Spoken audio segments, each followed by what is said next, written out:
ko. Sige. Ito. Pinoy, by the way. Ito na. Pinoy. Mag-ano na tayo. Pinoy cast. Let's go, ladies and gentlemen. So, we'll try a round or two. Ang ina, umpisa pa lang, ayoko na. Okay na point. Pero, no promises, chat. Walang No promise. promise. Wala kami You guys magsasabi. want pointers for a Tagalog cast? Hindi. I know, wala kami kailangan na pointers. Kailangan ko lang matuto, magsalita sa Tagalog. Pero ito na, Vyminal. Nandito na po tayo sa Ascent. Andito na po tayo, mga kaibigan. Mga pare, chong. 3 segundo na lamang. Lalabas na po. Oh my God. Unsub. Ayan na Unsub po. already. Tingnan nga, never mind. Tumutulak na po sila. Ito na, bend over. Sa Sa B-side. Papasok na sa tumalon! Yung jet! Tumama! Patay na si Macon! This is terrible. This is how we don't get jobs, okay guys? This is why we don't do this. Okay, tama na. It's time to stop. No King is sticking by market there. Surprise! The Omen drops one down. Nebster will get that takedown. I went into free camp thinking I'm still doing Overwatch.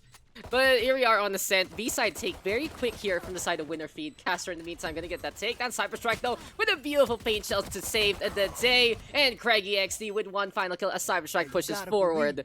So that is gonna be Spike taken here by the side of No Sleep. Good push though from Winner Feed. Really good push there, and the execute in itself was really, really good. However, I believe the post plant could have been a little better. Like they were sort of holed up there at the backside, and they could have spread out just a bit, taken a bit more space, perhaps giving a little bit too much respect for their enemy right there. Hey, the thing is, we also have Cyber Strike on that race. So let's introduce our players first. Cyber Strike, Nebzer, Sana, Skaboobel, and Macon versus Craigie XD, Castra, Bendover, Zev, and No King. And when you're playing against a race like that, and you're all clustered in down below, you're just in for a bad time. They try to control the market entrance, of course, with that lone lurker. But here comes the attacking side right now, coming on through the middle. Nebzer, though, with the first kill, seeing Castra in the middle. Now we have sort of a slower second round here. These opponents are trying to get a read off each other, and perhaps we're gonna see an A take. Cyber Strike though with the first kill. Zev in the meantime with the trade on back. Low opening here made into a main, but already we see the barrier being set up by Skaboobel to quickly get in the way. So it seems like using that wall for the stage, the best way to stall for time, as we do see a 2 versus 3 scenario, but there's still a big chance here for the attacking side because they have that Marshall for Mr. Bendover. Can get potentially a snipe on. Now this is a very aggressive buy from the defending team. A lot of them on full Spectre buys on the second round. If they lose this could potentially be a bad third round for them. 2v3 happening right now. Still completely winnable for Zev and Bendover on the Marshall right there. Hey, maybe Bendover here can bend someone over and just easily get that takedown there. And if you guys want to see a Kalia cast one day, maybe when we're more mentally prepared for it, or you know, maybe it's a landmark thing. We had that all-star thing, right, Mr. Vim? For like highlights and stuff. Maybe once we reach 10k members, you'll have a Daks and Vyminal Kalia cast right there. But Bendover will be able to get that takedown. Please don't clip that and send it to Saint so we don't have to actually do it. Here comes though Sana coming in from the door. Bendover though with that Spectre again. And the SMG actually packing a punch. So those good frags at the very start from Winner Freed. Really helping them out to have that gun play into this one. Nebzer though backing on the way.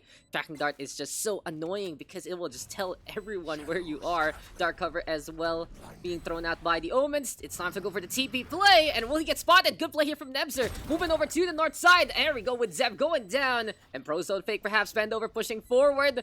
He has to play the guessing game though. It's so close here, Vim. But Nebzer has 4 to get the win here for the defense.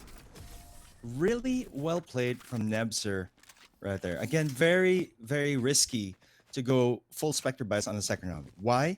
Because if the attacking team, Team No Sleep, could get one single pick off of you and they actually get a proper gun, then suddenly the playing field is even and you actually give the losing team on the pistol round a fighting chance of winning and then forcing you to eco on the third round. Yeah. So yeah, very risky there, but it did pay off for Mr. Nebzer. So well played. Gotta ask you, Mr. Vim, what do you recommend in a situation like that as a great player like you? I've seen members like mix it up with some Spectres and Gumgos as Castro gets the first takedown. So as Yeah. we are gonna be getting into the rifle round, can you just like never mind. I'll ask you later because Craigie XD is opening things Okay. up. So there you go. Have a little gonna bit of get water, time. but- Tell me what's going on as you get some water. We got Sana. Gonna get slow orbed Wait, here wait. by the B side. Go ahead, take your time. Cyberstrike in the meantime throwing out that pain chills, but Castor has really opened up B side here. Cyberstrike though catching out Bend over instead by the little bit cubby there onto the market entrance. The slow orb is pretty good, but Castor even better. He has gotten 3 so far. He's hiding by the Radiant. He's going for the push, and Cyberstrike does get the kill instead, but Craigie XD with a frag back, and winner feed gonna be able to get the round there. So I guess Mr. Vim is still getting water. Yep. Okay, you're I good. am here. I Okay. am here. So good round, rifles, third round, turnaround, usual stuff right there. So back to my question. What do you recommend for a second round for the winning Yeah. side? Like, what's the best For the game winning for side. them? Yeah. I believe perhaps after winning the first round, maybe 1 or 2 would go for like the full Spectre buy, or perhaps the entire team would just go half buy, save around 1-3, 1-5. So regardless of if you win or lose, you can still go rifle in the third round instead of buying full armor and Spectre. So Yeah, see, it's just to make sure that you do have a way to still take the advantage as No King gets that first takedown on. He's pushing forward onto B slide and up onto the wall. He opens things up. Castor looking very impressive as well. The Sage has been completely dominant here on this site. And what has happened to the defense? It has all fallen apart. Nebza, I believe, is also disconnected. Their top fragger is gone. In a situation like this, it really feels like win or feed is just winning it out every single time. And as you know, guys, because we are in PUGS, the show must go on despite the disconnects happening, unfortunately. Sure. But that's just how the way cookie crumbles. Hopefully he comes That's back. from that movie. It's from that movie, that reference. Oh really? I thought it's it was really- from Sesame Street. You know, the Cookie Monster. He's I- like nom nom nom me cookie. It was from that movie with Jim Carrey. That movie about I forgot. Can't Forgot the remember. name. Never mind. The last We're time I moving saw on. Jim Carrey, I saw him in Sonic the Hedgehog, and that was kind of weird. But hey, it was a lot better than I expected. And right now, winner feed is looking a lot better than we expected from the first 2 rounds. Good molly throw though there from Asana though, understanding exactly how to play the map. And you see that in many players, Mr. Vim, when they know how to play a map, they know these techs. It's akin to a little bit of CS there, and it's great that the Brimstone is putting in some work. And it appears that Nebzer is still at the disconnect. So this could be a very, very big problem for the defensive side.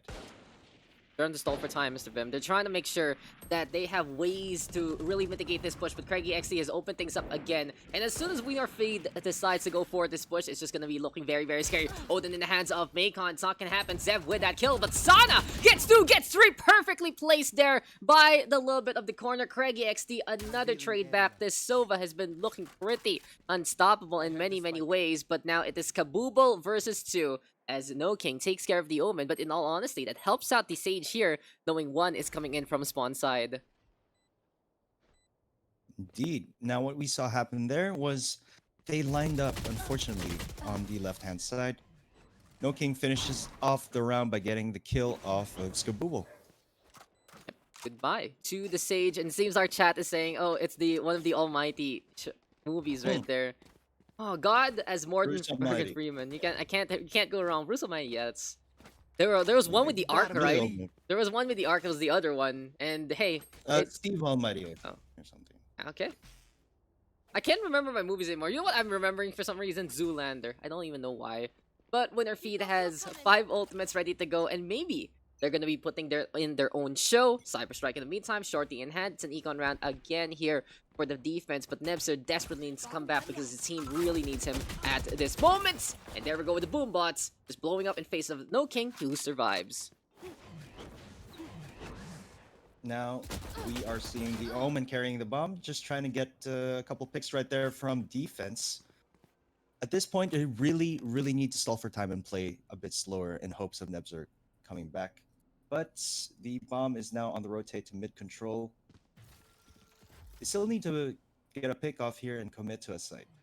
And I guess So the both first sides pick are off. picked still. The first pick off here, Vim, is the AFK. Goodbye to Nebzer. Ow. Aw, Okay. just doesn't No, make where is the honor? Where is the honor? No, are they all gonna wait for him to come back and then kill him with everyone surrounding him? Interesting dart though, as Sana and Skaboobel are gonna be sticking around the A side here. Best thing to do right now would be yoink some guns and just call it a day. But Bendover says goodbye. Operator in his clutches, Craigie XD even finalizing the blow. And not to take anything away from win or feed, even though they're playing in a 5v4 scenario, it's just been such a strong showing here from Craigie XD. It's either he's getting the first frag or the refrag. He's always in position, especially on that B side push. Now, very interesting. Like, he's been doing most of the entry onto the site. But yeah, so far it's been working out pretty well for them. What can No Sleep even do in a scenario like this? As apparently the title of the Noah's Ark one is Evan Almighty. I don't even know my names anymore, guys. I haven't know, man. Yes, sir. So, I don't know. One Well, of I'm them Steve. DC'd, ah. yeah, we know. Mr. Daks. Do we pause? Yeah, we or- don't have the pause thing on though. It's, You don't? Why? Yeah, because no one asked for it. I mean, we can try again, and it's been taking a while. It's been like 3 rounds already, but Sana does get that takedown there. We'll try it again. We'll try it for the next one, but it's just unfortunate because Nebzer is taking a sweet side. Macon, though, catching one another. Here comes the jet, though, dashing on in. No King surprising with that judge. And here for B side, it is going to be both of these alleyways actually taking control of. But the Brimstone now popping the Orbital Strike, but might be meeting 2 in this regard. Craigie XD going to get caught, and Sana rushing on into the site again. Now, very interestingly, like I noticed, when a Cypher Cage is coming at your face, it actually looks like they're throwing a rock at you. And I was just surprised. Stone him to death, and this is an easy one here. Skaboobel. Skaboobel puts up the wall, and it's gonna be like, hey, you're not gonna be getting in to play whatsoever. Beautiful clutch there from Sana. And again, the lineup, it's something the attacking side has done multiple times, and this time it's Sana the one taking advantage to get those kills. Yeah, really have to be careful on your spacing and blocking when you're funneling your team through a choke point. And that's a very textbook fundamental that you know, these teams really need to get down. Throw a rock at someone. It seems like that we are Throw a back to rock the at old. the- It was back to the Old Testament See here, that? Vim. I can't believe. Did you see that? I can't believe Oh, that. are we Oh allowed my to say god. stuff? Oh no, no King decides to push on. It's okay. It's a stream. It's fine. We're not in a tournament. Don't worry about it. Just get it out of your system so you don't say it tomorrow. But No King is deciding to play the judge gameplay. He dashes on in. He does getting taken down though by Cyber Strike. It is gonna be time though for the showstopper here. And let's go for the hop, into the skip, into the jump, and into the big boom we go. But Cyber Strike lands behind. Bend over there, gets that takedown. Castra even falling to the boom bots. 2 versus 1 though, but Sana has been the one playing it clutch so far for the defense. Now it appears that Yunoki Zama is the only one left to defend. Gonna be a 1v2. So he's sure that he has a little bit of the notice on what's coming on. Paranoia thrown out already by the Omen. And we have the high ground taken there by the Sova. But there we go with the dark cover, perfectly timed. And even though we still seeing Nevs are not connecting, it has been a very fruitful defense from No Sleep. Unfortunately though, that one-man advantage is too much to handle. Cyberstrike really putting in the work, trying to defend as much as he can. Really effective raise play. Flight school at that with the showstopper. Have you ever gone to any kind of pilot training, Vim? Because I guess when we look at Cyber Strike, he's gonna be one bringing in the pain with those Raptor plays. But now it's time for Winterfeed to push even more. They're really pressing this advantage, and I like how they're kind of playing it in a way that they're going really fast. Since in a way that if you're gonna see your opponent not connect anytime soon, if you go for these rounds quickly, you are gonna be able to push into a big advantage. It's not just 5 versus 3 sometimes, it's gonna be 5 versus 2 coming into a site, and Casper even cleaning up Macon in the air. Rotation coming in from Cyber Strike as Kaboobel do push from the other side, but it's really not panning out here for No Sleep. Now I think some of the best like tactics they can apply at this point is basically stack a site and hope they get the 50-50 chance on actually defending the site. But you know, typically you don't really work a strategy in a 5v4 situation. So Yeah, it's so hard, and even if we had bosses, it would be taking way too long. How many rounds have we not have Nebs or Cyber Strike though? Does get that takedown, and it's really unfortunate we have these disconnects out of nowhere. This time though, it's time for the Bend over saying cheese. Here we go. It's gonna be a group picture with everyone there we else. go. There you go. This is the what do you say, sportsmanship you've been looking for. It's always great to see these guys just have some fun, even though it's looking a little difficult here. We'll bend over, kill him just for that extra point. It seems like that's not the case. But yeah, tactics are gone, Mr. Vim. Tactics are gone, and I really agree. If you stack the site, you still have a better chance, especially if it's not going to be a full stack on the other side. But when you're playing the 5v4, I wouldn't be surprised to see that full stack in the first place because you can just dominate a site so quickly.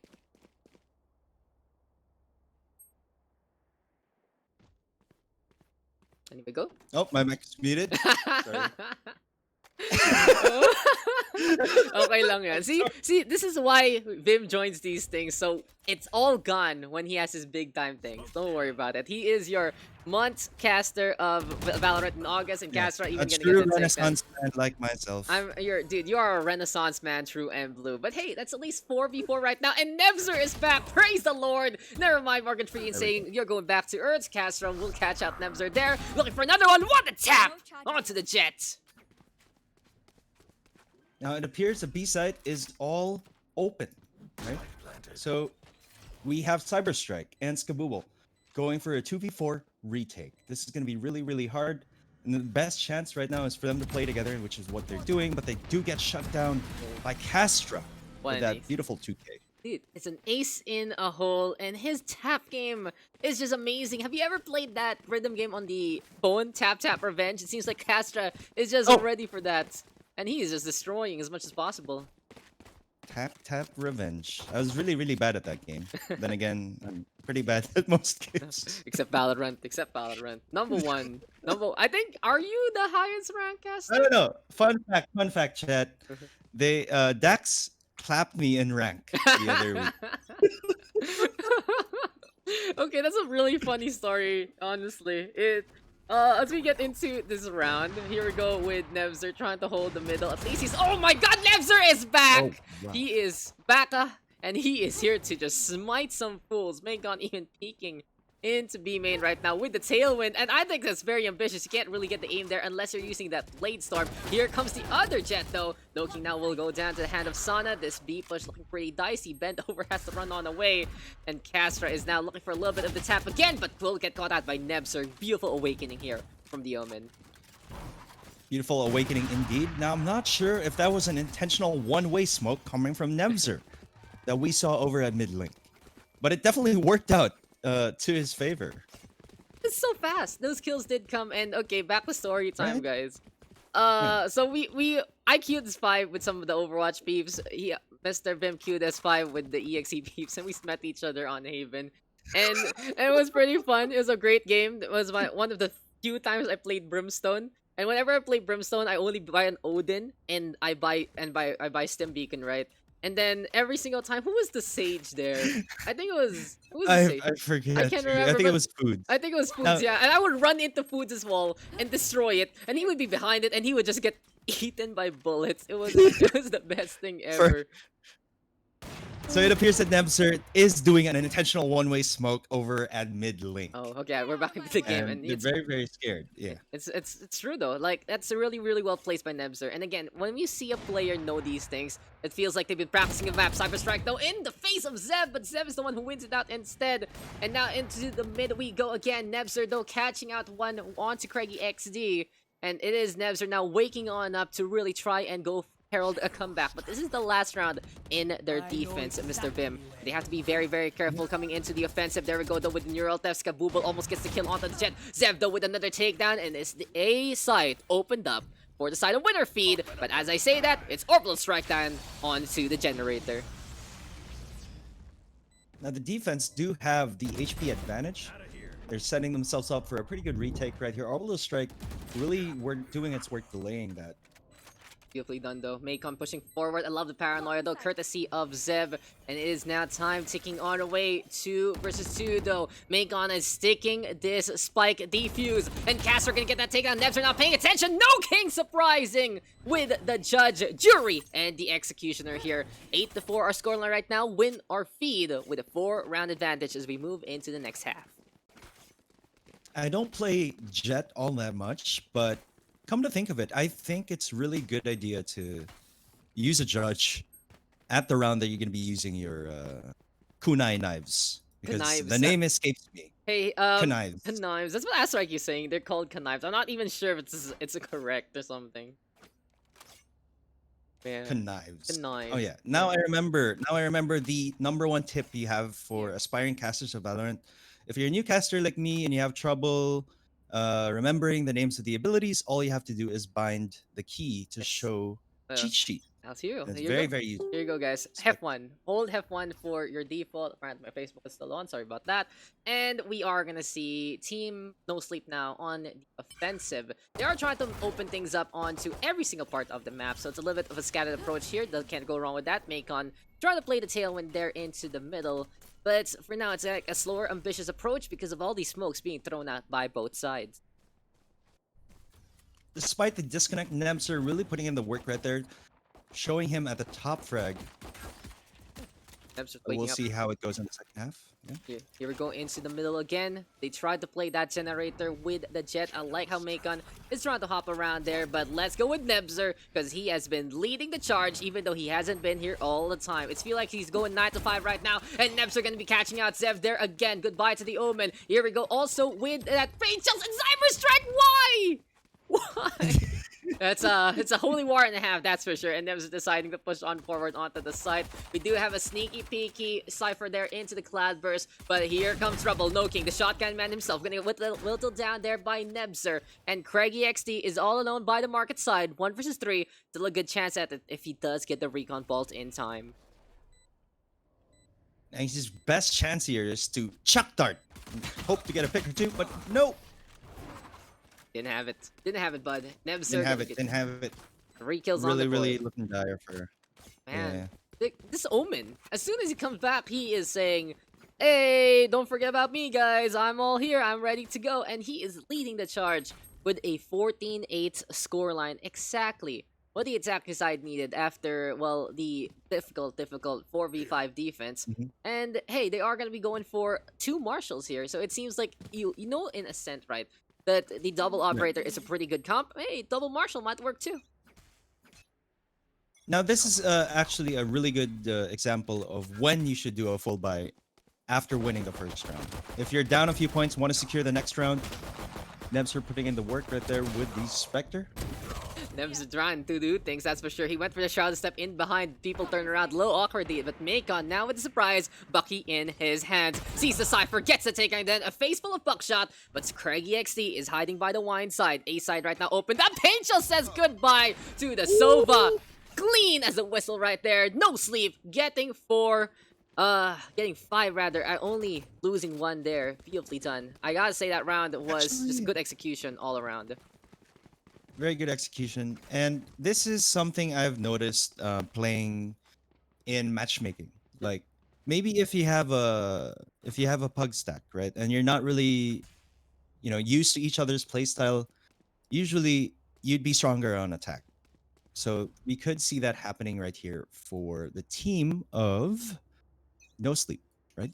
Yep, no sleep on the attack. And it seems like when in Pugs, the attack is a little easier than the defense. It's not because attacking is the favored side as Dev gets that takedown. It's really because since you don't really know who you're playing with, you don't have that certain communication. Beautiful shock dart though. Shock dart from Craigie XD. Zeb gonna get another takedown. And winner feed now taking heavy mid control coming into this defense. Yeah, as we said that, it appears they've stepped up their defensive game. Wake up. It's time to get it on, Mr. Samurai, as Sun is now all alone with that Marshall. Wants to go for the jet. Beautiful disengage there from No King, who's just running around with a knife. At least it confirms exactly where the opponent is. And back to your previous point, as Sun is fragging out, he gets 2. Since the attacking side went for the full buy last round, so they are kind of stuck on the guns that they played on. On the other side, winner feed, right, with those rifles, and as Sana is trying to play it clutch, you gotta say the advantage is heavily in favor of winner feed, regardless of the results. Oh, going for the exit. Sana. He switched over to the judge. He has a full arsenal. He has He has a everything. marshal, a phantom, and a judge. I don't know. It's one of those games where once you collect a gun, you are gonna have it forever. He has a marshal, he has a judge, he has a phantom, rifle, shotgun, as well as a sniper, just in case. And I like it. It's a one-man army. It's like John Wick. It has a beret, and he's looking a lot older here. Sana, though, trying to stay alive. Can he get this one? Yes or yes? That's going to be the question here. As Sana is looking to survive. Sees the Sova, and does get the tap, and Sev will get the trade back. I like last stand right there from Sana. Very nice scoreline. 6-9 there also. But hey, yeah, it's back to, well, our points. It's just that full buy kind of hurting the attacking side in that round. I haven't seen John Wick, any of the John Wick movies, but I Really? assume it didn't end that way. Yes, Keanu Reeves is immortal. You gotta say that. Oh my god. Wait, give me a sec. Go ahead.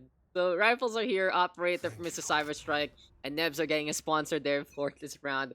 But No Sleep is only down by 3. They do have a good economy to go for the brawl again.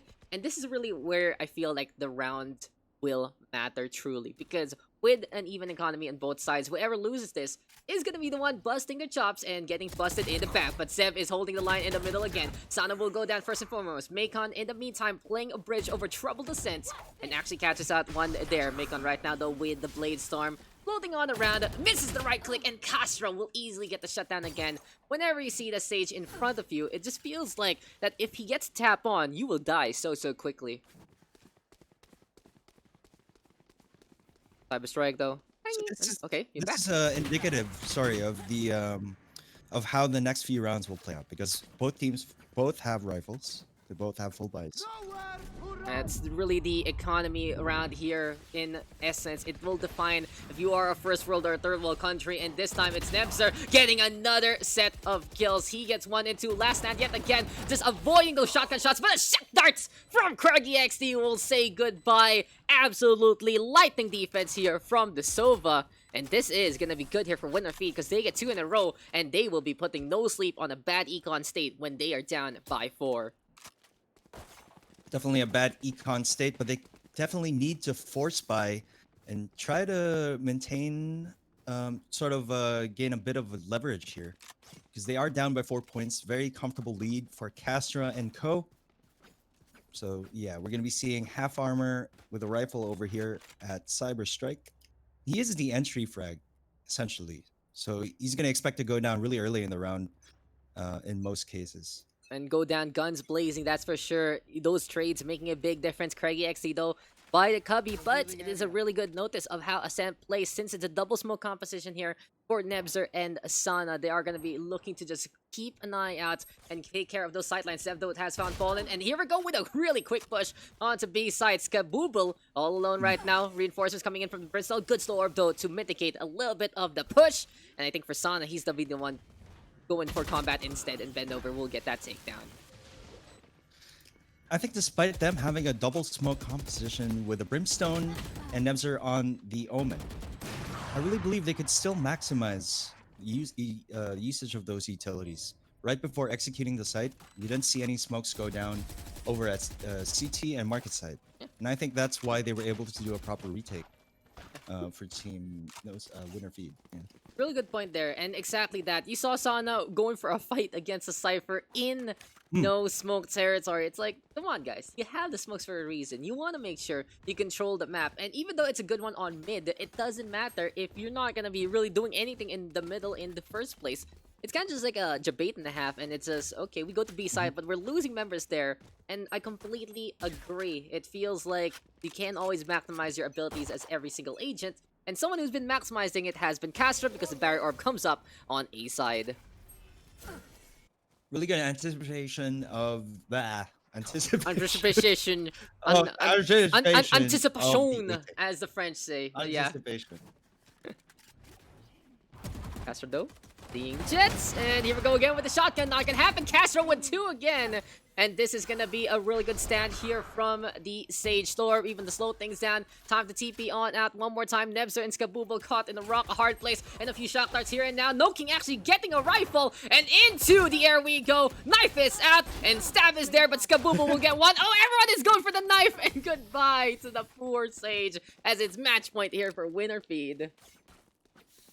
Now it shows them, it shows everyone who's watching right now that this is what PUGS is all about, right? We're just here to have fun and basically, you know, chill out, meet new people, And it does get sweaty at times, but this is not one of those games. Yeah, it's pretty chill. I think It's the not one of moment those games. Nebzer was gone for a long while, that's when it's kind of just okay. It's all good, Yeah, but just play it out. let's you play know. it out. And hey, I want to see that in the tournament. Just the last round, someone whips it out. So I can go for it and see how it pans out. But yeah, match point here, and Cyberstrike already opening things up for the attack because they need every single kill. Zevdo is looking really good, and Craggy XC deciding to push forward from the smoke instead. Very risky. It does get one, but I don't think the reward is great enough. And now it's 3v4 after the resurrection there.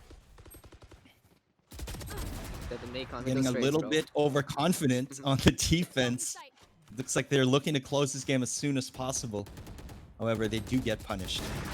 Caster coming in from behind, but Skabooble saying, no sir, I got the operator in my hands and I will be able to get that takedown again, and again. Now it's 2 versus 1. Still a good chance here for side of the team, no sleep. And we'll see if Bend Over can actually get the clutch on this time. Cypher Cage, the rock, as Mr. Vim has said, will be meeting the hard place that is the wall. Bend Over is on the inside right now. Wants to go drop down. Will be leaping on through. Is avoided by 2, and Bend Over does get that kill. 1 versus 1 right now. We'll see if Skabooble can get the tap that he needs. He misses the shot. He moves a little too more, and Eurotef is in the play, but Skabooble will make sure that second one does connect. That was so close. Really valiant effort from Bendover right there. I like what he did, sort of going for that parkour move onto the back of the generator. Might as well. Admittedly, I probably wouldn't have thought of doing that, but it really worked out for him. Could have waited until the proc of the mind theft right there, but Mind theft, dude. Is this Yu-Gi-Oh? It's like mind theft ba? neural theft. Ano ba yun? Diba neural theft? Hold that one. Neural theft, mind theft. It's okay. Daks. Neural theft, mind theft, I know. same thing. Same banana, but Yu-Gi-Oh! Oh my god, Macon decided to get no king. When he said mind theft, I was like, is this a Yu-Gi-Oh card or something? I enjoyed my Yu-Gi-Oh back in the day, but Craggy XD does get rid of Nebs there with the operator in his hands again. So still, the defense still have the sniper in position in the middle. It's very, very easy, of course, to get the sidelines on. And Craggy XD says goodbye to Cyberstrike. Wants to go for another one. Avoids the knives there. And Skabooble is showing everyone how it's done to play the operator. So this is Kabooble saying, oh yeah, knife pa kayo ha? Sige, seryosohin namin. You made Vyminal speak in Tagalog. Ito na yun. But Sana does get rid of Bend Over. 4 rounds, the agwat, the difference here from the attack. Agwat difference? It's like, what? The difference? Ay, what? Fuck! I don't know. Babalik tayo sa Tama, kantas, diba? Tama Agwat naman, is tama naman, difference. agwat. You know, Yes. I said agwat because I was like, what's the word again? Like a difference. Sounds like a minus. It's Correct, a minus correct. right there. Dude, my mind is telling me no, but my pugs is telling me sure, go for it. And this is what happens when it's not just his birthday. 3 ultimates still online here for winner feed. In the meantime, here for no sleep, it's 4 of them looking to go for the push on B side. It's a big stack here, and the defenders are stacking on the wrong side. Now this is looking really, really good for Nebzer and Co. However, the aggression on the eco round over here on the side of Castra looking really good as well. Could go either way in this round. Still a chance, and they have the advantage. They get rid of the Nebzer. The top fragger is gone from this one. Caster, in the meantime, we've seen him tap people with the Vandal. I wouldn't be surprised if he can do the same thing with the Sheriff. Smoke, though, into play. It's triple smoke variants here with the Jet also. And here comes the spike now planted onto the B side. Orbital strike, no! Gonna be looking for the cooking, but Castra will survive alongside the Sova because of that little nook and cranny to stay alive. And Wall also is set up. Bladestorm is still available. Boat has defense right now. And Skabooble will show everyone how it's done with the operator again. So, Now No King did have that updraft. Booble is cleaning up though. He wasn't able. It just didn't really pan out, even with the updraft, as you said there from No King. It's not gonna happen because of that econ states, and really well played there by Team No Sleep. They stick by the boathouse. They know there's no Brimstone on the other side, and they will take advantage of how the site is located. For Castra and Co, they definitely need to close out this game in this full buy round, because if they don't, that's probably going to be looking at sudden death, because they'll be forced to go eco if they lose this round again. It really feels like every single round is a ticking time bomb right now. And here for the side of the attack, they have just gotten so much momentum. But this is the round with winner feed. They need to get and Craigie XD again, too ambitious. He just wants to get those kills. He doesn't care about the smoke, and he will get punished for it with his hubris because of Sana pushing forward like that. Looks like A is going to be looking pretty open right now. How open? Like from a scale of 1 to open, how open? Really open. Okay, really open. I got Really it. open. Because Casper is the only one getting kills here for the defense. Nebzer even getting the tap on by the spawn side, but now it's 4 versus 4. Unfortunately, though, for Craigie XD, he only has a Phantom instead of that operator because it was yoinked away by the Brimstone. Eldo, defense right now for the attacking side, setting up by the doorway and even setting up by the wall as well. Bastando's orb is now gonna dissipate, and Skaboobel, keep an eye out on this one, Bim. He does get spotted by the Owl drone. Yes, he does. He has to go for the shot. Wants to go for another one. Let's get rid of Craigie XD again. And Skaboobel is showing everyone how to play the operator. No King, though, is finally playing a rifle here. Macon wants to play the shorty instead. And goodbye to bend over. What target prioritization there? And knifed out. The Cyber Strike will get the execution at the end. The attacker side will win it out. Everyone has died. And what a turn of events that was on A site. Okay. Now, I was wrong in the what I said previously. They could go for a force. Castor and Co could go for a force right now. And they will. So Yeah. they still have one more chance before Koi started that. My mistake. There is a chance, and you know what is gonna give us a chance is those twin judges. That's for sure. It's gonna be But, very surprising, and I honestly despite- think. Okay, go ahead. Go ahead. No, despite being an analyst, math is not my strong suit. Oh, so dude, we've been doing just wanna- math on stream even in our Sick Lab Invitational, so don't worry about it. That's just part of our casting duo right there. But back to my point, I think for this is a map that you can actually play the judge pretty well because of how the mains are set up. If you're really in position, Right. they are just gonna walk into your sight lines, and the shotgun does pack a big punch to say the least. But Sana is backing a punch there. No King in the meantime with the kill again. Macon bend over with the straights, and oh my god, everything's happening to B side. And Skaboom gonna get caught by bend over. The advantage right now for winner feed 3 versus 2 in such a dire situation with the spike even dropped by B main. Yeah, they went for sort of a split there. But, the top frag and, of course, Minatozaki Sana was pretty far away from their entire team. So now the spike is left at B main. They're going to try to isolate a pick here. Let's see if that works out into their favor. Nebster does get that kill, catching out Castor there, and that's a big one. Top frag versus top frag, and this time it's the Omen winning that one out. Paranoia now gonna get thrown out again with the Shrouded Step to get in position. And oh no, that Cypher is just waiting for someone to get in his sight lines. They're looking for the takedown though onto the Omen. The spike is being held him by Mr. Hoodie Man himself. And I don't think this TP is gonna work out well, but it does actually! Zeb not paying attention even though he heard that Cypher cage.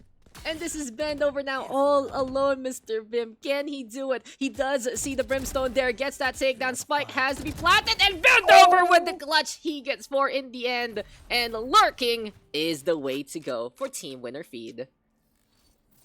But I just want to commend Nebzer on how he played that out. This is why I want to learn how to play Omen. Because despite you hearing that sound cue of that teleport, it still really is hard to pinpoint where the Omen actually lands, right? Just feels like it all the freaking time. And in a scenario like this, you gotta commend Nemzer because even though he DC'd for quite a while, he still takes the top spot on the scoreboard. Caster in the meantime, absolutely amazing. No King with a very, very different playstyle, actually getting third. And what can you say? What can you say about that game? It feels like it was pretty interesting to say the least. It wasn't, our standard game, and it showed us a lot of different elements coming into Ascent. Yeah, I mean, it showed us that, again, a lot of different ways on how to play Ascent. Like, again, like you said earlier, Mr. Daks, there are certain ways of maximizing the usage of the judge, of the shorty, many different off angles so you can pick off someone using a shotgun. And you don't typically see that in other maps. It's ridiculous. We also saw the Odin for a little bit, but yeah, Ascent is just it's snipers in the middle and then shotguns in the sides. It's pretty funny how dynamic it can be. The duality of how it is, quote unquote. The next map I've seen. You know that one? You've ever had that loading screen bug, Mr. Vim, and you see a Yeah. map called Duality, and that's There we go. probably yeah. I've seen it multiple times. I'm not the only one who's seen it. I've seen it on interwebs, so it might be the name of the next Oh. map. Who knows? Who knows? Hopefully, we do get that next map soon, and we are gonna be getting into our next game. I believe we'll check things out though real quick. Yep, people are hopping on in, and yeah, I can't wait for the next one. So. Mr. Vim, I got a question for you. How are the new skins? I know you've been adding up to your collection. Oh yeah. And how is it? Oh, How's yeah. it? I'm gonna flex it right here. You can see it, Mr. Daks, over here. The fancy looking emblem, Ooh. the Oni skin. Hello, Mr. Daks. Yep. Hello, Mr. Dodge, birthday boy, best birthday PH. How many Hello. teams are we able to accommodate by now? It's 3. We can go a little over time. Parang if there's a game by 5:30 pa, okay pa. We have a fixed match mamaya eh. Oo nga. Team Then, Rotobox oo nga, wanting to do we play. save that for last? Okay lang. When one Yeah. we can. mga basta last game before that is a 5? Diba? Parang ganun 5 something tapos 5:30 siguro yung last game. Yung Ay, ano, yung second to the Rotobox game. last. No, I think 5:30 is gonna be yeah. the Rotobox game. Probably by that point. Okay. Tingnan natin gaano karami. Nandun ako eh. I'll be playing in that. Okay. Let me check the thing also. How many people do we have right now? We have a +1. We have a +2. We can play all this. Everything in the queue right now we can play. I think just 3 to 4. And so, This is fine. 3 to 4, 5. Yeah, all of this can be played. I think we can stop the queue now after the +3. Parkley. Yeah, that's Yeah. gonna be a special treat Uh. for our viewers. Team Rotobox making an appearance in today's PUGS. And in the chat, giving us some love. Hello to the Rotobox fam. And to Luquechi, nagbibigay ba ako skins? The only time I do giveaways is when I go on a trip. Because it's special, diba? Parang kakaiba yung ano pwede ko Yeah. dala. Last time, I gave away a cap. And then the other time was a BlizzCon poster. So, ako, whenever travel happens again. Because you guys can, parang you guys can get a giveaway for all of these random things pretty easily from anyone Right, else. right. And pag ako nagpag-giveaway, it's just like it's something different para to say thank you guys. Something memorable. Oo. Yeah. At gusto ko rin ma-meet yung mga tao pag nag-giveaway ako. So, ayun. Nakakatawa nga. Yung isang giveaway dito sumulpot yung guy Tapos the other one, kasama ni Dodge actually si Alex. Before the IU concert, binigyan ko siya poster. Pumunta kaming Cubao. IU. What's IU? Oh, Dodge! Papayag ka ba? Hindi alam ni Vyminal si IU? IU. Is that a K-pop thing or? Oh my. wait lang ah. Wait lang. I'm just kidding. You made him leave. We get shot down here by chat. I'm sorry, chat, if I'm ignorant when it comes to these pop culture things. Okay. I'm a non-conformist. It's okay. I only know it because Not of Dodge. really. I'm just trying to sound cool. Sounds not cool. It's like, K-pop? I don't know what that is. I'm non-conformist. I don't know your mainstream stuff. Oh my god. What's that? Oh yeah, shoutouts to Jessie Vash. Radiant, number 3. Radiant. So that's 2 for a droid. Are we gonna get a team of full Radiant in a droid soon? It's mayhaps. Real Prodigy, the first one there for Cutie Boy, then Borkum, then Jessie Vash. Really amazing that our players are there. Jessie Vash pa party naman boss, alam mo na. I'm just one game away from Diamond again. So alam mo na, easy. That's Hello. The map is bind. Okay.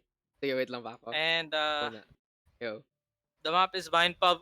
Can you turn on tournament mode pala? Oo by the nga way? nga. Oh yes. Yeah, yes. thank you. For them pauses. Okay. We'll try and we'll give a time limit na lang. Sige. We'll give a time limit. We don't have to 1 turn minute on lang naman the overtime. 1 or 2 minutes. Ay, sila naman mag-post, di ba? Or ako, paano ba? Yeah. Okay. No, they will pause. Anyone can pause. Okay. Anyone can. Cool. So, pag team 1 is named, wag pause Stence. Okay. By the Yeah, I know. Stance. That's the And attack or the defense? they're attackers. Okay. And pag team 2 is named Sige, Jessie. Sige, Jess. Oh. Putang ina naman Okay. pangalan. Umpisa pa lang, putang ina naman pangalan. Isn't it Haven? Kohak is asking, isn't it Haven? Ay, Haven pala. Ay, bad. Haven. Even. Bobo si Dodge. Yun lang sasabihin ko sa ano. They're now crying. They're now crying. Kasalanan niya yun. Okay, so, where were we? Ayun, so back to our point. Vyminal doesn't know who IU is, Mr. Dodge. Papayag ka ba? Yeah. What is IU? Okay lang yan. What? Okay. I I'll will just Google it. introduce I you mean, to how our hard God can it be next to time, Google bro. it? Okay. Our God and Yeah, Savior. I will teach you our religion. Don't worry about it. Boss Vim, shout out, shout out to Jessie Mills. Oh Yes. shit, Boss Vim with the shout out. So right now it's funny. I'm talking to one of our community sponsors, and he kind of he forgot that part of the prize, the contribution he gave part of the Sick Lab invitation. I'm like, the fuck are you talking about? We literally did that in 3 days. It was funny. Like, okay, guys, but behind the behind the scenes, it was like 2 days of preparation to Sick Lab, and it was Right. amazing. It was great. It was great, and hey, it got a lot of good feedback. It got a lot of reps, and now we're working with some brands. So I'm really happy that the community supported that we had a really good run, and we'll keep it up, diba? We're working with Steel Series next, and then who knows what we're doing with other brands. Wink, wink, nudge, nudge. You know, you see those blue shiny names on the Discord. That's people who talk to other people. That's what happens, especially Mr. Vyminal. And and then so basta you guys keep on with the community naman. We'll just give you guys things to do here in Valorant. And we're glad that you're very, very happy with how things are going in the Discord. And we are gonna be getting into our next game. Pero yun nga, guys. If you listen to Vim, you're gonna hear him every single weekend of August for Valorant. That's for sure. I got a lot of gigs also, but it's mix and match as per usual. I got some Valorant, I got some StarCraft to do. I think I don't have Overwatch for that next month. The only weekend I'm free is Mr. Vim's big one, the Ignition one. So I'm gonna be like cheering him on in the chat like once and then just disappearing. And be like, good job. Ganun lang. You're not gonna be joining the pasta No, fiesta. no. I don't. That's not my thing. That's not me. I'm just like, Okay. it's like, good job, casters. It's not And my then- thing either, no, okay? it's not your my thing fan either, base. but It's I your don't fan know, base. it's Dodge's thing, Pero okay? yun, like I'm really booked to accept the Ignition weekend. Mr. Vim is completely booked on the weekend, and if you guys are looking for pugs, then we'll probably do it on the weekdays as per usual. But Mr. Vim, introduce our players before things go too ahead. Before this is the calm Oh, before too the late, storm. too late. Shut up. Never mind. Calm Ralphie- before the storm na nga eh. When Storm na bigla. The storm happens when you can't stop the rain because Ralphie decides to push through double doors. Go hack, you can checking out Stence there. And it is gonna be team Sige Jessie versus team Wagpo Stence. And on the C side we go. Now you get to introduce a player. Okay, now we introduce the players. Yeah. Now, just for context, guys, Jessie Mills used to be Stence's teammate back in the day. By back in the day, I mean last month. Yeah. So, Such old history, and Spike is getting planted. But yeah, go ahead with your story. It's just around. Yep. Zune on the Phoenix, Sukuru on the Omen, Chitsuru, hirap sabihin. On the Reyna, Ralphie on Jet, and of course Mr. Stance himself on Raze. Kohak on Sage, Kairu on Cypher, and Una on Brimstone, Jessie Mills on his signature Phoenix, Jelly. I've also Jelly. I haven't seen this guy in a while. Raze as well. Yeah, on that Raze, and little match is just so first round goes in favor of Team Sige Jessie. That ambitious assault from the Jet actually panning out, making you stop the introductions. Ralphie saying, "No, Mr. Vim, you're not gonna be saying these names." And now it is the defense having the advantage. But a force buy on the attacking side. We are seeing a game here, ladies and gents. We are gonna see them clash with some guns. Looks like this is a sort of a trend in here in our pugs. Force buy, let's go. Force by second round, the new meta, but Stance is just gonna get punished. Okay, so Vim, when someone knows exactly how you play, they're just like, hey, just sit there and kill him as soon as he goes for the hop. So goodbye to Stance. Really good start, and I don't think he'd expect, of course, that the second round there are gonna be these force buys as Chizuru gets a drag on back, and Ralphie with a snipe from the connector, and Kairu catching him at transition midwise. Very good point there, Mr. Daks. Like, I bet their team comms sounded like, okay, alam ko anong gagawin niya, guys, ha? Ito na. Tatalo na yun na siya. Kohak with another kill onto C-side. We go again. Susume does get that takedown onto Kohak with the judge, but Kairu with the stinger in hands And we're getting these weeb names. Maybe some Demon Slayer's gonna be coming out sometime soon. Zun in the meantime coming in from C short, and again the hop, and the Demons will take it. Another situation where you see someone jumping in front of you, and it's a free kill to say the least. 2-0 right now for Team Sige Jessie. Now, ito, kung mag-force pa sila ulit, ewan ko na lang. Ewan ko na lang. Okay, so you guys asking why don't I have a delay sa PUGS? Because it's for fun. Tangina, syempre, Yeah. pag tournament, delay. No stream sniping. As we say in PUGS, if you stream snipe in PUGS, you're the one who looks like a loser there. Because you're the one who's gonna make Definitely. yourself look good on stream, and then kulelat ka on tournament. Or pag nahalata nag-stream snipe ka, people will just call you out and it's gonna be even worse. It's all shame and you have no reward because this is just for fun anyway. Yeah, parang no point, diba? No point. It's just for fun, and I'm glad even our newer players are, even though parang okay, these guys are really good, I can still compete, I can have some fun, I can enjoy, and it seems like Sukuru is enjoying that push over to the A side and even killing out whoever's stationed there. Now, it looks like Jelly was, he was like, let's get this round over with. He just flew there into Garage and got shut down immediately. No stopping, no popping, and they are going for the speed. And again, Stance with the hop. This time, he isn't going to be dealing with 5, so Kohak will go down there pretty easily. 3-0 right now. Sige Jessie running away with it and more. What's from Now, this is going to be indicative of the next few rounds. Mhm. Going to be a full buy for Jessie and Co. Now, there's very confusing names because Wagpo Stence is the attacking, and then Sige Jessie is on the defensive side.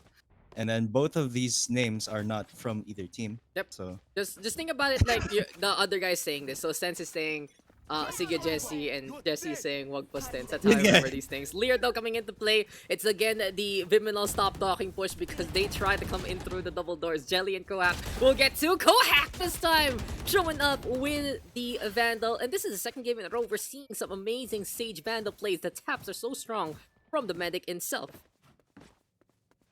I'm not sure if they actually lined up from that.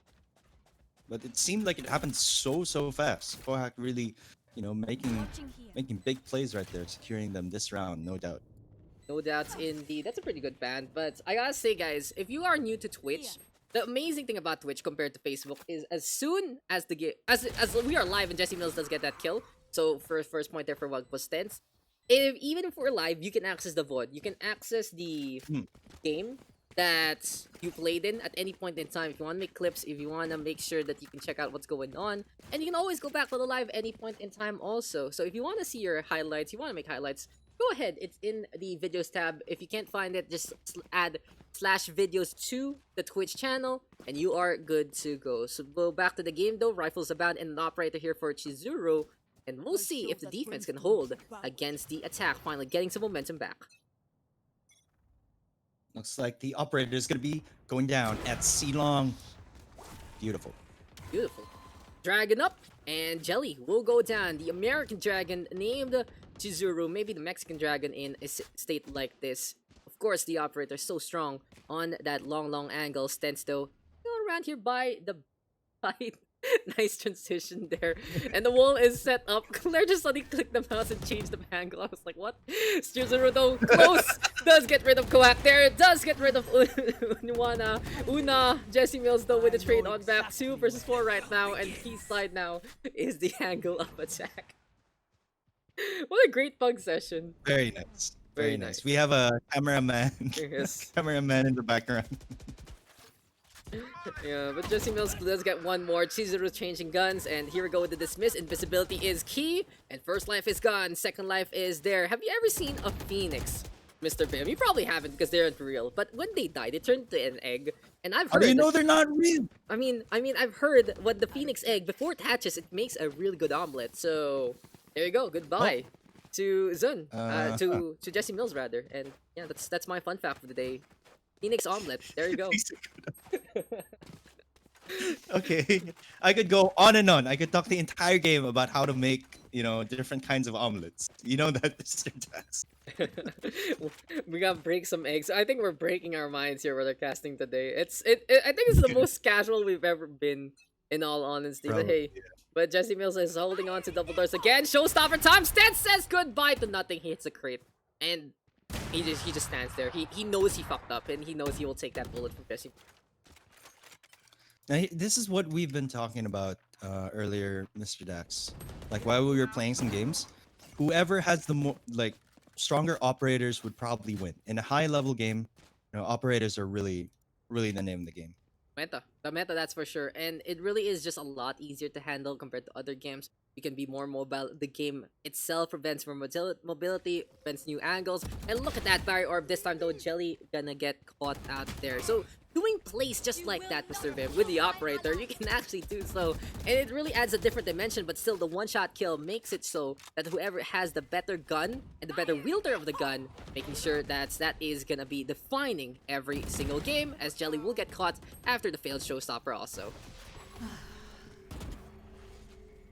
Looks like this is going to be a successful defense right here. 2v2, however. Orbital strike going down onto heaven. Zuru is forced to walk back to Earth with 30 HP to spare. Two duelists though versus the Phoenix and the Brimstone. The smokes might make a difference, but no, Una doesn't have it at all. And it is time to transition, but the chase is on. Cue the Benny Hill music because they are both running around the map and finding an angle. Seaside though will be where the spike will finally find a place to call home. West Virginia maybe? Let's hear the Brimstone dropping down the spike. Now that was a really good bait and switch, actually.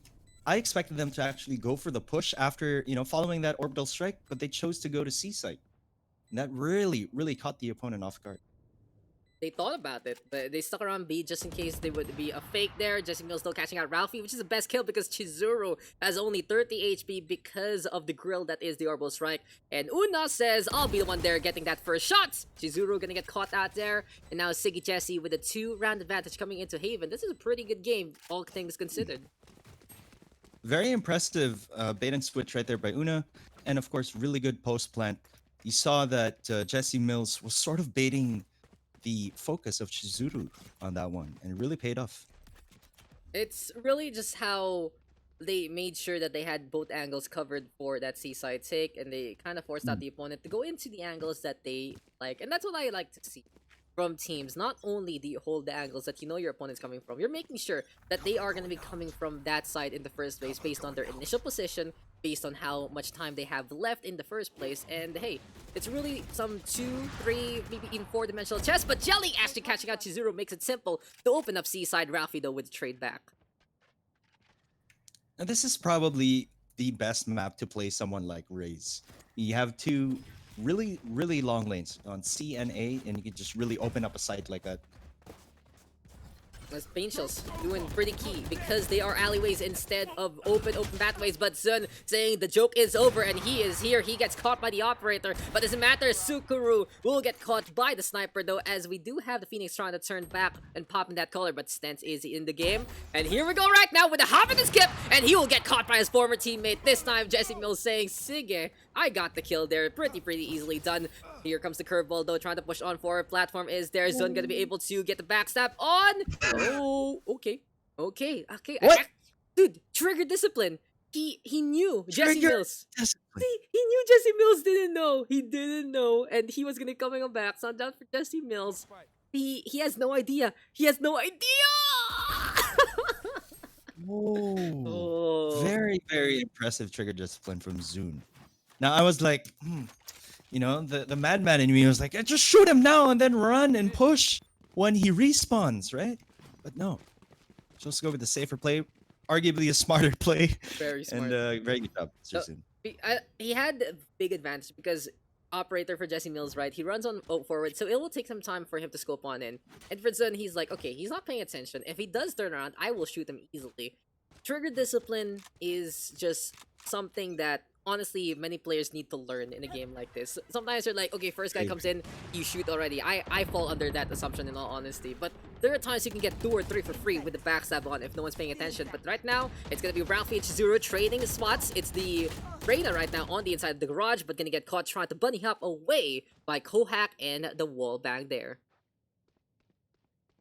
Looks like it's gonna be a 3v4, 3 on the side of Jessie and Co on the eco round, but they were able to get like a couple of rifles. Did they save this round or no? They they do have a, what do you call that, a sheriff there, but Stence Guardian gameplay, hopping on around again, up in the air, gonna get the tap onto Jessie Mills. Style points for days, he has to hide though because his Guardian is out of ammo. The spike is with Una, and we will see a 2v1 in the middle, and we'll that the 3v1 comes for the bomb rush, and Stence with 3 with that Guardian.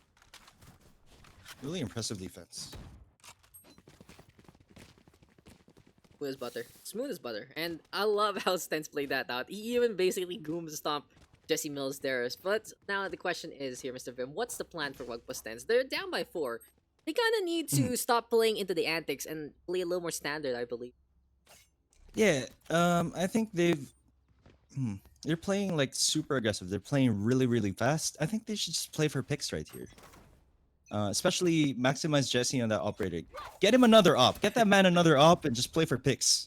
Exactly. To open things up that way, but Ralphie right now with the Blade Storm Jelly. In the meantime, will be able to get one before getting traded back. And the thing about the Seaside defense is they are making sure that they will get a trade onto entry every single time. But this time though from Wugpa Stence, they play it ambitiously, they play it aggressively, they push into Seaside, and now it's 3v3 as Stence casts out Jessie Mills all the way in behind. We're gonna be going into post plan right here, making sure they're covering all the angles. Very textbook play. And Stence gets a pick through the smoke. Dude, the control onto the gun, even though the neural theft was popped, just to make sure the intel was there. It seems like it is gonna be Una and Kohak holding the line, but gotta commend Stence playing the long range Phantom. It's not the easiest gun to use in long range, that's for sure. The damage isn't the best, but it's pretty easy to control, and he understood exactly where to really point that reticle and keep that gun pretty tame, like a stallion that has been calmed down after a few sessions here and there. I have a question for you, Vim. This is a very important question. You have to answer it pretty honestly, okay, for me. Okay, I think you're muted again or something. But yeah, 3 ultimates online, 2 ultimates on the other side, and here we go again with a little bit more of the push. But oh, surprise, surprise. Zukaru trying to surprise, but it's not gonna happen. He has the Bucky, and he will get caught on the long angle instead. 4 vs 4 though. Sun has opened things up. Jessie Mills right now with a tag again. The defense now playing ambitiously, playing with the push. And they have evened up the odds, but still this defense needs to hold the line. They need to play a little bit more into, well, their role rather than pushing forward like that, because the punish gameplay is just so strong from the attacking side. They have the Cypher, they have the Erase, they have the Brimstone, just big ways to mitigate any kind of positioning in the first place. Chizuru though up on top of Heaven again, and here comes Ralphie trying to push on forward. Beautiful shot though from the Reyna. The Jet trying to push on forward. It's an army of 2, and Chizuru getting the trade again. Every single time one of these 2 duelists die, the other one will get the refrag on, and Chizuru is sticking it. He's just gonna go for it. Can he survive? No, he doesn't. Jessie Mills peaks in time, and even though pros don't fake in that situation, he might have wanted to get the gun out.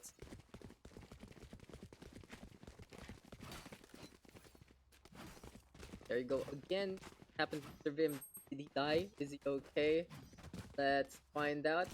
Find out in the Discord. Oh, he disconnected. Okay, so Vyminal's internet is dead, and I miss my co-caster already. It's always a great time for Mr. Vim, and I'm really proud of him. In all honesty, he's had great connections with many people. He's a man of the people, and he's been doing such a good job learning the ropes early in casting.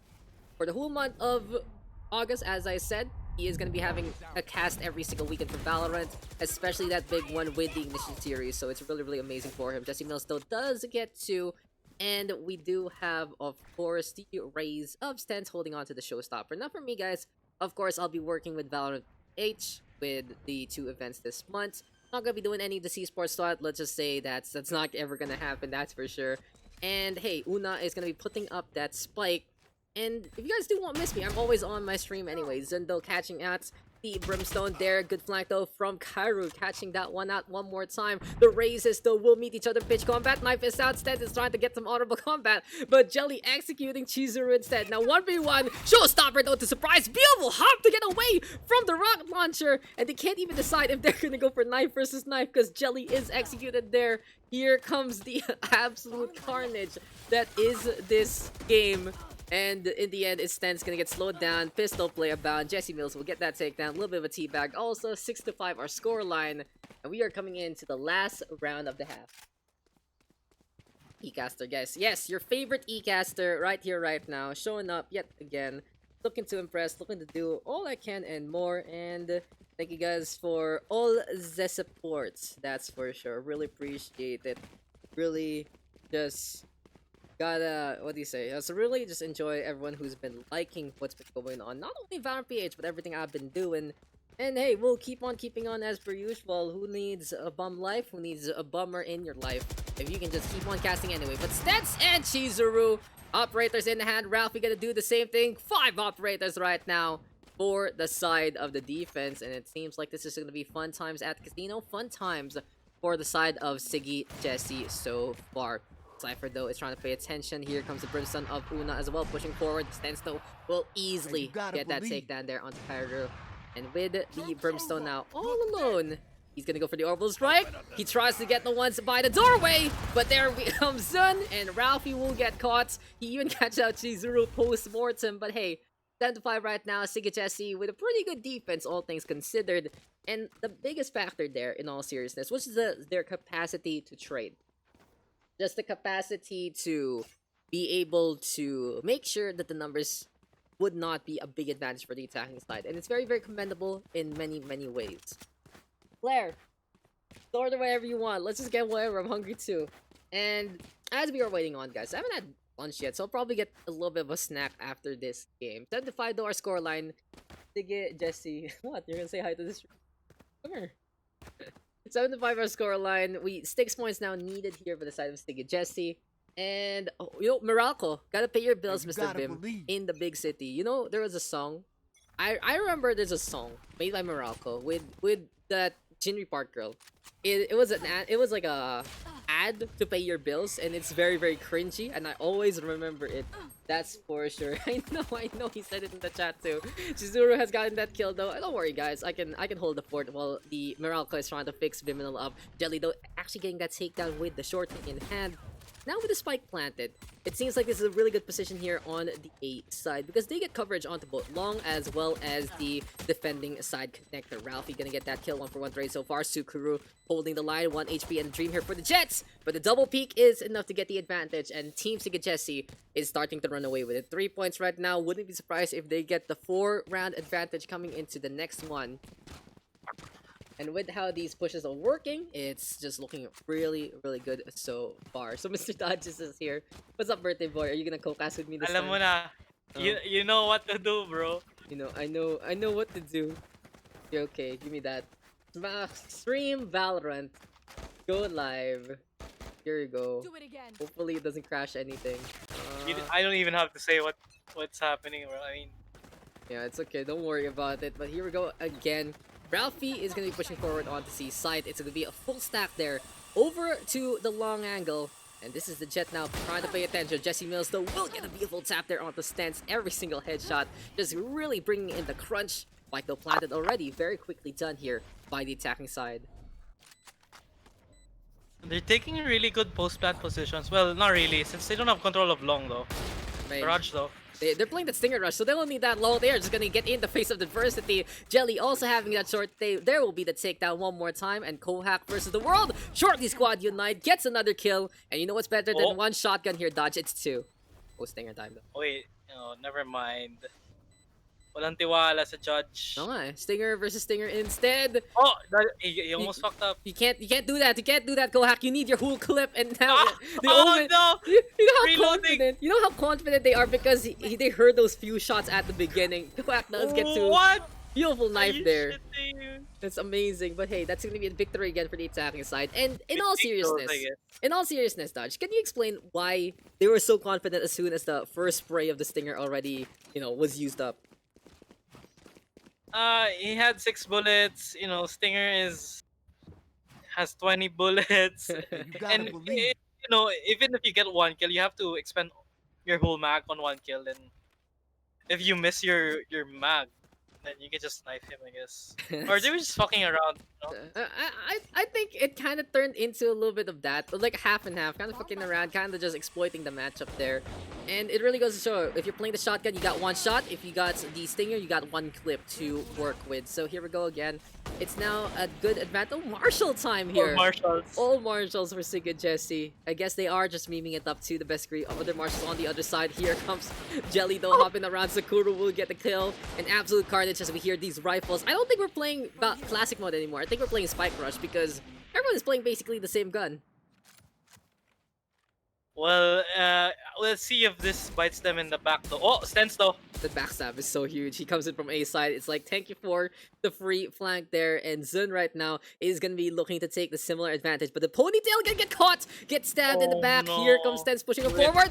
Kairo though with a proper peek. And Stence has to get the hell out of there. What a shot! Quack tried to avoid it with the 180, but will get clipped by the back. And 1 versus 1 right now. Can Stence get that kill? Oh my no, not gonna god. happen. He Oh, almost had it. that was so close. Why did Kohaku turn around? Try to avoid the Why shot, I did he? guess. Why? I No, mean, no. you can shoot him. Dude, he's playing Overwatch. You know, remember Winston? You turn around mid-air to get a headshot. It's the same thing. Even though he's a human. I don't know. I don't think there's any strategy involved in this, in this match anymore. I know. But So, we'll see the guns. The why- guns are important. I think that's what will tell what the game is. And Okay. okay, sheriffs this time. So from marshals to McCree. playing McCree. McCree. Fat and the hammer time maybe, but at least it makes more sense. You know, taps are good. Here we go again though with Jelly and the suicide run to get one. Is it worth it though? Wait, Jesse Mills. Oh yeah, he doesn't Back. last long enough. Yeah, he doesn't have too much time on the candle. Mr. Vyminal is PMU, by the way, as there we go with an easy kill onto Ralphie again. The defense right now, pretty good advantage. They have the better gun stats for sure. They have gotten 2 kills so far. And with the Omen in the middle, Sukuru will fall there. Oh no, though, Stence and Chizuru are back in position. And the Empress is available here. Chizuru popping that dismiss, not the best idea. Will get easily caught out by Jesse Mills, tracking him down to the side of the back. Lots of shoutouts there from the Are- chat. Happy birthday to Dodge. And anyway, yeah, go ahead.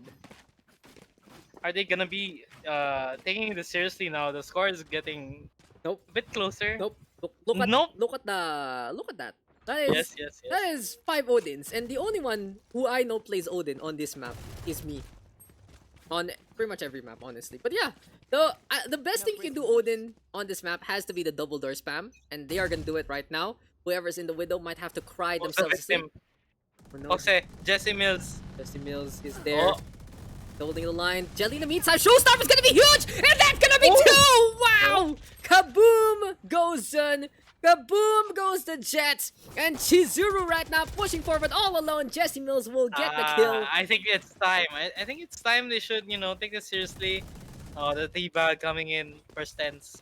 Tama lang yan. Wag post Stence. Pag po Stence indeed. But tama na yan. Odins are gone. And I think we are finally getting the rifles at expense. But for Stence, he is going to be a lot light armor because behind those Odins, they have really hurt their economy to say the least. But hey, still a chance here. Koak is going to be taking one of those Odins and looking to spam onto A side. I think with the Sage here in position, it might be the best situation in the first place. Let's see if Kohaku will get some kills with this Odin though. They're going for an A take. Oh, with a double updraft. No, he spots no one though. Yeah, no operators there. Ralphie can't get the kill. The Odin is waiting. Barrier Orb is there. And I'd love to see Kohaku just stay there. As soon as the Barrier Orb drops, bullets will come. But here comes the hot hands and get out of the fire that's unless you want to weird. get burnt. Ooh, Good tap. Jelly on the flank.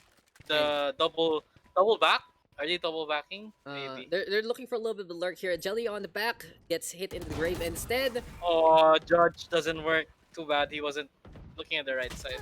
The perfect lurk right there. Just waiting Rafi on... though, he has a judge and he's up against heaven.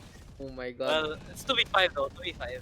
It's still doable. Kohaku is waiting his Odin count. He does get the headshot there onto the Reina. And Chizuru trying to get that spike plant on will fall there. In the end though, Kairo dropping Too on many down people. just to die. Too many people as you said. Too many bullets also from the Odin. And now it is back to where we belong. Back to the same momentum. And back to Sige Jessie with a 2-round advantage. So I think it's time. I think are they gonna finish this now from this round? Oh, no more memes. Real business, yes. I think it's real business time, and get your gacha on, because here are the rifles Ah, again. they are going for the For for the the finish for the though. coup So de grace. one up on Kohaku. Who's on long though? On heaven right now, it will be Jellido pushing forward and making this judge work again. This is the second game in a row, Dodge, that we have gotten a judge gamer. And a while ago, it was the Jet. This time, it's the Rays. Both duelists, though, having a lot of mobility, to say the least. So Jelly just abusing his flights mode. Oh, gets punished though for pushing that smoke. And you gotta say, when you get too close to the sun, you will get burned. Ralphie saying, the air is my domain. And now with the spike on the hands of Chizuru, it's gonna be a little dangerous because he's by the ramp there, by a short in the sewers. And if the spike gets dropped there, it's gonna be easy for the defense to concave on. Decisions though, and it seems like it's gonna be a western side, potentially a C push. So no one's guarding C site right now, and the Cyber's in garage, probably just waiting for people to go inside the site. He still has his camera though on that corner. Gonna go for a retake probably. We'll find out if this is gonna actually work out in the first place, as Sukuru gets another one there. Still though, that Cypher is holding the line. Kairu is trying to pay attention in the first place. Oh, And what a shots. Sneaky. Spraying. He is very, to say the least. And even catching out Zun right Oh, there. not watching. Did you see that spray? It was just so surgical. It was so far. It is so and he controlled it perfectly. So big commendations there to our Cypher player. And now Kairu making a difference. He gets 3 before he dies. And here we go again. Oni skin They're in sticking hand. it though. And Ralphie is just gonna be having to hide around here. Defense will win, and maybe he can get the advantage. Tailwind right now, but Una says not gonna happen. No. There's a, you have to draw your gun first before you shoot. So And- that's not gonna be. Especially if they're memeing, right? If you just decide to run in instead, rather than going for that tailwind, you could have had the chance to get that Brimstone. But goodbye to the Oni skin, and hello to an almost even scoreline again. Operators though for both sides. Ralphie right now looking to contest C long. But I do like how Kairu is playing it out. Since he's only playing the Phantom rather than the operator itself. He's playing the southern side, the northern side technically, defense of C sites, because those tripwires are a lot closer to him rather than the choke points itself. So they have 2 ops right now, but there's one down. Oh wait, Okay. Stance with his tricks. Oh, The He guy's misses already dead. both. No, he's already dead.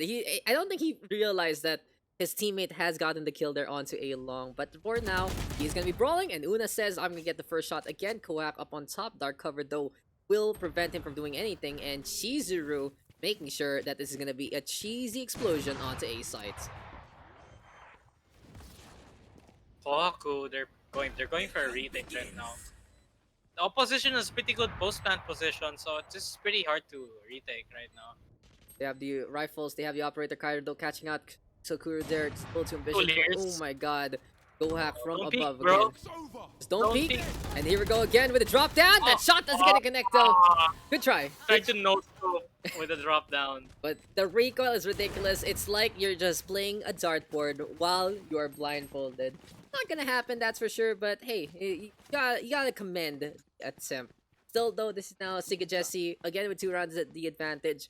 And since Stence has the operator, they can potentially run away with it and more. So 11-9 the score line. Can they bring it back though? They still have money. A bit of specters. A bulldog with light armor. Still winnable though. So winnable. And I gotta just say one thing, Dodge. I gotta commend this patch because nothing is broken so far. And now there are those vision cones with different There colors. is something broken though. What's broken? What's broken? If you don't have a UI, it means you can get flashed. Oh, that's pretty broken, but that's not about the spectator, so I don't really care. Okay. Oh, the spectator. Yeah, you mean. nothing's broken for the spectator this time. My buttons are The correct. scoreboard last time, diba? Yeah, the Oh, scoreboard. No, Oh my god. Chizuru I put guess his you, pants down. dude, you don't need a scoreboard if Kairu and Kohack are just there. You can just pay attention to both of them. Stence now all alone though. But yeah, the scoreboard is good. The numbers are You get good. The rounds won are good. Everything is good to go. I gotta say, even new additions. So nothing is broken, Riot. Congratulations. The only test right now is if the Reina bug is still there with the double Empress. But hey, at least we don't see it right now. Stence though, still holding the line. He just wants to save this operator for a rainy day. He hears the race though close by. And as soon as this wall pops, I gotta say, Jelly is gonna be going for guns a-blazing again and again.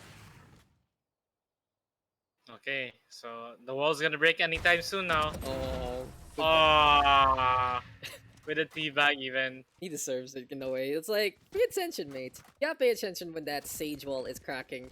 And I know there are some players that are so into the game that they know exactly the durations of those things. It's like 30 seconds now, right, for the barrier orb. So you just put half a minute on the clock, and you know exactly when you can push in against your opponent. It's like 30 or I 40. you can just see it visually though. So. Yeah, it's pretty visual, but you know, knowing that exact moment helps Jelly out though, even more. with the ult. Oh no, What? Let's watch him. he's going for it because he is gonna He's be running he's going around. for it. Knife out. He forgot to buy satchel packs, Mr. Dodge. Oh no. But hey, at least Sun got that. So at least Sun dies, and Jelly can just obviously say to the team, "All part of the plan. Don't worry about it. I just pretended to run on and even getting Oh, with to." a nice shot. Oh, Chizuru coming in from the side though. Redemption there from Jelly. We saw the tap, we saw the fail, but he made it a win. That's for sure. Unia You know, with the judge. for an Oh, execution. they don't know. Pepe love. Okay, again, no trigger discipline this time. Easy takedown onto Skuru. I would take that and more.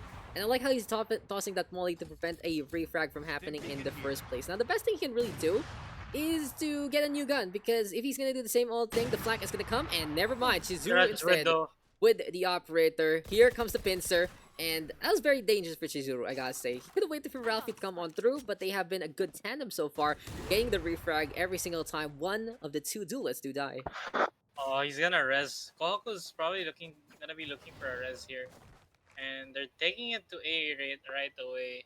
He doesn't know that they're rotating, but it's the most straightforward thing to do when you know the other guys on the other side of the map.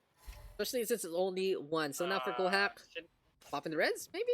This The res was too slow. The res was too slow. I gotta say he should have rezzed way earlier than this. He should have Yeah, rezzed as soon as the transition was So happening. he has like 25 seconds now to contest the bomb.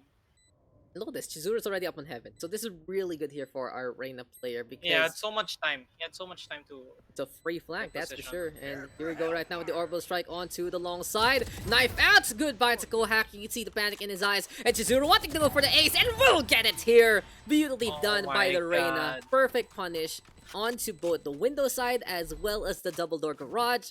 And hey, match point right now for Team Sige Jessie as Chizuru is taking top frag from everyone else. So he's gonna go for the Empress Odin, is he? Maybe. Oh, Phantom's good come too. on, Oh, come on, hiccups. Chizuru. Empress Odin is the way. The way to go. This is the way. And I guess he just decides to change the Phantom skin to the white Oni. Oh, the Oni skin, huh? There's a lot of these particle effects, that's for sure. Like when you see the sides, it has these different colors here and there. And now we will see the showstopper Jelly. play from Jelly, but he gets caught by Stence in midair! What kind of battle was that in the middle of We were Haven? not he got satcheled in midair, something like that. They both satcheled in midair and they eventually hit each other there. Una though gonna be able to make that one happen. Sun meets up with the takedown. And here comes the Phoenix pushing forward on the B side. Sukuru though with the cleanup crew. Last one here. Perfect flank. And what a way to end. You see two ballerinas kicking each other in midair. It's Jackie Chan versus Jet Li. But in the end, it's Sige Jessie with a 13-10 victory. Oh, GG's to them, and I gotta fix the next lobby now. Yeah, thank you, Mr. Dodge, for hopping on in at the end of that. But a great birthday boy here. And Mr. Vyminal is back. It seems like he's paid his bills to Moralco. And Chizuru taking top honors there with the ace. But ikaw, Mr. Vim, were you able to watch the last parts of the games? Anything you took notice of in the first place? I was still kind of like busy trying to get everything up and running again, so unfortunately, I didn't really catch the last few moments. But I just want to add, Mr. Daks, and I want to commend you for what you're doing here in terms of your broadcast and PUGS in general.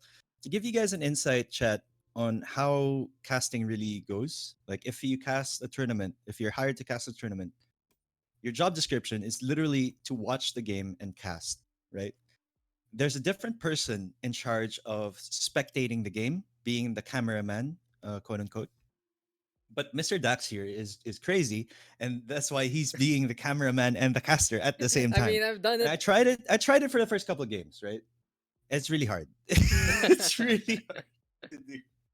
You guys get used to it, especially if you're Uh, doing a dead yeah. game. You know, like when there's no one else in your scene to really help you out in a way, or who you think can actually handle it.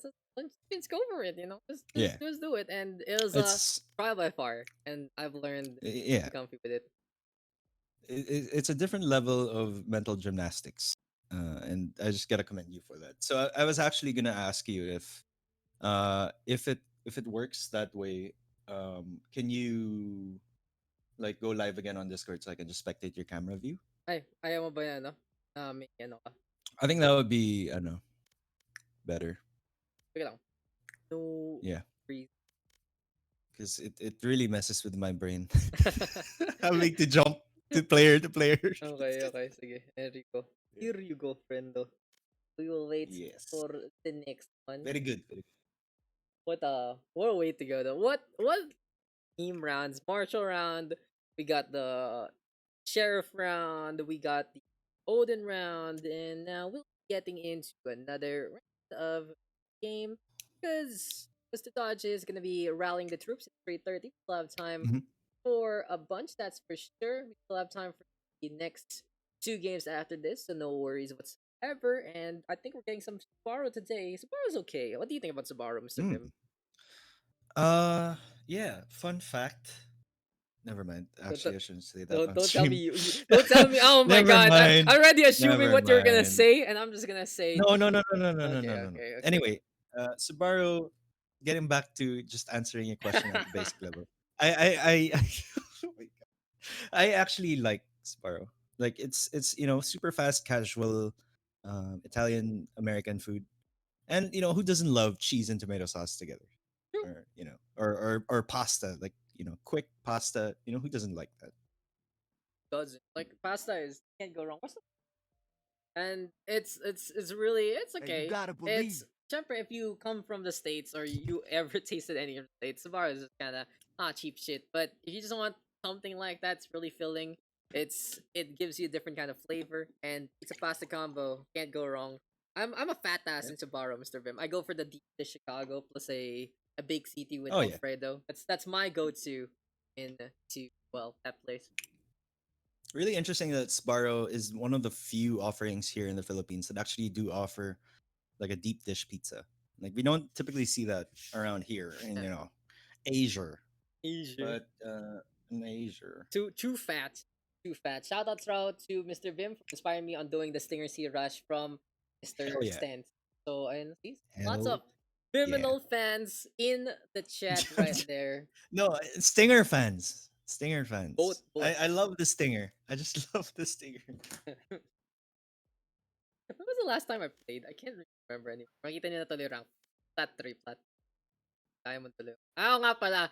So, the funny story was, we had a long... Pakita mo yung scoreboard. Ay, asan na yun? Ito. I still have the game, Scoreboard. Vyminal. I still have Ano ba the yan? game. Ano ba yan? Grabe. I still have the game, bro. Walang awit na lang, guys. Awit. Guys, kung makalaban nyo si Daks sa rank, matakot na kayo. Yan yung tong Valorant PH versus Valorant PH stack. So, it was the Overwatch side. It was Billy, Jikama, Dings, and Aika. And then it was sila Vim, CMS Foods, Joseph Food, and Ghost. I was like, okay. Wait lang, Luna stole this. Hello. Hello. Yung bind. Hello. Okay. Bind. Bind. Pag team 1 is named Ha? Okay. Hakdog. Hotdog. Okay. What side are you Hindi, on? Hakdog. Dog. Hot Okay. dog. Okay. Hakdog. It's HA AHK DOG. Okay. Yeah, I need the side though. So they're gonna be Hello? defending, I think. Okay. Sige. Yeah, defending. Hakdog is defending. Yeah, I'll Yes. take it. Pag Okay. team 2 is named si Daks, Daks. Okay. No worries. Daks. I'm good with that.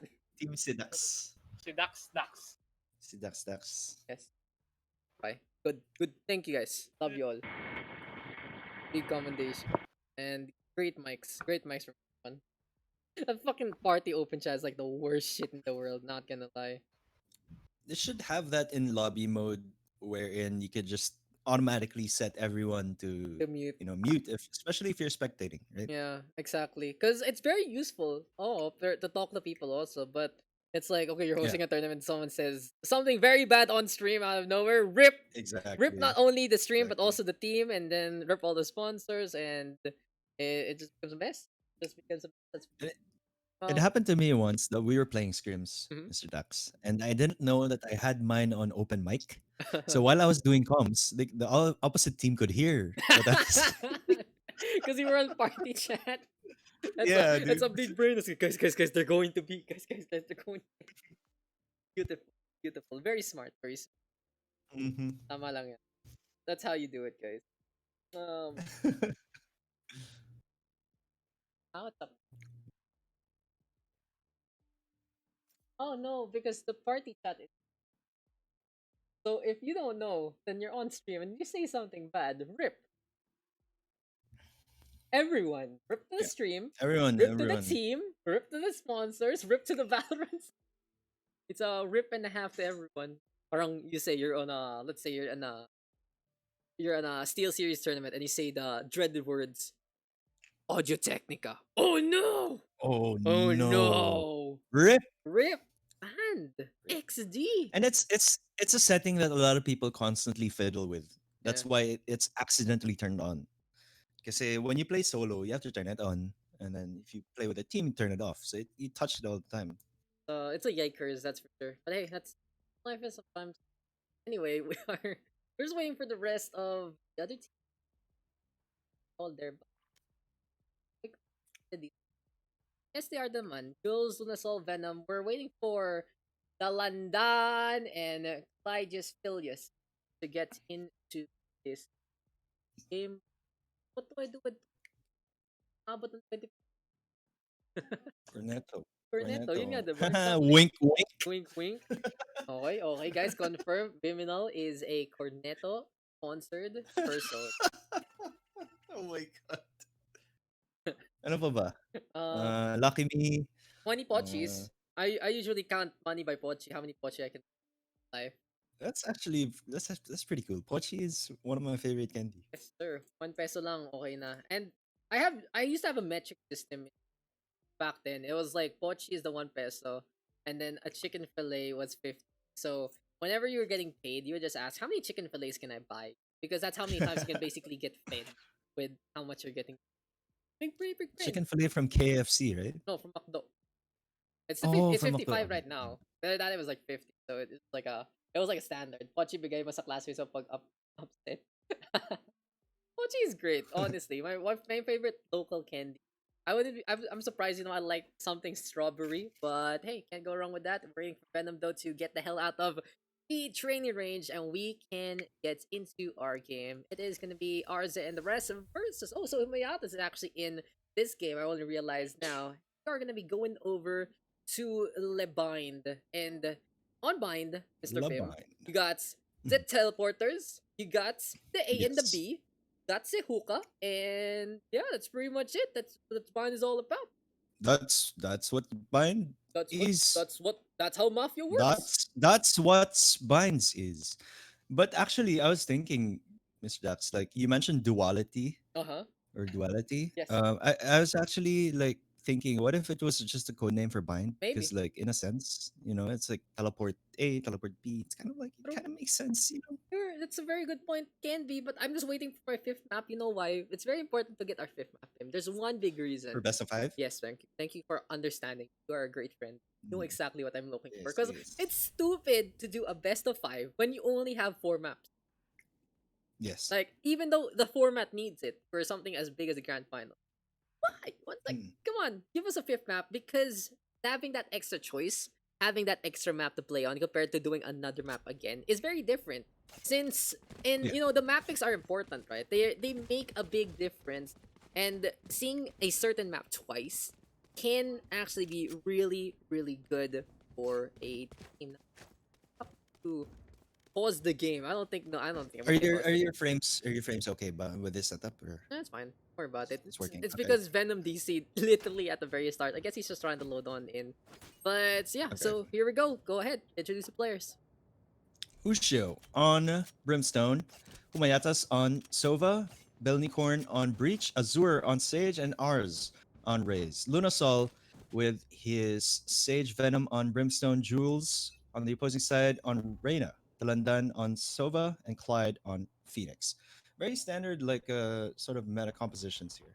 Yeah, especially that defense. That's pretty much the meta from the last slide, except that Raze, of course, you're playing the Cypher instead, but we'll find out as we are in a pretty standard map that is Bind. The only thing that makes Bind very, very different from all the other maps is that teleporter, and that makes the map itself a little attacker-sided because not of how the funnels work, but more of how quicker the rotations come. But it's a very small advantage, and it's very loud as Humayatas is holding on to a main to the best degree.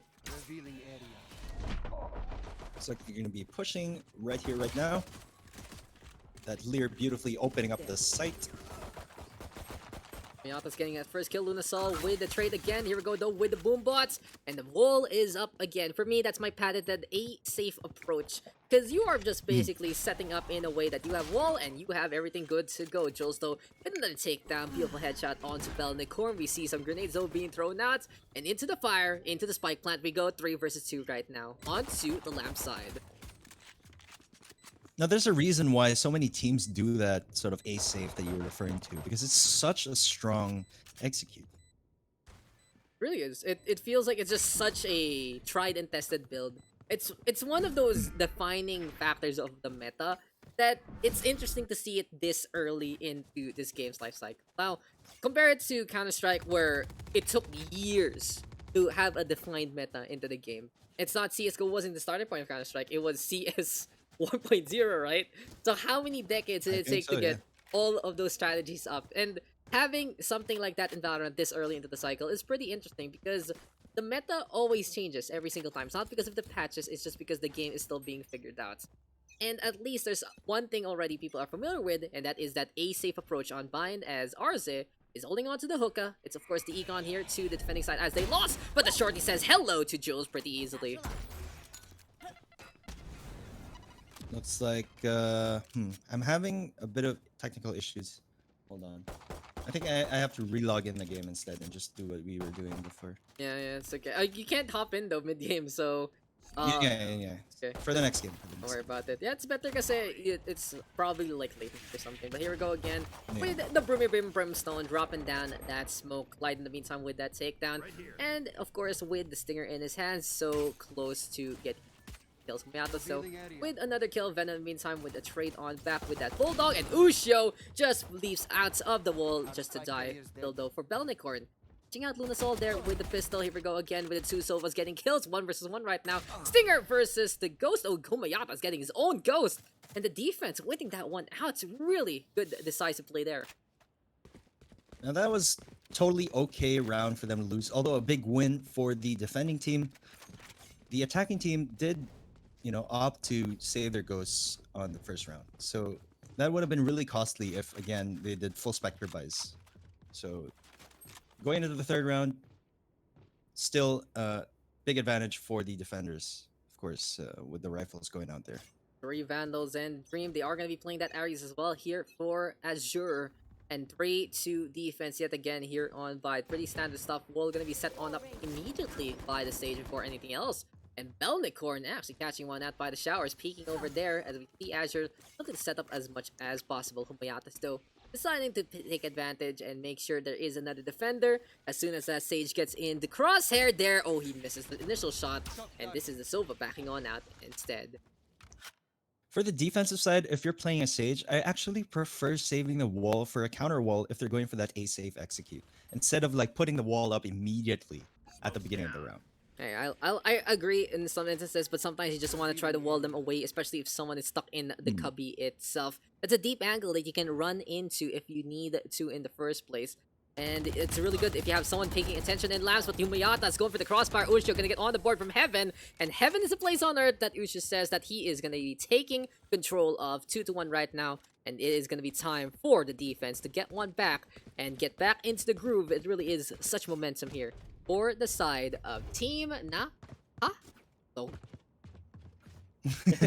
Now for Team, see Daks, I'm not quite sure what happened there. Like they did have a brimstone. I'm not sure if they were able to proc the smokes already, but they just pushed in without cover whatsoever on A short, and that they were quickly shut down because they didn't really block any line of sight for the defensive team. Alright, parang it feels like when you're not gonna be even using those smokes in the first place, why bother playing that agent, right? And Exactly. if you're not gonna be playing utility, might as well play duelist compositions because at least you can get kills a lot quicker. And I have seen teams, of course, play duelist compositions because that's where they're comfy in. But the best teams, of course, use these tactics rather than raw power to make sure that they can get a good sight or it's a good kill. So look at that brimstone usage. Ours are gonna get caught by the molly and into the smokes as well. Hunter's Fury, though, already being thrown at by Dalandan, and it was Humayatas rather throwing that one down, and he will get a kill there, but Lunasol and Jules making sure they have complete control of B side already. Really strong defensive attempt right there coming in. Although we still have the breach, possibly going for exit frags. Although he could try for the 1v2, he does have the operator. I think he would try to go for a save here. Find out. That's what I would do at least. He has the operator and he's going for 1v2. He does have a chance, but against Arena with that Empress, it is obviously so much difficult to actually deal with that duels in the first place. Look clear out though from the aftershock. Jules is on a very interesting position. Has a little bit of the angle here against the door there. And that's going to be tracking on the breach. And oh no, Belnicorn could have gotten the kill there. Misses the shot. Jules will say thank you very much for that mercy round. And we are all tied up 2-2 as Daks will even things up. I thought he was going for the save because he did wait for the clock to tick ever so close to that bomb exploding. And when he went out and tried to go for the 1v2, he didn't have enough time, arguably. Maybe around 10 to 12 seconds until the bomb would actually explode. Yeah. A very risky move there. He needed to get those kills quick or he would be dead to the spike. And holding on to the operator could have been the better option there. So now they are going to be having to basically not play that operator as we do see Venom right now looking to play a longer angle on the B side. But Arza with one, he has been showing up there. Jules with a takedown there in response. And the thing about Arza, Mr. Vim, is he has been the latest highlight for the Valorant PH PUGS. The last time we saw him on splits in the last session, he hopped over wall, killed the defender there, and literally stuck that plant, and stuck that defuse rather, and got the win for that team. As Jules is moving over to the back of the sites, here comes the aftershock though, and there we go with the two Brimstones getting a kill apiece. Looks like their success rate on the B execute is working out pretty well for them. Looking like perhaps 2-2 so far. Jules really securing that CT side. Goodbye to the defender's angle there, and here we go with Humayatas trying to get on through to the hookah instead. Belnicorn, oh, Rolling Thunder! Gonna be pushing forward, and you can feel the ground quake underneath Jules, but that easily tells that where he is, and Lunasol will say thank you very much for the intel. I will get that takedown. Humayatas, though, with the trade, drop on down with the Silva trying to make no noise, but Jules is just holding that angle by the container, and he will get 3 there. B takes, as you said, has been pretty much a successful rate there for Daks, and in essence, this has been their domain so far. And why do you think so? I guess it's because there's no Cypher on the other side, but they do have that raise to potentially mitigate any kind of push. What's the plan? What's happening here for the defense? Okay, here's what I believe is going wrong for the defense. Ours arguably, one of the strongest playmakers in the team, of course, opts to go for the pre-fire out of hookah, but then he gets immediately traded, and so they don't have a raise to stop the push. It's just highly unfortunate. You're not using that utility, you're just going for the entry. It doesn't really pan out in any shape or form. Here we go though with the Hunter's Fury as well as the run it back. Still though for Jules, pushing forward, pass the dismiss, wants to brawl in front of everyone else. He will get slow, but he doesn't care. Still though, the Brimstone, no regards for his own life. Ushio is desperate to get the takedown here onto the Reyna, and he's trying to play the guessing game. He's hitting the Radiant Knight instead. Arza though coming on through with the Frenzy, and Ushio actually catching him on one, but Jules and Clyde clean up house, and now the attacking side again with the victory. Daks though making sure that the round where the opponent is playing the econ, they execute fast and they are furious with their action. I mean, arguably on perhaps if you know your enemy is on econ, it would be easier to take A. And that's exactly what they did. Because again, B on bind is a very short range, close quarters affair, right? So they're going to be on shorties, they're going to be on classics, and you can easily get one taps with those shorties and classics at close range. So definitely a good call from Team Daks. Here we go again. It's time for Jules to push on forward. Stim drone is set up. But as you said, this is going to be the round right now where the buys are coming, and A is going to be a lot harder because Mayatas is looking mighty scary with the operator. He has gotten 1 and 2 white peak there from Jules, not going to pan out whatsoever. Lunasol though with a trade on back with that Sage. And we know that Lunasol is a really good rifler. He is just pretty potent at playing that Sage every single time. And he's playing a really consistent effort so far, but the defense is proving your theory right because that operator from Mayata is an expensive buy, but that buy has gotten 2 kills so far.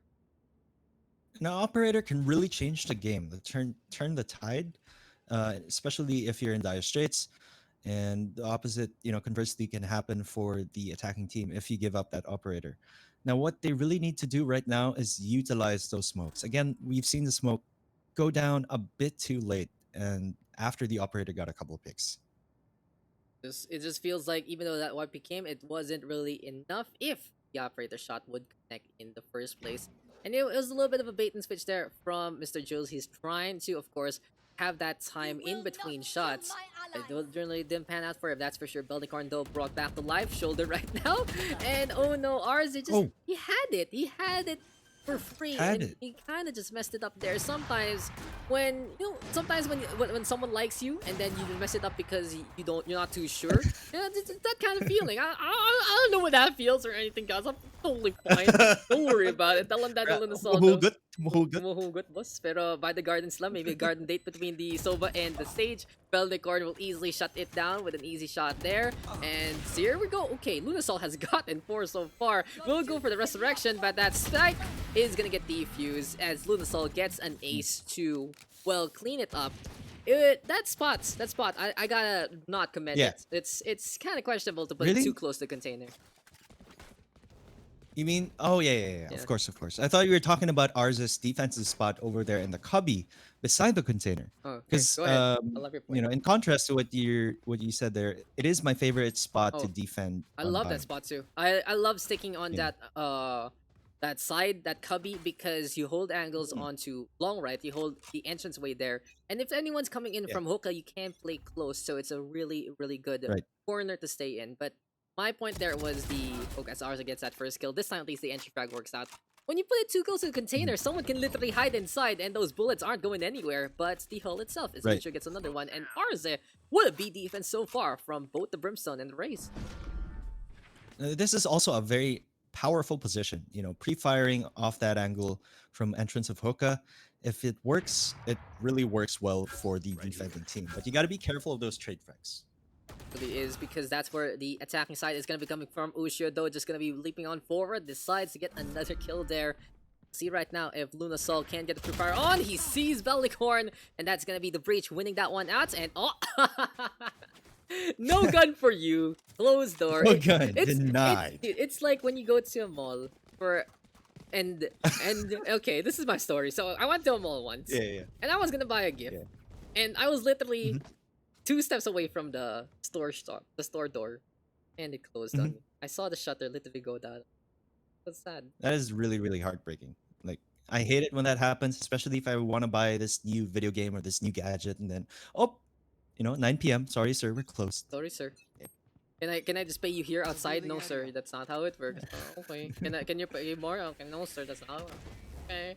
I guess that's my life right now, and Belnicorn is gonna be on a life full of cleanup duty. He's the janitor of the shower side, and this is a really good angle here for the breach in all honesty, but I don't really recommend this. He did get the kill, but could have gone for the fault line first, I believe, because that's such a good angle to get the straight line on, because it's pretty narrow. Definitely. Again, maximization of your utilities is the name of the game, which is Valorant. I thought the name of the game was Valorant, but Azure does get 1 as the attacking side gets 2. Showstopper coming in through again. Maybe this Call of Duty, I'm not too sure. Arza though with another kill. Here we go with Lunasol though. Operator in his clutches, also pretty good with the op, and Lunasol having a quiet day at the office a while ago, and this time, dude, that is so close. That was so close. But that's my point. He was having a quite the office mid frag. Now he's at top frag spot with 13 kills to his name. And with the classic in hand, I can't really do that against a rifle. Arze is just pretty potent in CQC. And this time, Hakdog does take the lead back. I mean, for Lunasol, that was a really, really good sort of quick thinking on that wall. Now, he had an entire array of weapons behind him. What I would have done would probably, you know, wall that off, make use of the time, you know, stalling that raise, stalling Arze, you know, pick up a gun, and then go for the 1v1.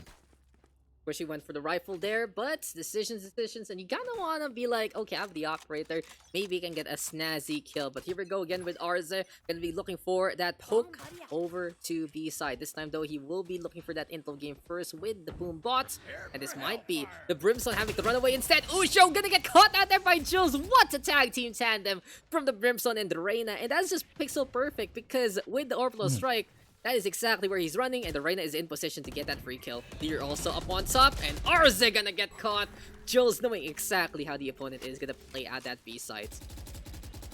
Jules is putting in the work, and again, I'd like to commend that orbital strike because it really forces the opponent to go out of position. It doesn't necessarily mean you have to get a kill. Really isn't, and here we go again with the Rolling Thunder this time from Belnicorn, but it doesn't help out compared to that potential one in the showers earlier on. This is a lot bigger, and seems like the ground is gonna be quaking, but not on every angle. Humayatas though with the cleanup onto Jules. Here comes the push from Clyde. It took him a sweet time to get that kill, but the kill is there nonetheless. Still though, the elbow of Humayatas getting the knee on again one more time. Lunasol will clean that one up, and hey, at least Japan didn't sink this time, as we are all tied up 5-5. 5-5, and it really goes to show how strong those flashes are. You know, you have the tandem of the Phoenix and the Lear, you know, Phoenix and the Lear from the Reyna, and it just goes to show how powerful it is. Do not underestimate those flashes. So putting a smiley, cute. Okay. Anyway, Indeed.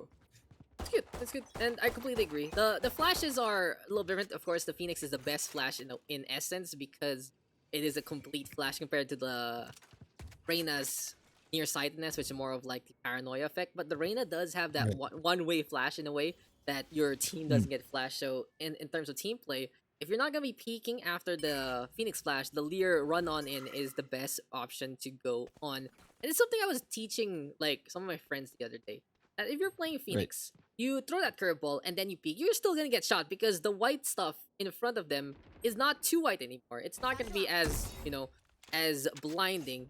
But if someone peeks after you immediately curveball, as Lunasol gets another there with the operator, that's the perfect time because they are completely blinded and they will just die not knowing who killed them. Definitely. Actually, on the opposite side, once you flash and then peek, you know, sometimes you can just anticipate when the Phoenix is going to peek, so you can still kill them while flashed. As the greats say, quote unquote, crosshair placement. And Oh, when hell yeah. That's replacement. my favorite comments, that's for sure. But here we go again. Yeah. Humayatas is gonna be, oh no, that's something these operator players need to learn. Gotta control your feet sometimes, because he had the perfect shot, Yep.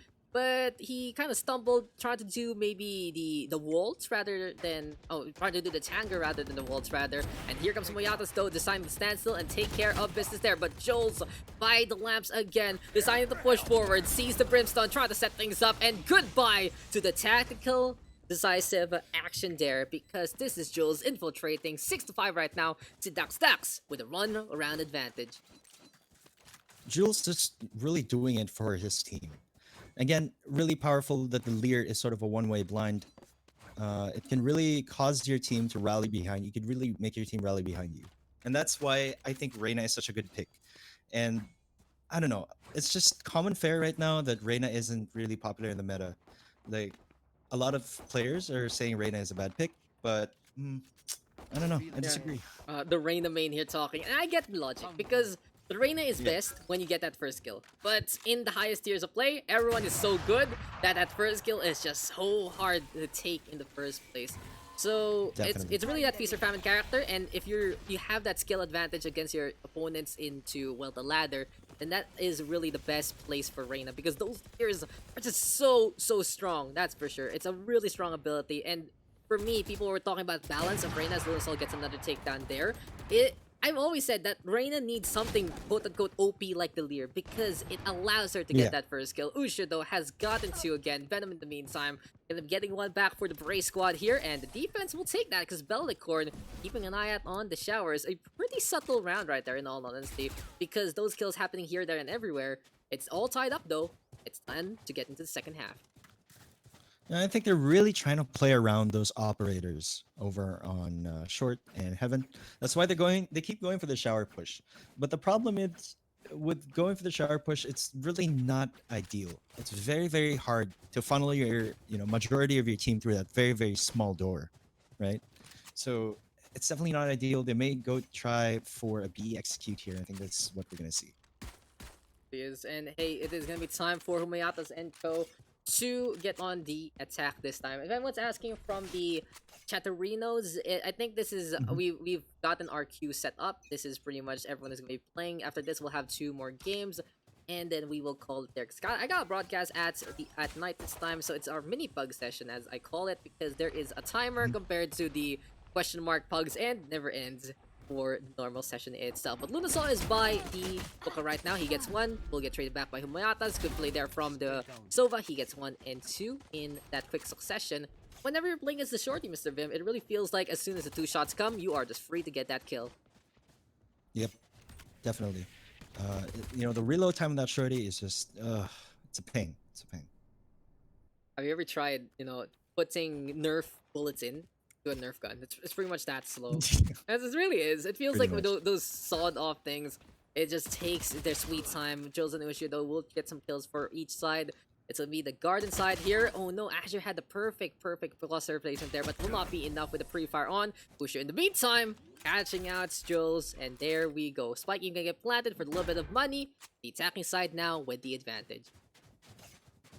I don't know. I'm not really a fan of going shorty for the first pistol round. Like, you could arguably do the same thing if you're gonna be in hookah. You could do the same thing with the classic, Sure. the one tap on the classic, right? So I'm not sure if going shorty for the pistol round is actually a smart play. It's sad. It's sad that they removed the jumping right click. In all honesty, I miss it already. Yeah. It was a I very mean, interesting you really tech. do some stuff with that, but still, I think classic is forced to be reckoned with. The classic is a really good gun. Not gonna lie, they're just there are obviously better guns, but the classic for free, it's like top shelf quality. Getting something like that for free is amazing in the first place. At Humayatas, again showing his stuff. Now the interesting part about Humayatas is he did have enough money to go for a full buy on round 2, but he wants to play it safe.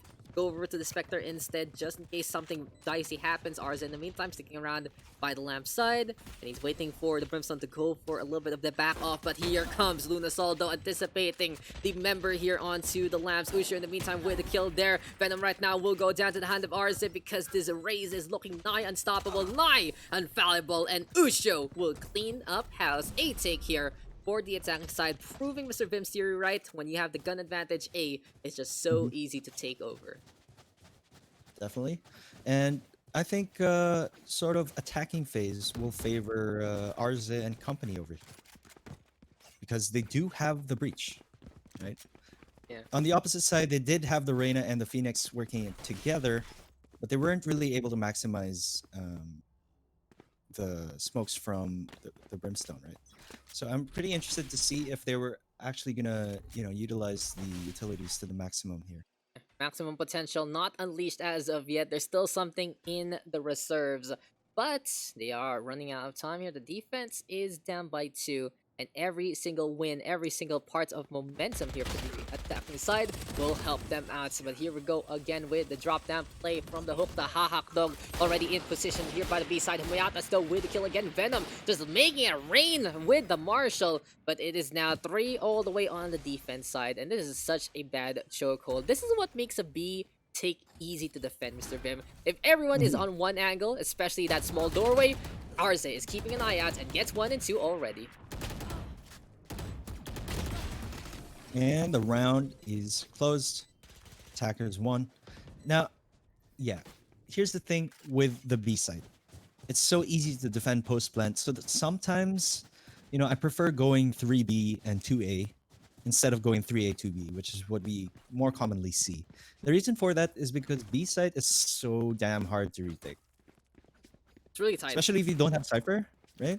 Yeah, I completely agree. Because seeing how the defensive connection works, just seeing basically the head of the elbow there, that door is really, really small. And what makes a B take easier is when you're able to take control of things like hookah, things like long into the gardens, because you get the flank on. But if you're all stuck on one side, then that's a little bit of a problem there. And that was the problem for Team C Daks. They're down by 3 right now. It's a reverse nice scoreline. Here we go though with Boombot hopping on around by the Lamb side. And it seems like our Sova is getting some intel with the Raging Knight to bounce off. Patented A safe execute right there. You could go for a counter wall, which would probably be the best play from the opposing stage here. Here we go again with those kills. Hakdog just so quick at getting the execution on Usho, even using that corner of the smoke to get the free takedown. Goes for the stem beacon, and he's gonna be getting the tap onto Jules. Cleanly done up in the air. That's spray. A little lucky though. You saw that how that bullet curved diagonally. Yeah. Yeah. I mean, sometimes you do get that random lucky shot. The reason for that is because the spray patterns in this game is completely random horizontally after the first maybe 5 to 6 bullets or so. Hey, it's just fun. It's just fun to see the tap actually connect in the first place. And here we go again. 10 to 6, 3 ultimates here for the side of Hakdog. They have their rifles, so they have the operator. On the other side, it's going to be the same old thing. And we'll see if Lunasol can actually make a difference here onto the Heaven side. But unfortunately for him, it's a stack onto B. And with the two Lulas right now lurking around onto the gardens, if they get caught unaware, it's going to be looking really, really bad for the defense. Hey, you gotta believe. And of course, the entire site. There's no one on the backside right now. Like they were both in garden, which is very risky, like 50-50, gamble. At least they get one kill. Usha burning up Lunasol though, and again, the Brimstone cleaning up house one more time.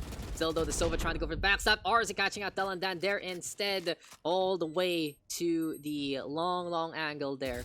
Here we go again. Jules right now trying to survive. Usha will go down first and foremost, and that's what the Devar is all about. You chomp that soul, and you enjoy those easy pickings. Still though, Empress has been popped. There is a big chance that Jules can make this happen. Sees the raise though, but never mind. Arze beautifully tapping, beautifully stepping on, and it feels like this is Hakdog running away with it with a 5-round streak. Now what Team Daks did right there, doubling down on long B, that's a very valid strategy. Don't get me wrong, but you only do that if you have 3B, because someone still has to cover hookah regardless. If you give it up, if you just let it happen, it's a bunch of question marks to say the least, because that is not just the shortest distance to get into B. It is also the high ground, and having control of the high ground, having control of the teleporter is just such a big decider. So it seems like they've taken their advice and went 3B to A, but this time it's a stack onto A side, and as soon as they see that Sova going for the Hunter's Fury, oh, Delandan actually catching that one out, and never mind, what a kill set streak there from the defense, and Berlicorn is all alone now versus the world. Much needed win right there. Flawless, and that was just so well played there by the defense. I honestly thought the attacking side would decide to run on in, punish that Thunder's Fury, but from above, that was just Venom getting the perfect shot on with that Marshall headshot, destroying any kind of push there. Yeah. In this case, one thing that would really turn the tide is an operator for the defensive side. And again, utilizing that high ground on A Heaven, and also utilizing the very powerful position that leaves Hookah very vulnerable to backside on B. Operator, probably double operator at this point, would be the best bet for our defensive team. I gotta agree with that, especially having those long angles again and again. Humayatas though actually getting a kill here from the fountain. Really good shots onto the overcommitments, and it seems like for Lunasol, gonna be going down there by the garden side. In case though, it's Jules now looking to go for a little bit of a lurk pushing forward. This will open up this A side though, and for now it's Delandan having to hold that angle, but Venom is looking mighty strong up on Heaven. He has gotten 1 and 2 on the tower angle, and he wants to go for more. Sees the race there, Orbital Strike gonna be on point to just mitigate any kind of plant action. Delandan even making sure that Lance is covered, and Clyde with the stinger coming in from behind gets rid of He gets rid of the planty though, but Jules is there to get the refrag on after the kill from Arze. Now, the reason why the defensive side was able to close off that round was because there was a very, very crucial mistake, Mr. Daks. And that was because the offensive Brimstone failed to smoke A Heaven. And it happens quite a bit. Unlike the Omen smoke, the Brimstone smoke, you just click on a map, right? So you don't actually see where your smoke is going. If you miss a few pixels clicking on that spot on the map, then you will leave A Heaven open. Yeah. And the worst part there is if you miss it, it's not only not there where you need it, it's also on the low Yeah. ground, which makes it even worse, right? Because even if you fuck up Exactly. sometimes, it's like, okay, it covers it kind of, but damn, it's like, why is there smoke under me? Who's bringing the party here? Who's making Yossi or something? Who's probably vaping? But Usho gonna catch that Clyde there, and you know what kind of flavor that vape is? It might be some brown chocolate, but for now, it's a spike planted on the B side. This time though, at least Jules is on the flank by the hookah, but it's the same old problem. There we go with the wall set up and complete control of ours and the rest of the crew all the way into the connectors.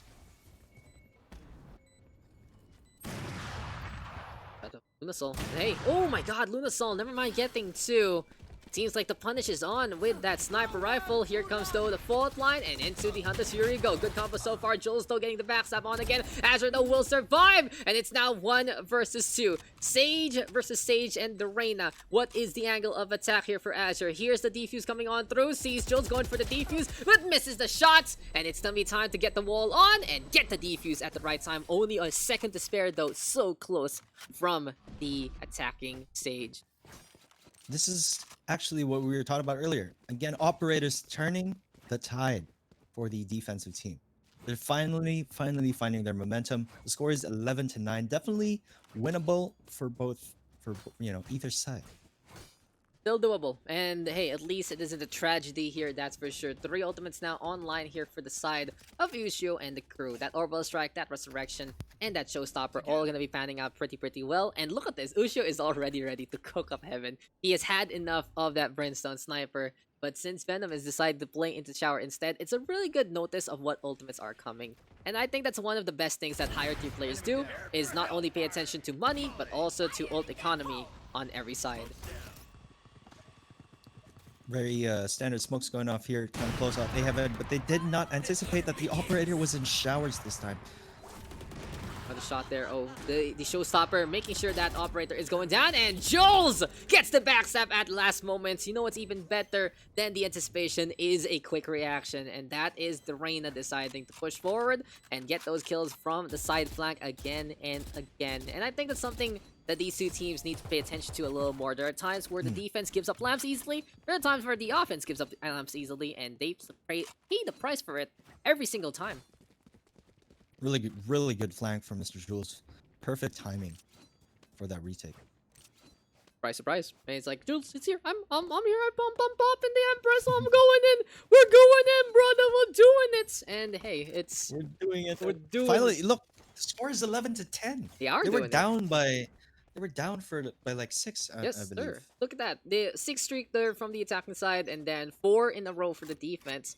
So it really goes to show si Daks is putting in a mighty big performance, to say the least. What's in their pants? That's gonna be the question here. As Glide is trying to play the long angle with the Phantom. This is really ambitious, in all honesty, from the Phoenix. But it works out for them, even though there's no operator on that side. It's Lunasol inside getting a takedown. Joe's also taking control of the hookah there. And the 2 duelists stacking onto the Guardians. This time, it works out for them. Man, that is just kind of tough to watch, trying to go long range with the Phantom on ADS.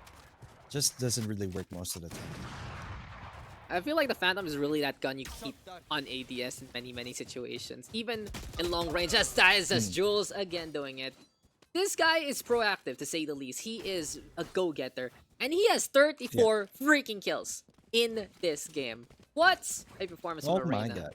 And that's the thing about Reyna, Mr. Vim, is sure in top tier pro play, it does get countered pretty quickly. But in cases like this, in ladder, in PUGS, and even the grassroots tournaments, the Reyna is really that agent that pops off like crazy almost more than often. Yeah, I mean, it really has really big snowball potential. If kept unchecked, You know, if he can chain those kills, just really pays off. It's just really good to see like super high mechanical players on that arena because it just allows them to point, click, and get a takedown there. And then in the case though, there we go with smokes being set up. This time the Brimstone trying to make sure that's gonna work out. But a big Molly getting the cook on again, and Azure at least surviving to put the wall up and maybe heal himself for a rainy day. But Belnicorn catching out one, and that is just the attacking side getting the first kill onto the lurker that is Joel. They still do have a resurrection on both sides. Oh, did you see that? bit of a lag. I think Clyde DC there for a little bit. Resurrection is there. Venom though, almost getting a shot on in. Then Arze will go down as well. Here we go right now with Luna. So up on up in heaven and double operators for the defense is something you've called. But Humayatas is surprising with the Spectre. But even bigger, that's Venom gonna get the close range takedown. Here comes the Rolling Thunder though. Someone needs to keep an angle onto the wall segment that is broken. And Belnicorn, it's do or die time. Resurrection right now at the Dalandan. They have to go for the defuse right here, right now. Tremor gonna be coming on through. He wants to go for the stage there. Spirit transfer is huge! And Belnicorn! What an ace! What a hold! And what a show from Hakdog! What did I just watch right there? Never have I seen before in the history of Valorant. Oh my. That, my friends, is how you play Breach on defensive post plant. Saw the lineup, he set it up. He's not just going bowling, he is the machine in behind setting up those pins. And that's both line, even better. Belnicorn, what a damn show. One round advantage though here for the attacking side. Match point, and you gotta commend Belnicorn in that effort. Definitely, really, really big. And if they actually win that round, then could possibly won them the game right there. This is do or die time though for Hakdog, and see Daks has one last chance. Wall is set up though, perfectly timed by Lunasol, but that's what the blast back is all about. It blasts him down, Slow Orb is there, and he's trying to go for the kill. Lunasol catching out Ushio already, forces out to the Guardians, but Humayatas with just better tracking there. And here we go with the flank already. Belnicorn gonna get that takedown. The Phoenix now coming on through again, and Clyde for one more time decides to go for the Phantom ADS, and it blows up in his face. But Venom with the Orbital Strike. Humayatas trying to play the guessing game with the Hunter's Fury, but the spike should be planted here by the attacking side. Typically, you don't use Hunter's Fury unless you know where exactly your opponent is, but at this point in time, you just gotta identify where Venom is coming from. Venom So now this has is good. spotted. Operator versus operator. The cape is seen! Oh no! This is why superheroes don't wear capes! And this is just gonna be Belnicorn going down instead because Venom knew exactly where the Sova was. Now he's gonna be looking for a little bit of the tap action. He has the Molly available. Wants to go for it against the Sova first so he can actually push on forward. Recon Bolt though is hit. And Humayatas, you're staying way too long into the fire! What is going on in this game, Vyminal? RZ right now though by the deep corner here in a little bit of the cubby. And he will be killed by Venom. What a clutch! Back to back. And this is why big burly men are parts of the meta. Indeed. Both S tier picks in my opinion. But damn. Okay. We've Okay, seen one wait. clutch onto another clutch. Overtime. Okay, overtime. Let's go. Overtime. This is the first time we've ever gotten overtime into the Pugs. Because In new Pugs, system. right? Yes, So sir. yeah, so this is a new system. So for the uninitiated, they need to win by 2 in order for the game to close. Otherwise, they could vote for a draw. This is Pugs. Let's see if, Will they make us honor system. Will maybe they make vote us for a stay draw. here? I mean, that's the question. What is our limit? I think I would like to see how long this can go. But I don't think Yeah. after I do that one time, I'm gonna be like, I don't want to do this anymore. Okay, never mind. I found something broken. So Vyminal in overtime, the numbers are broken now. Yeah. In normal rounds, it's not Pretty broken, much. but now the numbers are broken. Look. Not in order. Yeah, I see. It's not in order at all. Yeah, Hmm. there you go again. Strange. So, come on, Riot. You're doing a good job already. they are. Please fix. Please fix again.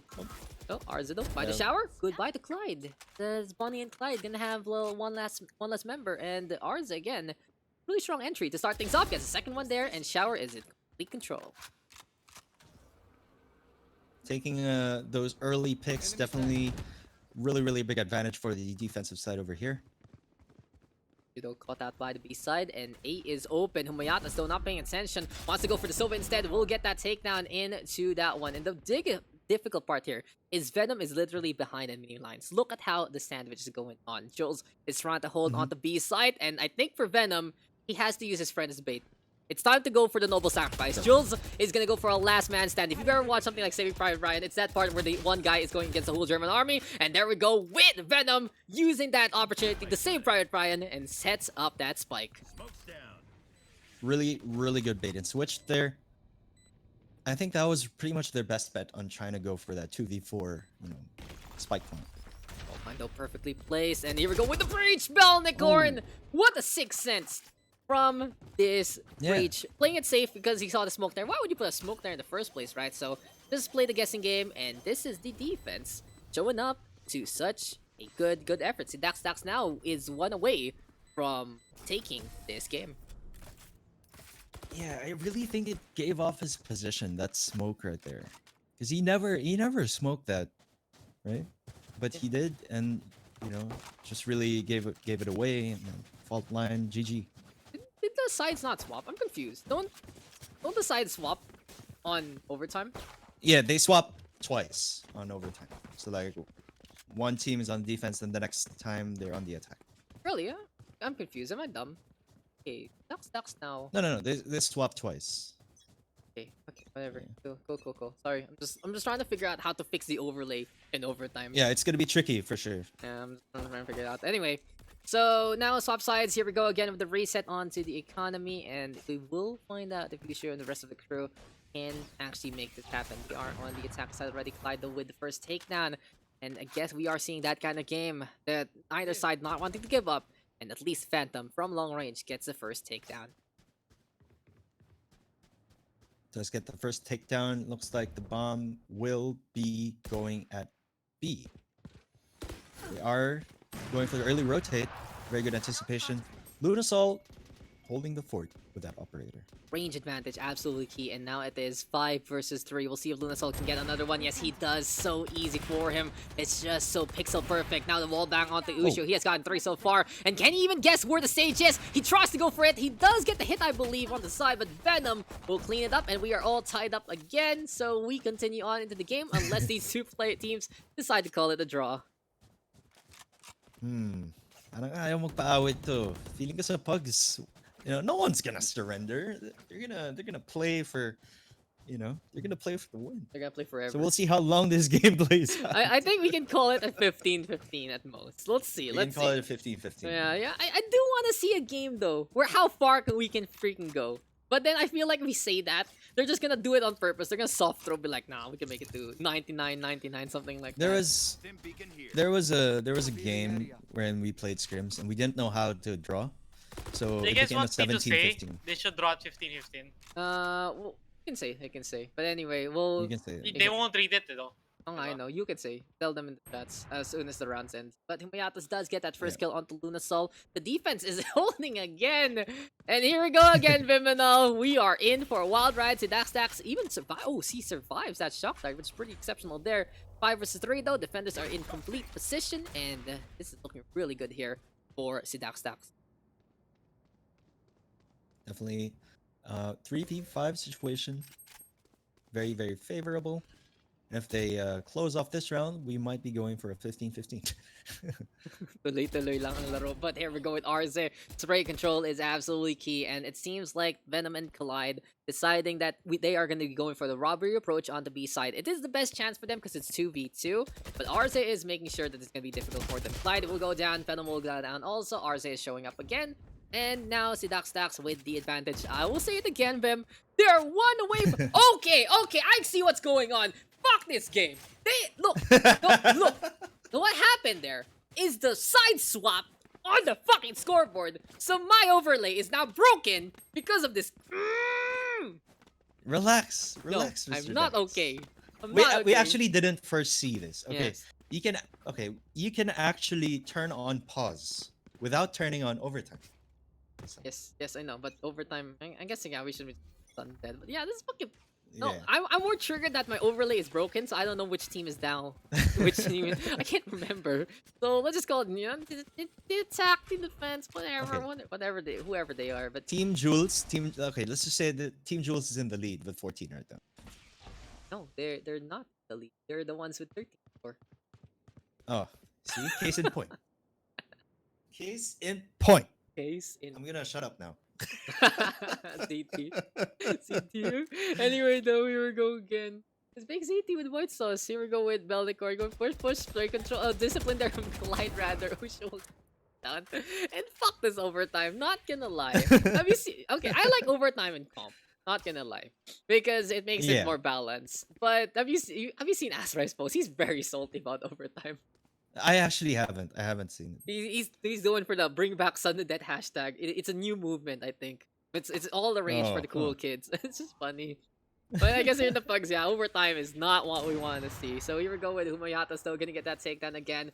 Waldo is set up and a safe plan. So if oh god, Jules from the high ground catching out Usha from that angle. They're trying to go for the sniper shot, but it's not happening anytime soon. Revealing area. Really unexpected there. If you don't have a jet or a raise, you wouldn't expect anybody to be on top of that box. Humayata's just using that small little corner to go for the shots, but there is no one there. The Reina trying to go for the leer play, and here we go again. Push coming on through. Jules will get that takedown. Belnicorn versus Jules, and we have seen Belnicorn clutch it out before. Does he have the Rolling Thunder? Not yet. He's gonna go for the Tremor of the fault line instead, and he hits the wall, but he hits the head, and that is gonna be the attacking side winning that one out. Belnicorn and the rest of the crew will take that victory, and we will find out which team is which as soon as we get into the scoreboard. Indeed, Belnicorn has done it again for his team. Really good play there. So I think it's Hakdog, yeah, that takes the win based on the overlay. 15-13, really good game. Jules though with an impressive 100 econ rating. But when in doubt, go for Belnicorn. He has brought out the clutch for his team, and it's just impressive to see for Hakdog win that one out. Just goes to show it doesn't mean like if you have the most frags on the board, doesn't mean you automatically win the game. You know what I mean? Yeah, exactly. Jules looking really impressive with that 39 frags, if I'm not mistaken. He had so many, and look at how many rounds there are, Vim. I feel like if the, Yeah. like I don't know if we got even more, how much we would have to scroll or how small these things would be. But yeah, I think now we should make an announcement at Pugs. We will not do overtime. Ito na nga. I'll make an Yeah, official I think announcement sudden death is better for these things. for pugs, but Once a good yeah. a quick good time. Let me just announce that. Pug versus Tan. at least we tried it though. Yeah, I mean, we gave it a it shot. worked out pretty well. At Pug. Quick ruling.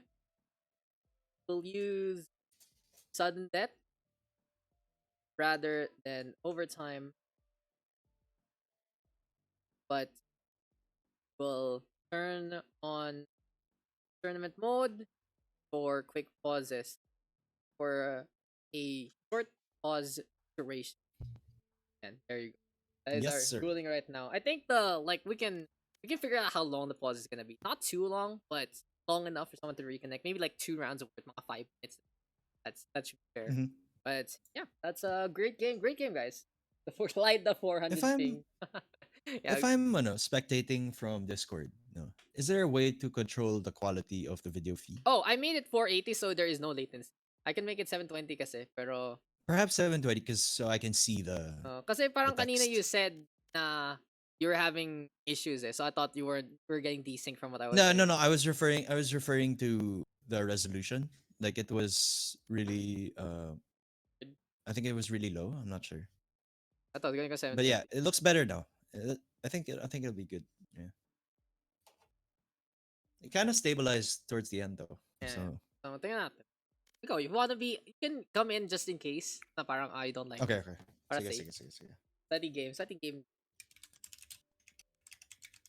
Food. Got some foods today. Where is foods? Foods. A resident immortal Ah, from XA. Join. we're just Log me having in. fun. I'm great you guys Give had me a fun. sec. That's the point My naman eh. internet die. Hello. You're not Really fun game, yeah. Really Yeah. good games. you're not supposed to be sweaty naman. I mean, some games end up sweaty because of how good the players are. But yun lang. Knock lang. Enjoy lang. Really well played, either side. And I see Jules though popping off, but I gotta say the brim clutch. Magnifique. I have food now, so I can be that like was- chef steak. The brim clutch though. I mean, that's gonna haunt them in their sleep. Yes, you know sir. what I mean? Mukbang stream. Okay guys. Wait lang. I need to be a Japanese YouTuber. Tada! Hello. My name really, is Daks. Here we go with our mukbang stream. Hey, what's up? I really wanna, try to make a mukbang channel one of these days. Go for it. I don't know. Can't go wrong with that. Perhaps, perhaps. Not with there in the ang tawag dito. You should, I know there's a great restaurant that could help him to start off your mukbang Mm. career. It's called Mom and Tina's. Maybe you've That's heard of it. It's great. I love Perhaps. Mom and Tina's. I grew up eating food from Mom and Tina's. My mom would take me there all the time, and just I don't know, the food's just great. Chat, like, if you haven't, check it out. Yeah, you should. Facebook.com/Mom Sometimes and Tina's. MomandTinas.com. Pogi din daw yung may-ari nun eh. oh, that's the other thing about Mom and Tina's, especially if you bring your mom there, or maybe sometimes it just feels like it's home cooking. It's exactly what you expect from your mom to make. For me, that's shepherd's pie, un magnifique. That's my favorite. Dare thing. I say, down home good. Uh, That's our tagline. yes, sir. We are ready to sell out. So when are we gonna get sponsored by Mom and Tina's? Not gonna lie, Valorant PH Mom and Tina's. Mom and Tina's Valorant Invitational. Oh, seryoso. I think madali lang yun na sponsor Ano? makuha. Honestly. Alam mo, ako okay lang ako na kahit walang contribution, puta, patong lang natin pangalan ng Mom and Tina's, masaya na ako eh. Non-endemic sponsorship. Sure. That's cool. No bias there. Bias. As we wait for the next round to start, I will quickly go to the loo. Go Here for we it. Good luck. Gosh. Mom and Tina's. Ba? Full screen mukbang. I'm just waiting for the guys. Don't worry about it.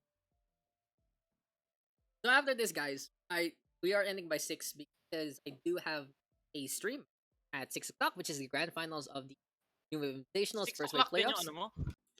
Hindi, 8 o'clock I yung thought it ano. was at 8. 8 o'clock. Oh, you're I'm just ending gonna at take 6. a rest. I need to fix everything. So yun. If you guys have been seeing what I've been doing for the past few nights, it has been culmination of the Overwatch scene. And it's great. It's like it was a 3-month long project. It was a whole quarter of a year in all honesty. And just seeing our final top 2 teams face off, it's gonna be really fun. And if you guys are interested, check that out. You know where to be. I know naman not everyone here plays Overwatch and it's maybe too fast for many other people, but it's all fun. And hey, supporting that local. And thank you guys for coming in. And I know there are many of you asking in the chat, is like, are we gonna do pugs this weekend? I told you, I'll make time. I just needed to find the best time, and today is the best day because I only have 1 match tonight, so it's really easy for me in terms of workload. No? Mr. Dodge, what's the names? What's the plan? What's going on? The map is split. Okay. And Pug Team 1 is named... Wait, I don't actually remember. Actually, no.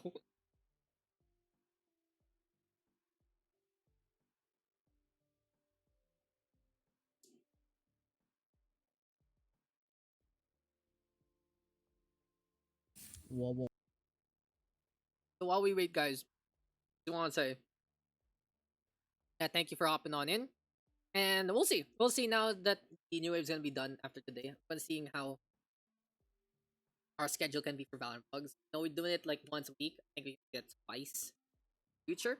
And Draba, yes sir, good shit. And if you guys check out the panels down below, I do have links for every single thing I do. So there's Overwatch 1, there's the Valorant 1, and there's the StarCraft 1. If you guys need anything content wise, you go. Alam ba Momobami? Uy, Momobami? Dude, I've heard of this name before. Wasn't she part of FSL and like one of the best fraggers? Toasty, go Hello. to General 1. Yes, sir. Hello. Pug Team 1 is named Bick. Okay, perfect. Bick. Attack or defense? They're on defense. Okay. Attack is HBD Dodge. Yay! Happy birthday, Dodge. Happy birthday. Dodge this. Bick versus Dodge this. So, sakto lang. Bick and Dodge this. Synonyms. But only for today. What the fuck? That's All right, I am back.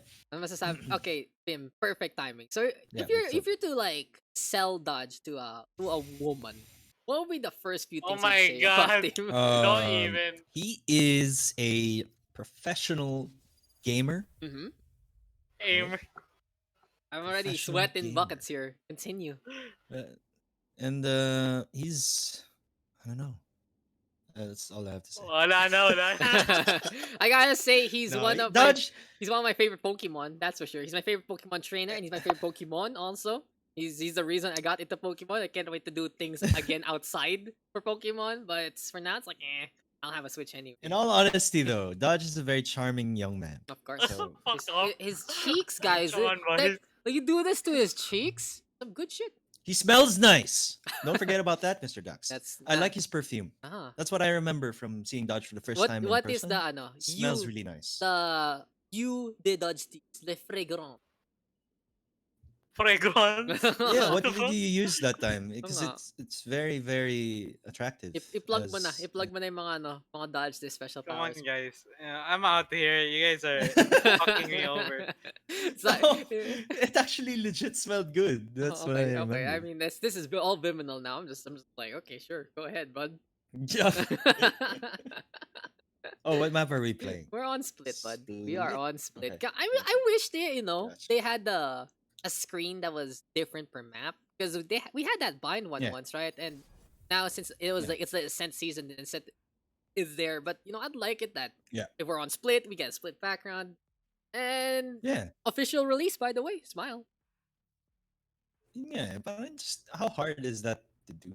I guess maybe it's harder than it actually seems. But A yeah. little bit, but it's you could say the game is already out. Come on, bro. Like Yeah. remember I used to always joke that it's a beta, guys, but you can't really use that excuse anymore, right? It's an official release, Yeah. and if they kind of just had these things, I wish they kept it on beta. You can still do tournaments in beta. You don't really need to release it, but hey, I'm not Riot, and it's a great game still. In all honesty, I'm just like. I I'm love just like it. being honest. I'm just being honest that Can you guess? I love the game. I think Vyminal loves the game. He's casting a whole month of it. He has bought every single skin. He is an absolute chill for it. He makes content every Yes. single day for it. So there you go, right? Safe to say, I am. Yeah, kind of like Big it's fan? okay. It's okay. It's okay. Kulang na lang, putang na may hat ka na. Valorant #1, and then you have the big foam finger. Valorant bed sheets, And dude. I Valorant would bed buy that. sheets, and then you have like a like a rain shirt maybe, as well as a fucking sage bracelet, and a brimstone beret and bridge belt. It was like everything. Might And as then well you're do cosplay. dude, and you do that. You got that pop up phoenix collar thing. So every time you just like, psh, there you go, and then you get shot Oh. in the face. You get shot in the Can I just face. say, I'm glad you don't pop your collar, Mr. Daks. I know you're wearing a collared Nah, shirt dude. right now, Cause but you know, I really dislike the style of I pop. hate it too. collars. It's like, I don't poofy. like. I'm not a fan. No, fan either.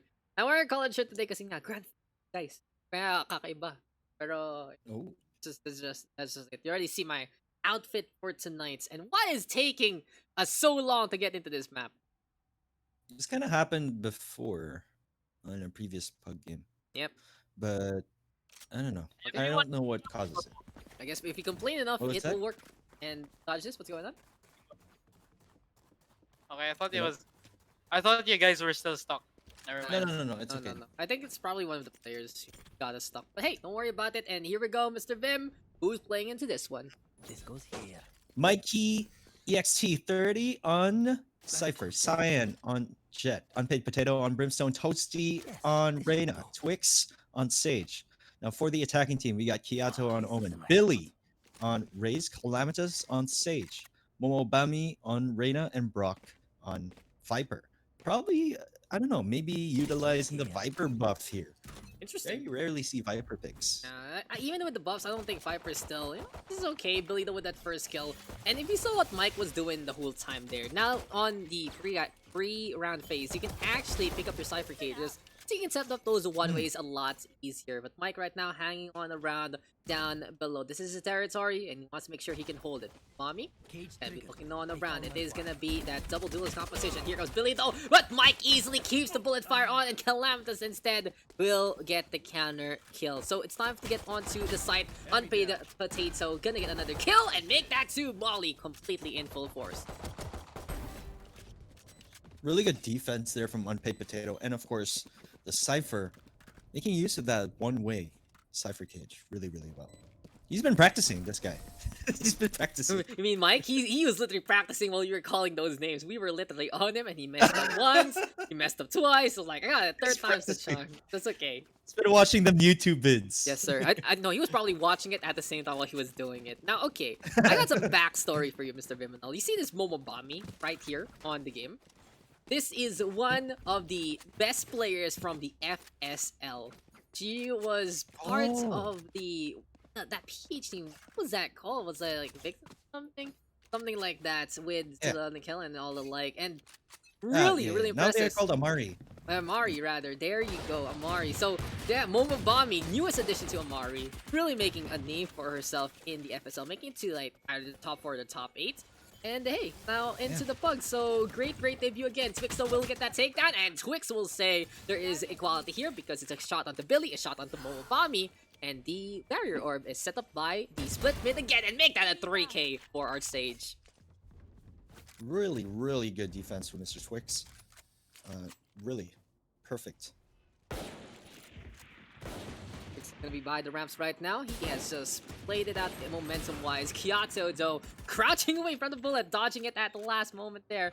And Twix is trying to line things up. But another shot from Twix. That's 4 already. Ghost in hand, trying to get the 5th, but Brock will deny the ace. At the 10 HP, this is looking very dicey here for the attacking side.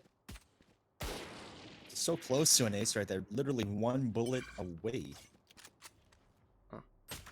Toasty will get that takedown, and you know, Bim, when you get denied the ace, it just breaks your heart. You know? It's like, oh, I'm so close. Feels bad, but that's the thing. When you're going for that ace, on the last kill, you get kind of impatient and you make a very risky play like that. I also feel like when you're that last member, the thing you do is not try to win anymore. It's just try to deny the ace. And it's like don't a buff. give him ace! Don't give him the ace! That's all you hear in the quotes. No, it's okay. It's okay if you lose. Just don't give him the ace. Don't let him kill you. Run into someone else. Run into the fire. Jump down. Just do anything so he doesn't get the ace. So it's just very true. So it's really the case there. But here we go to 2-0 right now. It seems like Unpaid Potato gonna be able to go for the full buy. But a good one way there. Look at that. The Viper setting things up. And it's a really good lineup there from Brock so far. But Cyan catching out Billy to start things off. Ramps. Look at this. Complete dominance from Unpaid Potato. He has gotten 3 so far, and here we go yet again. The Brimstone right now with the Orbital Strike, and he's gonna go for it! Brock is gonna get cooked up there, but Toasty will get that kill instead. There's a lot of confidence here for Unpaid Potato, that's for sure. Damn. Okay. The Orbital Strike completely unnecessary right there. But again, very good setup by Brock. Very good attempt. I've actually never seen that before. That one-way setup from A main. Going on to A ramp. Pretty impressive. That's what Viper is all about. And that's the thing, when you see a Viper, right, it really feels like that in this case that, hey, when you're gonna be playing such a technical pick, you just have to know exactly how to play it. And here we go again. Gonna be a potential B push, a little bit of control though from Brock. And down that toxic screen, set up the wall up on Heaven. Just want to give a big shout out to Mr. Yumi, Miss Yumi, right here, new member of our VPH moderator team, participating in our activities here in the Pugs today. Shout outs. Big shout outs there, and here we go with Cyan though, getting that first kill. And right now, guys, there's also a tournament going on. Just big shout outs to the Fulcrum guys who are doing something with the Valorant scene also. And you know, we're here in Valorant PH, we don't mind talking about other things here and there. We just want to make sure you guys have lots of opportunities here and there. No matter, you know, any personal things, smile, never mind. Unpaid Potato though gonna get those 2 kills. And that's a 4-0 right there again. Big Bick is looking pretty long. That's it. They're looking pretty long. They're looking pretty long indeed. But Unpaid Potato doing the work. He's playing so confident, and I actually like it. He's not giving a lot of respect to the enemy, and that's what you have to do when you're on defense. It doesn't necessarily mean you have to like stay back and like let them take space. You gotta deny them of taking that space. That's defense. Sure. And when you're just able to step on the toes of the opposition, when you step on their spaces, it's gonna be saying goodbye to wherever they want to set up in the first place. Smokes though are pretty key. Polly gonna be huge, and Toasty looking pretty good there. Already catching out Calamitous to start things off. A pretty crappy day at the office, honestly, for Callum. He's on a 1-5 right now, but we know this boy can bounce back at any point in time. Rams though in control of the attacking side, and Billy gonna get one. Unpaid Potato will get the trade though, and the Brimstone survives to get 2 instead. Man, who is this man? Unpaid Potato. I think you Who should is pay this him. man? Mate, I think you should He hit should him be up. a paid potato. Yes, sir. He should be a paid French fry or something, because he is looking pretty hot here. 5-0 right now. Kind of unexpected to see this kind of storyline. And happy birthday, Dodge. I guess it's the problem when you call Mr. Birthday Boy out, and it's a reverse curse. It just doesn't help you. It doesn't help you at all. Mm-hmm. Looks like they are going for the B execute here. It might be trying. This is actually a point in time in the game that okay, let's try to switch it up because it's not whatever we're doing. It's not working. Oh, you know, it doesn't work. That showstopper. Billy went for it, and he literally hits the wall. What timing here from Twix. He has shown he can control mid pretty well, but Billy is also an exceptional fragger, and he has opened up another pathway to the heaven side. So B is gonna get a little bit cleared, forcing a rotation here from Mr. Unpaid Potato. But he has been king of the high ground, and he's making sure that he can hold here. Has the molly in hand. There we go with the Lear being thrown out again. Them throwing though. Tossing out one more time, and this is the Brimstone having to back on out. Because the push from the attacking side is Billy cascading on with Leap, and Brock getting that kill. And they did something different here, going for the mid control onto B, and it worked out pretty well for them. Though does get 2 so far with the Blade Storm, missing the shot though, and that is Billy getting the punish on one more time. So overall, it is gonna be at least around here taken by Happy Birthday Dodge. They execute onto the B side, and even though that showstopper didn't connect rights, it was still the entry frag onto the stage that made it a possibility. A really good entry effort from Billy right there. Looks like now it's time for the defense to switch things up a bit. Look to mix things up perhaps. It is going to be Jet in to the middle side instead. Unpaid Potato back to where he belongs. Here on the ramp side, Rifles and the Operator again. And looking at this A side defense, it's looking pretty scary. But Toasty catching out Calamity there instead. No, other way around. It's Callum getting that kill. Unpaid Potato though, using that smoke to the best degree. And here we go again with the orbital strike on the same location. Momobami gonna get cooked up there. Billy in the meantime brought back to life. Calamitous though, showing everyone how it's done with the Operator, channeling his friend, his buddy, his pal, Mr. Dodge himself. And seems like it is gonna be a middle take here. Happy birthday, Dodge.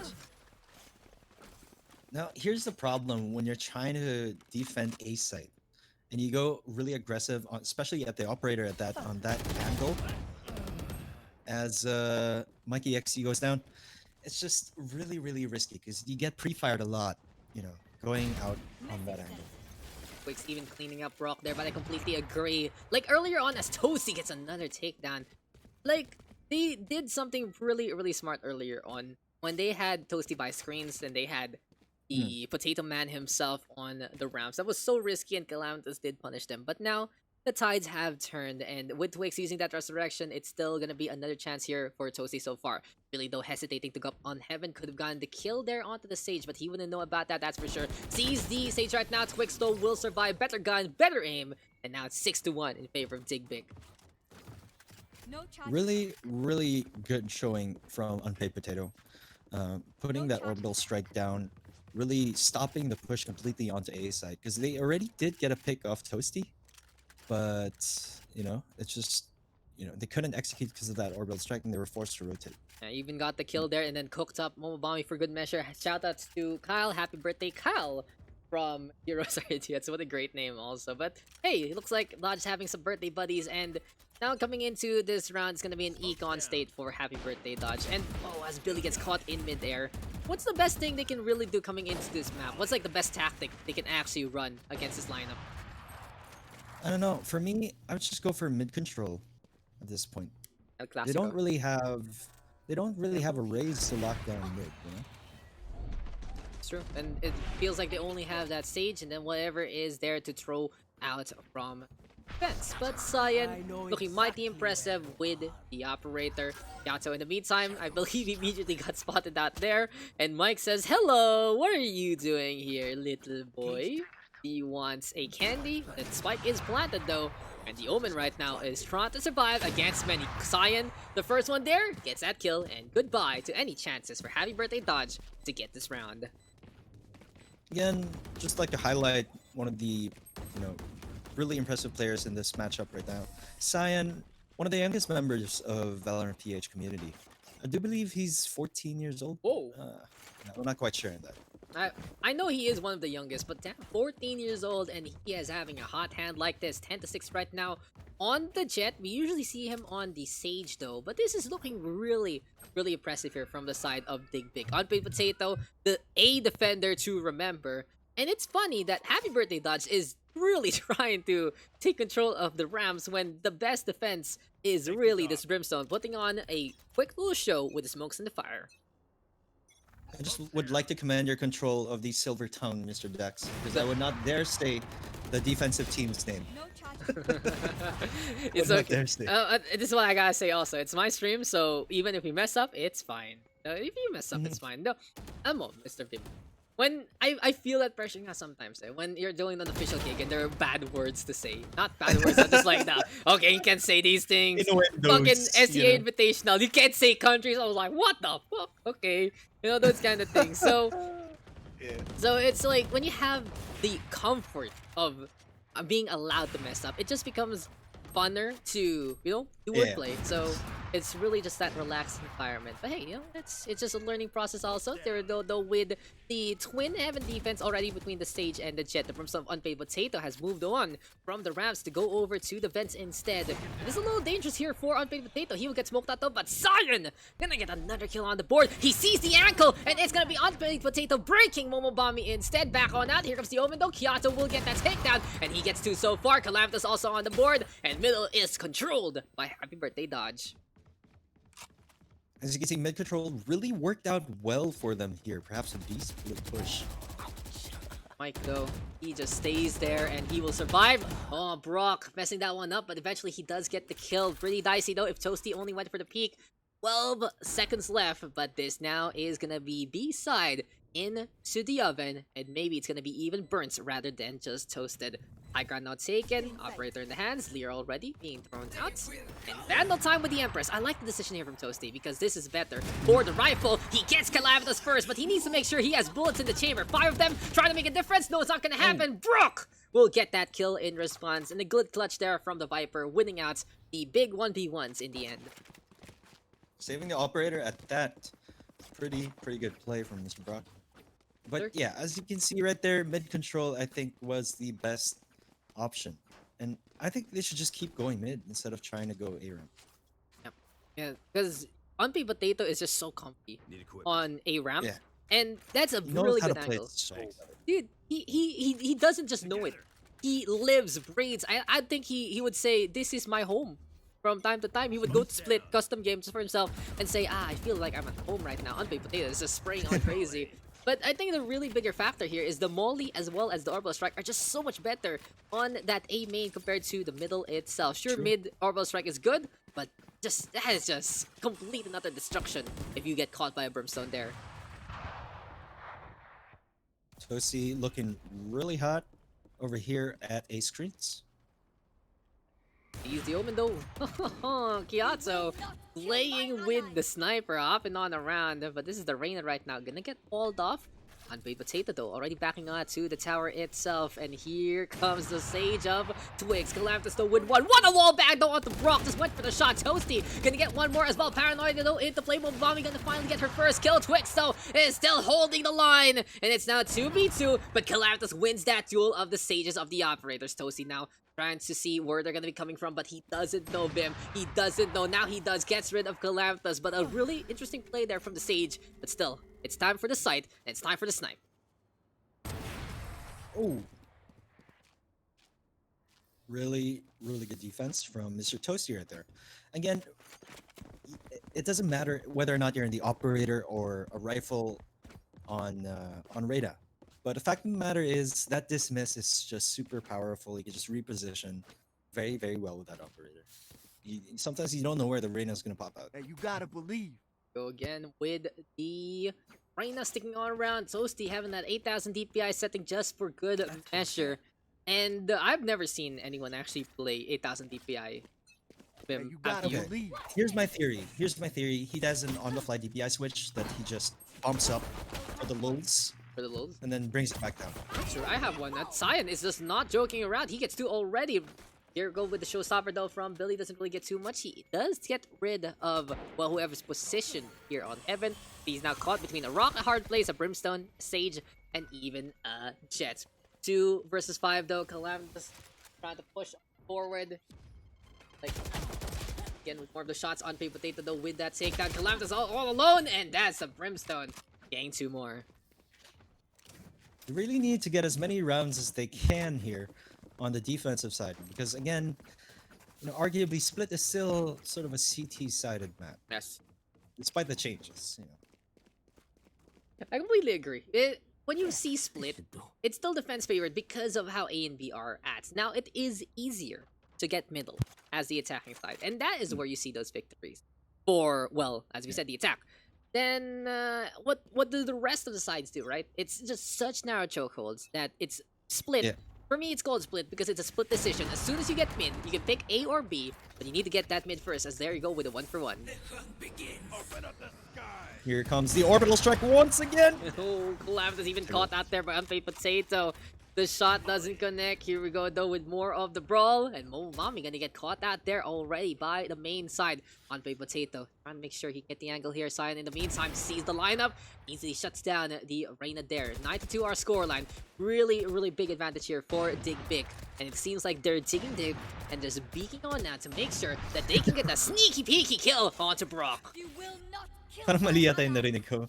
Nah, dude, Never I'm mind. digging it down, bro. Ikaw ikaw What? Never mind. I got I'm silver tonguing you. Your mind has been blown by the wordplay again. And happy birthday to I'm Eamon blown also. away, dude. You are just getting spooked here. And you know what else is spooky? When you see someone literally above you. Mike is just like, hello, sir. Definitely. May I take your hood off, sir? May I take your coat, sir? May I take your coat, sir? May I take this mic, sir? And then the other guy says, well, why yes? Why yes? Why, yeah, indubitably. All of it. Take my car, take my house, take my wife. There you go. Okay. Take my life. If someone went up to you and said, hey, you want my shit? And you asked, what shit? Like, all of it. Would you say yes? No. No? Quite frankly, no. No? No? These are content. Yo, dude, I'd love to have, like, a backup identity, in all honesty. Like, Of what? Of what? What would your backup identity be? no, just, like, in general. Because if anything happens to Dax, just be like, Right. ah, shit, I'm now Clyde. I'm dumb. I'm now... You could like even fake your own death and Yeah, like be exactly. some sort of, ghost caster. I can something. I can die once. And I'm good to go. But hey, there we go. There's still see Twix. Okay, this is what the race is all about. So on the defense right now, this is a lot better for Happy Birthday Dodge. And no cucks here, guys. Don't worry about that. It's Billy sticking on to the ramps, and this is what you were talking about. Perfect position for the race to go into one of these 2 narrow choke points. Definitely also very strong in mid securing that position on Ramen as well. So really, I think A ramp, vents to A ramp is really strong for someone like Reese. 1 grenade is all it takes to get 1, 2, 3, maybe 4 and 5 if need be to get those kills easily. But the fact of the matter is, Billy has already blown his pain chills. He still has the blast backs though, which can make a really big difference. So I like that he bought those in the first place. He is going to be looking to stay on though. He has the classic in hand to allow him to buy armor instead for blast backs. And this is a very slow and steady push here from the attacking side. They're waiting. They're waiting they're waiting for Twix to heal Cyan. And he's not doing it. Okay. The Jay is just giving him stink eye here, and I think it's time to go for the push down. There we go. Whoa, wait, Mike EXT. What a shot. Calamitous goes down first and foremost. Here comes Brock, though, looking to stay on to the high ground. It is going to be time for Billy to keep it on up. And Brock. He's not the Pewter City gym leader for nothing, that's for sure. Cyan gonna get another takedown there. Here we go again, though, with Brock trying to go for the brawl. Twix will survive that. And now it's Billy versus the world. 1 versus 4. Odds really not in favor of the defense so far. Classic on hand. Does he get a pick here? Nope. Jumping right click doesn't work anymore, Billy. That doesn't work anymore. You can see. No, He didn't why'd read you the patch change notes. that? I love that mechanic so much. Yes, sir. So much. He- so he- much. He didn't read. He didn't read the patch notes, Vim. He doesn't know. He doesn't know. Oh no. Oh no. There's not much he can do, you Yeah. know, at that point. I mean, very unfortunate for Billy. But I just like to commend the team of let me read this properly. Dig, Bick. Good job. Very strong showing. Very strong showing. Very good. And we all know the caliber of players like Billy and Calamitous and Momo Bami, as you said earlier. They are very strong players in their own right. What a shutdown, in all honesty, You is a gotta very believe. dominant affair. And all I gotta say is, Unpaid Potato, he deserves, well, the regular spot, that's for sure. He shouldn't just be an intern, he should be keeping it on. Brock, though, trying to hold the line with the Viper, not gonna happen. Sign will get that takedown. And Unpaid Potato, as well as Mike, trying to take control of the middle so far. Tripwire is tossed. There we go with Cypher Cage also. And they hear something is amiss. That's the spray already. Momobami has to run on away. Look at how just they know exactly what's going on in the first place. But as I say, that backstab is on. Billy gonna get that kill. Mike is now all alone and double judges here from the MK duo. Looks like double judge might be the play here, but we will wait and see. Twix on the Marshall. Cheeky boost right there onto B side. Does Oh. get the headshots. Beautifully done to Mr. Calamitous. Here we go though with Sign now dueling against the biggest one, which is the Boombot. And Twix lines it up to make sure that Dig Bick is now on match point. Now the third round turnaround can still happen, but Calamitous and Billy are completely broken right now. And with two operators, a Marshall to boot and some rifles, Dig Bick has the biggest chance to make sure that they can get every single inch of this map. Now here's the thing. This is probably one of the most, one of the fastest pug matches we've seen in recent times. If they do get to close it out on this. What's gonna happen? It's time. 11 win streak from the defense. Split defense We've seen favorite. that happen before. We've seen it happen before. We've seen it on the Haven one where I can't remember who exactly, but someone's disconnected, and when they came back, it was just what a showing from 12-2. Well, from something like that to 12-13 in the end. Not Unpaid Potato though, trying to make sure that he is gonna be done with his internship. He wants to get those college credits. And he wants to make sure he can graduate on time. Cyan though will get that takedown already. Here we go with Brock trying to push on forward. And a good lineup there on the side, trying to get the free fire on. Unpaid Potato in the meantime with another takedown to boot. It's knowing exactly where the opponent is. And Billy Calamitous now looking on around, gotten some guns to their names. Can the MMK duo make it work for their team? They open up. And here go Billy getting two more. So third kill there from Calamitous. High ground though being taken. 1 versus 1 though. Twix with the Marshall. And we have seen him excel earlier on. But the perfect paint shells on to be back. Hurting the Sage in the worst possible way. This makes space for Billy. He hops on around. And this is just dynamism at its finest. Dodge, gonna be proud of that one because Mr. Billy hops on in to make sure that this is gonna be a chance here for happy birthday Dodge. Man, that was just such an impressive retake. Hoorah. Amazing. Arrivederci. I don't even know what that last word means. Hurrah! Arrivederci. Arrivederci. I'm trying to analyze. No, it's a pizza pasta. I kind of understand. The important part is, when it comes to words in general, as long as you understand what it means, then it's a functional word. Yes, sir. And Yes. if people don't know what it means, I don't know where I'm going with this. dude, if people don't know what it means, it can actually be like, I sound so fancy. It's not just making up words. It's using different It means languages. goodbye. It means goodbye. Okay. I guess that works. I'll take it. It means goodbye in Works. Italian. Perfect. I'm having Italian food. I think Sabaro has turned me into a Ferrari right here. That's Italian, right?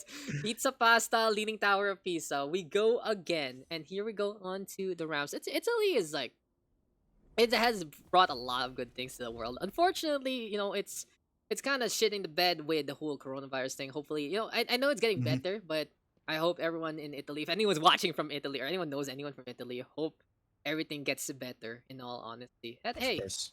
hey, play video games. That's how you make sure coronavirus doesn't spread. And here we go now with the 4-1 offensive. This time though, they're playing it slow. It seems like here for Dig Big, Yeah. they just want to make sure that they can get the advantage by yoinking a gun away and running away with it. But this time, since Happy Birthday Dodge is literally on a match point situation, at least they're not, foolish enough to run on in. Right. And I think for the offensive team, for Bick, like you just need to bait out that paint shell, and you can really execute a side much easier, right? So that's why they're playing slow, I believe.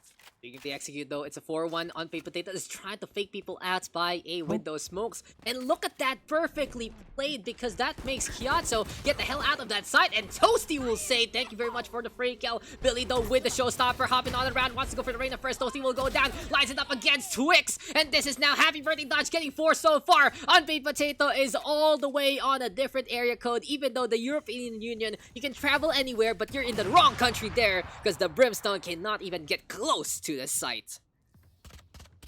Dude, that was just really awesome showing from Billy, and of course Momobami can't deny the 2K she was able to secure on that round. Despite the really effective bait and switch from the smokes on A fake, they were just able to retake effectively, like really, really fast. I love the bait play. In all honesty, it was really smart from Unpaid Potato and the rest of the crew. But unfortunately, the showstopper and the lineup, too much there. And I guess it's happening. Happy Birthday Dodge trying to go for the comeback story. Did they do this on purpose to give Mr. Dodge this a great birthday present? As Calamitous right now is by the ramp side, by the event side rather. He does want to play the operator here, Cyan, though with a pretty clean takedown onto Brock.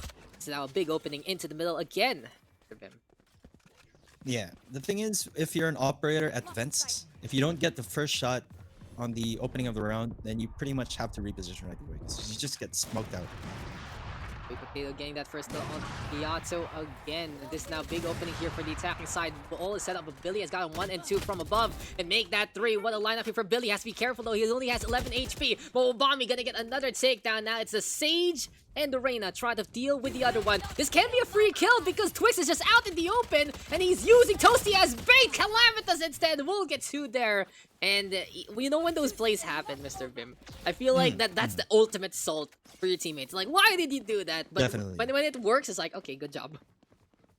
Yeah, it's like, that's my res, worth it. But sometimes what happens in team comp is like, use me as bait. You know, it's worth a shot. That's true.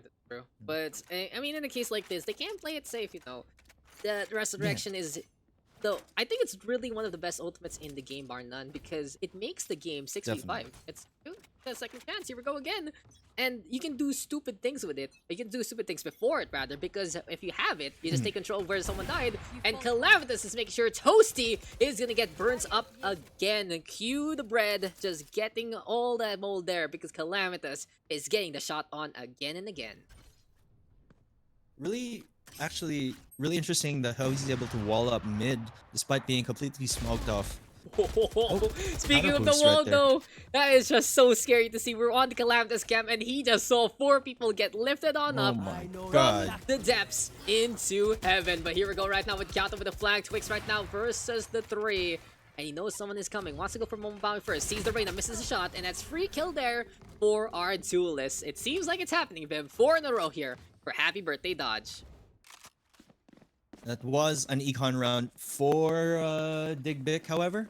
Now there you have an operator as well on their side and rifles for the rest of the team. So we'll see how this plays out.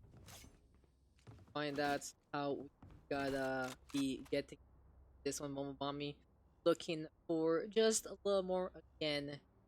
Here is Billy. Sticking side, he does want to play onto the side. That hurts my eyes. Looking into the blue screen. Stare into your eyes. It's like one of those the hypnotic things, right? And just Yeah. It's like the optical illusions and shit, stuff. you think you're moving, but you're not. But hey, it's Momobami now by the ramps this time. It's interesting that it's Billy sticking onto the site itself. He's just staying there waiting for someone to come. And I do believe that they are just going to be letting this happen because the lineup is there. Unpaid Potato has gotten 1 already. Showstopper immediately into play and that's 2 from the side. But Toasty and Cyan work together to get the backstab on. Absolute cards right now moving over to the side. My EXT will get that takedown, but Kyatso with a trade on back again. And it's now the Omen looking for another kill. Can Cyan clutch it out? He gets rid of Brock. He has spike planted. No, he doesn't yet. He goes for the fake instead. And Kyatso will take that opportunity to get that takedown. Happy Birthday Dodge surviving at the skin of their teeth right there, mates. Mm-hmm. They are doing it right here. Now, economy-wise, both teams are still looking pretty okay. So again, am I correct? I can't see the. There you go. Got it. Yeah, Got it I for you. think. Yeah, yeah. Looks like they will be forced to econ. The attacking side will be forced to econ. So looking pretty good for Happy Birthday Dodge. Sure. They can sustain the momentum. We could go into sudden death. That's gonna be pretty interesting to actually make it to that angle. And Billy already hurting too. Now, unlucky for him, these are the two agents that can actually heal themselves. Interesting that Twix going for the heal onto the Reyna rather than himself, but of course it's still a big risk if the Reyna doesn't get that kill in the first place. Box play though from Billy. We haven't seen the Omen actually take this spot, which is interesting, but here comes the wall on up, and this is now spray control into trigger discipline. Easy takedowns here and there. Mike EXT leaping on over. See Cyan though infiltrating there, and how did the Jet even get there in the first place? But Mike now versus 2, and Bick at a disadvantage, even though they play it really, really interestingly. I have retrieved Yeah. the spike. I mean, you do that counter wall twice. You kind of expect it now, but I mean, it was really ballsy play. Somehow it worked Yeah, to some and extent. it worked in a way, but they are still the ones at the disadvantage. And after this game, guys, it's gonna be our last game for the night. I believe our queue is all filled up, so the Pugs waiting room is closed, and Kyato will make sure this game does not end yet. 12-8. Look at this streak, Vim. I don't know if this is scripted or not. I guess we gotta pay the scriptwriters even better now. They deserve it because they are giving us quite a show in this game. Quite a show indeed. But again, we've mentioned it before the second half started. We've seen it happen before. I mean, just anything goes essentially, especially in a map like Split, which is like super polarizing. Probably hence the name. Like tides can really change as soon as the second half begins. Surprise, surprise, sometimes go though again with the defense playing the 2-1-2, but Cyan catching out Calamitous there, this time mid-transition. He wants to go for the wall by the box, but that's huge because without the Sage, there is no stopping this mid-control, and we keep saying on Split, you're not able to get that decision if you have the middle in your clutches. Definitely. And it looks like they're going to be forced into retake. Happy Birthday Dodge looking on the slow retake. Oh, they're actually going to rotate to A? Whoa. What interesting tactics. And Cyan has to turn around. Mobami though will get that kill. Interesting tactic here from the attacking side of Bick. They are looking to just play a completely different kind of chess game against the opposition. But this does allow Billy and Momobami to take that high ground. The thing to note though is Brock is up on, and I think that rotated because of that Viper's Pit. Yeah. I mean, wow, another bait and switch looking to look like it's going to work pretty well for a team of Bick. I know exactly. And they get those 2 kills. You saw that one. Billy had a little bit of the idea, but it was still even better. And that is victory right now from Bick. The consecutive wins from the side of Happy Birthday Dodge gonna be ending here. 6 in a row before that victory, so it really was a good effort there from Happy Birthday Dodge on the defense, but kind of, their offensive, a lot to work on in the first place. Yeah, I mean, like, I like how Unpaid Potato and company really played that out. Really strong defense and a really smart offensive strategy as well. It tells me that perhaps they've And played you together gotta before. believe. They're very organized team.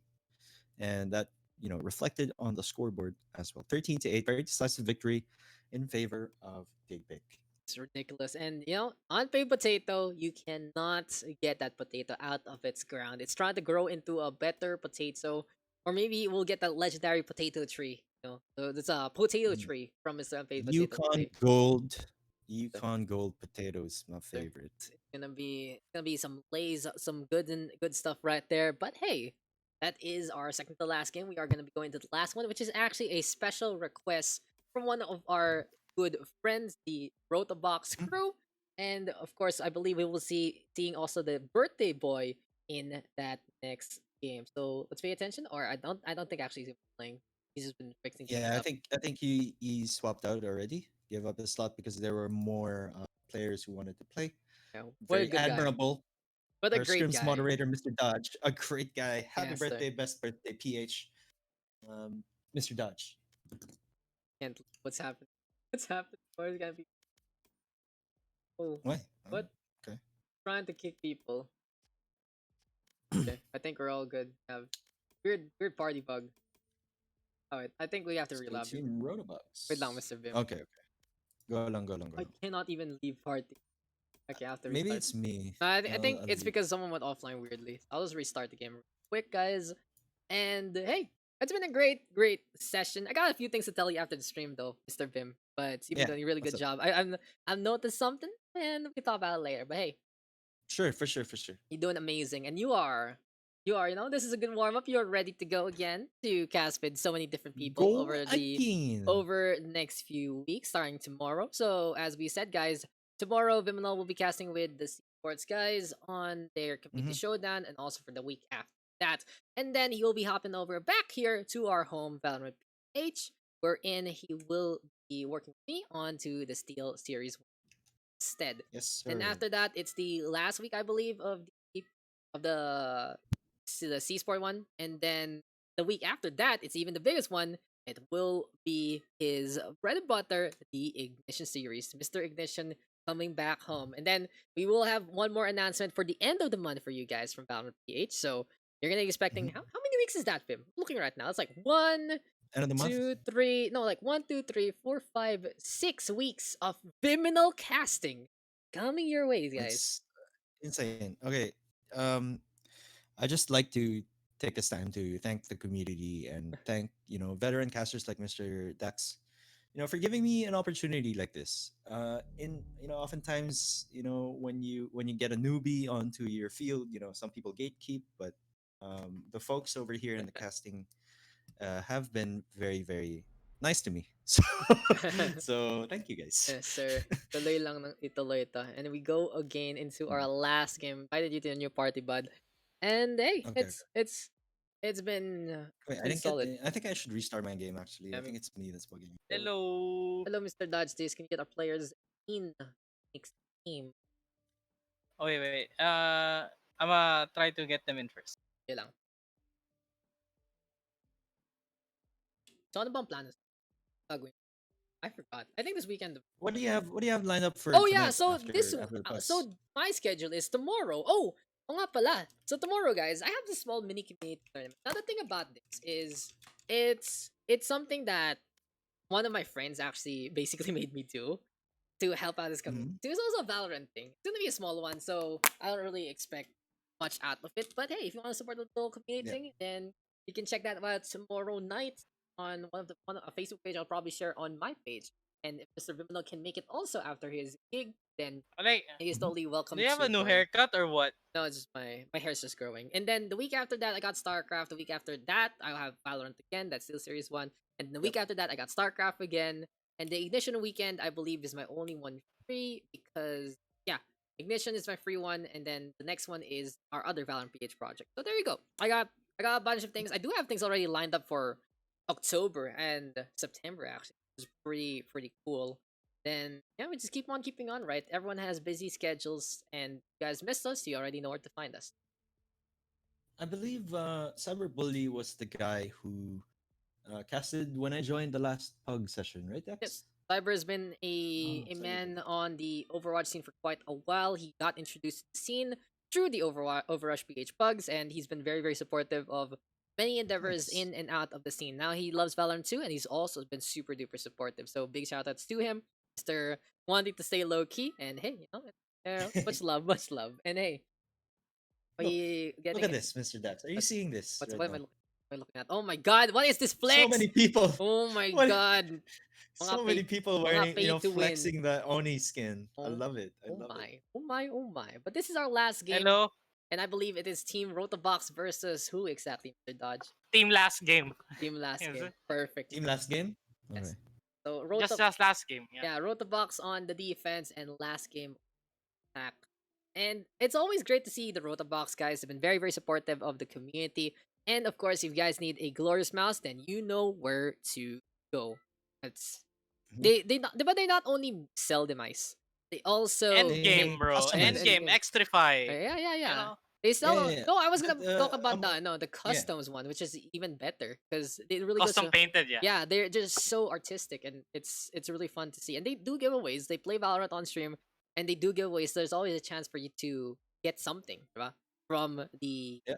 Rotobox side. And we're not even sponsored to say this. We're just saying Bind. that. The map is bind, by the Okay, way. okay. We're not even sponsored to say this. I'm just saying that these guys are good people. So it's like, go for it. Yun lang. Definitely. That's saying that. Map is bind. And again, guys, I think I don't know, maybe official announcement, Dax, right, regarding the format of pugs, but overtime will be turned off. Oh, Match pause timer will be turned on. it's already in the announcing thing channel. Okay, Everyone should there we know go. that it's all about. And while we are waiting, else. Ikaw, Vic, ano pa gagawin mo sa buhay besides casting? What else is going on in life? I don't know. I still wanna grind rank. Like I'm not satisfied being in Daya, like hard stuff diamond. I wanna try to go for at least immortal. You know, I'm happy with immortal. Radiant is a long stretch Radiant is that I gonna am not. take. You know, I'm not gonna even try. But Hey, you know, boy, maybe immortal what's up? is within Is reach. mas what's this? What's the store? And just check out Rotobox page on Facebook. Yeah. Don't worry. You know, I really don't understand why people make notice of higher. Not gonna. It's just because every radio jockey is. There's a traitor in the other team, bro. Oh no, there is a Why? traitor. No, like that's something What? I've noticed for like higher voice. There's always that bias Hmm. against higher cast or anything. Everyone's just so used to Mhm. low manly. I think it's because it's kind of like people are used to being listening on radio, and like Yeah, typically on radio you hear there's low voices. you hear a voice like Vyminal, right? It really is, and it's Yeah. just a standard. I get it too. In all honesty, I never knew I was gonna cast in the first place. I never knew I wasn't really confident how my voice. It's just like fuck it, just go for it, diba? Doesn't really The fact matter. of the matter is you're doing a pretty fucking good job, dude. And that's Uh, all that matters. Yeah, the thing I Diba? notice is if people just listen to what I say, then they usually shut up and hey, it is what it is. And Rotobox is a store. How about exactly is Rotobox? Is it a store? Is it a distributor? It's a basically? store. It's a store. It's a I distributor. think they are sort of like a distributor, and they also have a storefront. Yeah. I did get my Extra mouse from them, which I've stated this before. Extra really probably one of the best wired mice I've ever used. Really light cord that it makes it feel sort of wireless in a way. Oh yeah. I like it. Is it like a bungee cord or something? It's like a sort of a paracord, I believe is what they call it. Everything I wanted is legit. I just saw it now. Told you. That is why we love the Rotobox guys. They give us some good shit. As in, I mean, they haven't given us any, but you know, they provide good shit. They're very Mm. supportive of the scene and their team. Because Team Rotobox versus Team last game, we're gonna be seeing some puggers versus a established team. I'll find out what the result on Bind in just a bit. Hmm. So looking into bind, very very common to pick a cipher in this map. Perhaps only one hard smoker like Brimstone or Omen. You know, you don't typically have a lot to smoke other than A Heaven, right? And APC to Dirt. That's the only places you really have to smoke hard. Other than that, on B side you have Elbow and CT entrance, which arguably doesn't really need to smoke. If you have a Sage on your team, just wall off Elbow, and you're good to go. So you only need one hard smoker and then possibly maybe a cipher as well. And are gonna be getting into Bind. I do really understand your point because compared to other maps, there's not much sightlines you need to break because Yeah. usual holding patterns are closer to you than you expect. So that smoke is gonna hamper your push in a way compared to just blocking off things like Heaven. You know, that's one thing. You can block off the connector into Defender or CT as you call it. I try to really avoid saying CT in him because Mm. you know it's a standard for the game. Like Yeah, it's a different game. yeah, Yeah. so I was like I Yeah. tried to avoid saying CT, but I was actually thinking of like what could I replace it as, like I think it's just not because D side, A side. yeah, A side Pero D. parang ABC nakakalito Dude, I kasi. just say Diba? connector of the defender. The basic connector of defender or defense mod.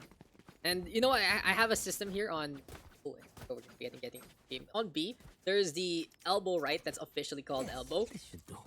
I call the parts where usually this part the corner here, shoulder, and I call the doorway head. Oh, Diba? So big brain right yeah. That actually kind of works. We'll adopt that. there. Taking down notes over here.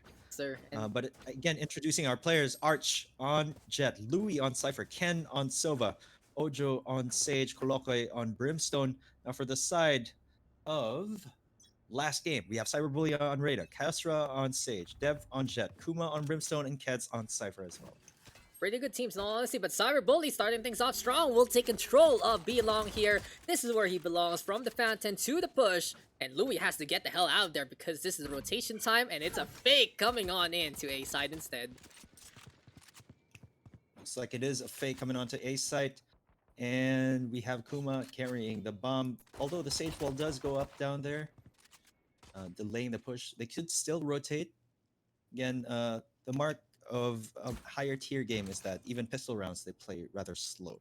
So So he wins the race, and if you're able to get patient and make sure your opponent is a little impatient instead, and that is where you can take the advantage in a tactical shooter. But oh, it's another fake going over to the teleporter instead, and Cyberbully is making sure he can control B side onto the elbow, moving over to the shoulder, and wants to get rid of the Sova there. 3 so far here from Mr. Cyber. He gets 4, and he's just 1 away from the ace. Will the Jet be the one who gets in the way? He has the only melee, and Keds will get that takedown instead. Cyber just freaking out he couldn't get the ace, but that was a really good entry there from the Reyna. really good entry indeed. And the mind games. I just want to commend the mind games that are happening here. Really making use of that teleporter on Bind. Really hard to predict what they were doing right there. And goes to show, how successful that take was. And this is where the attacking favor does happen. Because of the teleporter, it's a pretty straightforward rotation. There is no going back, so there's no people who are like, do we actually go this way? That kind of thing. There's no hesitation. Once you get through the TP, you are committed, so you just might as well go right. So this time, it's going to be Ken throwing out that recon, and they are looking to hold on to A for now. Now look at this here. Cyberbully going full bind. That's totally okay because as Reyna, you don't have to go full armor every time. So you can actually do that risky, like let's go all in every round, Yeah, one Devar gives you quote-unquote that armor in the first place, and that overheal is just basically armor in essence. So it really is for Cyberbully just adding things up. He can chain these skills even quicker with the Bulldog, of course. And it's Lear time yet again. It's still time for Arc though to stay inside the container. Cyberbully has gotten out Louis, but he does give intel from his demise. Brimstone popping those smokes already. Arc is going to be peeking and executes Kuma on the spot. Dev with the kill as well. Here comes Cyberbully getting another one. Complete control of B side except that one container. Eventually Castra gets the peek in time. Really good move, securing elbow onto head right now. Getting that last kill, closing the round for his team. Cyberbully, I just want to say he's doing really, really great work as the entry frag for team last game. I don't know my numbers well, but 70% of all the kills for team last game has gone to Cyber. 7 out of 10. Easy numbers right there, guys. And it's a 2-0 lead. That's the math we can compute on the fly. But 2-0 right now for Cyberbully and the rest of the crew. And think about it, it's full buys on the attacking side, which is very impressive. Since they've been relying on Cyber to open things up, they could have saved there, and they did. Now they are all equipped with Vandals, except of course the Mr. Reyna. And this is going to be a really good chance here for the attacking side to go for the 3-0 snowball. Yeah, I mean, that snowball potential really does happen if you get to save the second round and still win it. It's huge. And oh no, but Arc catching out Cyber there. That's going to be one going down. Still though, that is kind of the least threat in an instance like this, and Ojo going to be backing on out instead. But without Cyber, it's a little less clear cut per se here for the attacking side of last game. They're trying to find a poke, they're trying to find an entry point, but they can't really find one because their Reyna couldn't make one in the first place. Now this is when the momentum would probably shift in favor of one team or another because, again, full buys on both sides. Of course, it's round 3. Nailed them. And Kent goes down in the hands of Dev.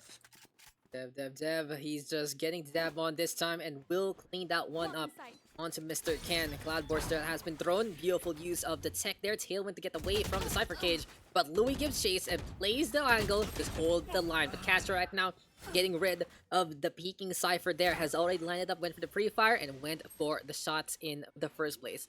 The attack is now set up by the safer side. They're holding on to the spike by the garden, and a wall by elbow will clear things up even more. Looks like they are going to successful post plant right here with that wall of elbow. Again, really powerful wall blocking off that vantage point. There's no way to use that side flank in the first place. Camera has been thrown down though, and here comes the Jet pushing forward instead, expecting the Brimstone behind, but had to go for the peek against Castro first. Ojo will get the trade on back. Heads and got him 1 and 2 there. And this is now team last game looking to dominate. The snowball potential is truly turning into an avalanche here, Mr. Vyminal, because this is looking really good for last game. I mean, kids, just goes to show that, the entire, he had some potential hidden because, again, Cyberbully getting 70% of the kills the first couple of rounds means, just you wait. The rest of my team has something to show as well. Unleash the full it's really good potential. defense. And it's really just that whole it reminds you of like mentorship and mentees things. Sometimes the mentors do have to Right. step away to allow the mentees to truly shine. And I guess in that case, it's a little Right. bit of that. Cyberbully got 7 earlier on. Kids now cleaning up house. Shock Dart is thrown. Oh, it's a recon rather. And Kuma gonna be forced to expose his position. Here comes the wall already from Team Rotobox. Now, again, very early wall coming off right here. They have been doing that for the past few rounds. I anticipate pretty much an A take, like a hard A take here. So I think perhaps the wall, could be saved for a possible retake. I do believe though, like I understand your point, but the firepower right now for the side of Rotobox is really lackluster. So this will allow them to stall for time in a way, but if they're not going to be rotating, then it doesn't really matter, and they could be using that wall, as you say, in a better way. Cyberbully though with the first kill already. Here we go right now with the rain, of course, moving over to the east side, and Kolokoi is going to be making sure that he can survive. Never mind though, that Lear will just get that vision clouded again. Gotta need some glasses after the Lear because it's a foggy day here in Bind. I'd just like to note what Castro did right there. They did go for the A save plant, but he chose to save his wall. Because again, a wall is like, what, 400 creds? And if you don't need to use the wall in a round, then just save it for the next one. Exactly. You're able to save that money. Make sure you can just save up on that guns, because I see, as a Sage main myself, there are really those times where I'm always lacking money because I use my utility too much. And in a situation like this, Econ versus real guns, then no, that's just free kills here and there. Really good 2k there at the end. Aren't going to be backing on away. Can't really make this Bucky work. And this is now the attacking side with a 4-0 advantage. Team Rotobox looking a little worse for wear at the very start of this game. Indeed, looking very strong for Cyberbully and co. Team last game is doing it. And let's see if they actually try to do something differently. Will they mix up the strategies or just keep doing what works? If it ain't broke, don't fix it. Good work. And can't go wrong with that, especially when you don't need to mess with things. Vandals though in their hands. Arc in the meantime now Operator here to control Belong. But unluckily for him, Cyberbully, thinking twice, decided to go over to the A side instead. I guess it's just them realizing since they're only playing rifles, might as well play the mid-range game instead. Now, here's the thing. I really think initially, when you get an operator in bind, you have to go for sort of an A defense first, especially you have Cypher locking down B. Because you can just opt from backside B if ever you need to retake B. That spray though from Ojo as Cyberbully got 2 first, make that 3 already. This is a Sage right now, look to make sure everything's gonna be fine. And Dandy 4 in a row here for Cyber, and he's on the hunt for an ace yet again. The Reyna right now, make sure that he can actually get his just desserts so far. And it really does make such a big difference when you have your Reyna popping off like this. Because as we say, feast or famine, this time, Cyberbully is feasting on every single corpse on the other side. Definitely Cyberbully using that snowball potential. Now, Arc has to hold on to that operator, guard it, with his life. Because if he gives that up, man, they're gonna be in a really, really tough spot. At least he saves a good gun this time, that's for sure. And oh, Cyber trying to go for the brawl there. A while ago, he saved the Bucky. This time, he's he gonna be saved hunted. something pretty big. And the hunt is on. Tailwind to get the hell away. Really good call there, Vim, but still not gonna be enough. Last game does not get rid of Sniper, but they are up 5-0. And this is looking very, very good here. Team last game. Yeah, they don't even need an operator on their side for Cyberbully and Co. Because they're all very proficient, it seems, when it comes to mid-range engagements on the rifles. So here we go with Dev right now. Onto the Jets gets again. We'll find out soon if we will have a little bit more here from the defense. Because we do have the Cypher, of course, of Louis, as well as Arc on the operator. So they do have a good tandem on the side. Yeah. Now here's the thing, especially if you're gonna defend B. I really think with someone like Jet's kid, you could just pre-fire off the hookah entrance. You know that operator pre-fire on hookah entrance, and then just dash away and reposition the backside. Exactly. I think that's the best defense that Arch can do right now. It's very proactive, and you can really only do it on mobile characters. But here we go with Louis getting on the board. Ken gonna get the kill. Also, Cyberbully, though, getting the trade on back. 3 versus 4. The attacking side now at a disadvantage. But the Orbital Strike has been thrown down. The Gauntlet is here, and we'll see if Team Rotobox can go for the raid take already. Arc does have the tailwind. Is waiting for the wall to break, though, because he only has the operator. Cyberbully in the meantime getting 1 and 2 even more. And that's now 2 versus 3. Arc right now paying attention, waiting for someone to go for the peek. Ojo, though, gonna get caught by the leer here, and Cyber gets 4 as Keds gets the final blow. Team last game just really winning it out to true strength from the Reyna and the Cypher. Looking at the scoreboard right now, it's just I'm blown away. Cyberbully with 17 kills and 1 death.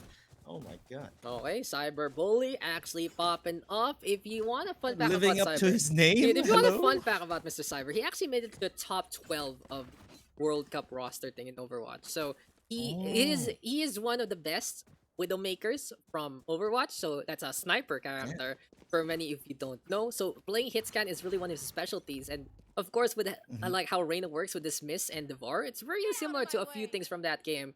So for Cyber, he's feeling this game a lot more now, and he's feeling familiarity on an agent like that. So 17 kills from him, looking pretty impressive so far. Ken does get a pick off that Hunter's Fury. Pretty good value at that, dinking even the Brimstone as well. It's 2 for 1. It's like you went to a superstore and got a really good deal on to the electricity there. Buti pa si Sova. He's paying his bills to Meralco, unlike a certain someone. No, wala yung kuryente ko. Kids I hope it doesn't happen again. I hope it doesn't happen again. Don't worry about it. Neural Theft though gonna get thrown on at. Here we go with Ken Might right have. now. Trying to stay alive. Colloquy by the shower, but Cyberbully pushes forward. Looks like we are going for the A take right here, while I struggle to get my camera. Cyber and Ken still doing those kills. At least we see the aggression here from Team last game. And Arc right now all alone. Bladestorm in hand. Cyberbully faster bullets, faster trigger finger. And he gets another one. This is Cyber looking non-stoppable. 20 kills, 1 death, 1 assist. And what a show so far. I've never seen anything like this in a long time. Since closed beta when I played my first game. But Oh, and you got really, really impressive showing from Cyberbully. Yeah. Did you get 20 and 1 in 7 rounds also? I wouldn't be surprised, Mr. Vyminal. No. The opposite happened to me. I was on the receiving end of the 20 okay. kills. I remember one of your NPC buds. One of the first time I played closed beta with Clark. Iconic was on the other team, and it was the Rain that came out rather. And it was like the first time Clark and Co dealt with Reyna, and Iconic just destroyed everyone. I was like, guys, can we double peek? No one double peek, and then that was it. And he just destroyed us. So it's like there's really those moments sometimes. In any case, though, Ojo, oh my god, though, Arc finally getting that kill by the shower. Ojo is sticking by main. At least an entry frag happening here for Rotobox, and they do have a good advantage coming into this defense. Right, this might be the window that they have been waiting for. Really need to capitalize on this to properly execute to be. Hanging. Comes Jet. Dropping on down. Cypher Cage is there again. And at least some intel. Winning wars for Louis so far. Neural Theft though is available. Here we go with Dev right now pushing forward. Look at hesitation! Did you not believe your eyes when 10 million Fireflies are right in front of you? Castro will get that kill though. And now it's 3v4, but the spike isn't planted yet. Castro showing on up by the hook side, but Louis will get another kill on back, and it's time to know exactly where everyone is. Looks like it's gonna be You will 3v2. not kill my Oh, ally. Ojo resurrects Ken right there. What? And very favorable for the side of Rotobox, and this is definitely a round that they need. They finally are gonna be looking for the money, and it seems like they are priming themselves for a score unless Kuma can clutch it out. He's been having a very quiet game with only 2 to 3 so far, backing on away though from that recon bolt, but he will get spotted already. They know where he's coming from, or know he's going, and Ark will get the stab in the back instead with the operator. Spine's broken. Rotobox now getting on the board. Definitely, finally getting on the board.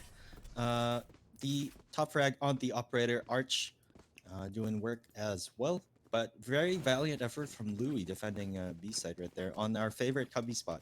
Yes, sir. My little cubby just want to be staying safe there. Okay, double intel though on B side. So we got a lot of knowledge dropping in a lot. Think about the Cypher and the Sova though. One's an initiator, one's better as a sentinel. But it's putting both together. You know exactly what's going on every single time if you are proactive enough. The other side, Sage, Jet, and Brimstone, pretty good defenders, especially with the Arc. Look at this. On top of the APC, all over with cheese and looking for a shot onto an upcoming Sage. And here's the thing, they're also going double up on long. Again, very risky play to leave Hookah open like that. Very risky Especially if play. he failed that defense. Yeah, like this is just too risky. They just gave it up for free, and it's an open door again. Sometimes, guys, you make sure that the door is closed because you don't want your refrigerator, your aircon to run away or something. But here we Yeah. go right now with Sayang kids. yung lamig. Oh nga, Diba? tatak. As people would say. Ano yun? Tatak yung lamig, something like that. Alice, whatever it's called. Whatever that Pero saying is. according to the laws of physics, the heat actually enters. Not the cold doesn't escape. The heat enters. Yes, that's true. That's true. Hot air rises, cold air falls, and here we go again with all the hot air we are saying. Ojo is gonna be paying attention to the head, and oh my God, Dev is just getting the hell out of there. That's danger close. He gets rid of one. He gets another kill though with a little help from Cyberbully though. Kolokoi right now, all alone with the lurk, but it's just not happening.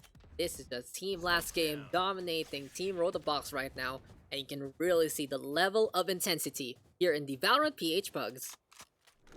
Now, I understand what Team Rotobox tried to do in that one. I mean, they're trying to punish the aggression of Cyberbully and Co because they are very aggressive. But I think, really, a good way to shut down aggression is to go all in on market side. Yeah, I really think that's true because if they do find a way to steal that stack one, it's gonna be making very, very big difference to see. In any case, though, we are not done yet, Mr. Bim. Even though it's an 8-1 scoreline, we have seen potential comebacks from the last game. Maybe this time Rotobox can do it with their coordination. Setup, though, is gonna be still the same. Double intel back on B, and this time at least they're not going for the push on B along. Now, here's the thing. For the defensive side, I think a really good strategy that they could try would be to actually aggress A short with that Sage wall. And then a couple people would go TP to market, and then basically, do a pincer attack onto market side. I think I would like to see them try and do that. Love to see a little bit of tactics on. Making a very big difference. Aggression also on the sides that you can be aggressive on. I really, really want to see that from Team Rotobox on this defense. But hey, for Deb, he breaks the tripwire, will expose his position. There we go already though with the darts being thrown. Dev thought that was a shock dart, but no, it's gonna be the recon instead. And at least the Sova getting that tailwind out of the jet into this one as the push is coming on through to B side. Really good use of shutting down elbow angle with the jet securing backside as well, while the bomb is going to get planted. Very textbook stuff we're seeing coming here from last game. Really feels like it. They understand exactly how to play on a map like this. Kendo, in the meantime, has gotten the can do onto Mr. Cyber. There, he does have the darts again. Recon right now to see what's going on in the gardens. There we go with the push forced out from Keds, and this time Rotobox playing it to a clinical degree. Kuma though not hitting the spray. Same thing there for the Sova. Double peek is there, and in the end, it's Rotobox working together to get the takedowns that they need. Finally, a good defense here from their side. I think they finally got a read on their enemy and understand how to retake effectively. And that's what we saw in the last round. Rotobox, they have a tough task ahead of them. This is the 10th round right now. They are down by 6. The best thing they can do is an 8-4 scoreline. and they do need to go for it. They need to make sure that they can figure it out.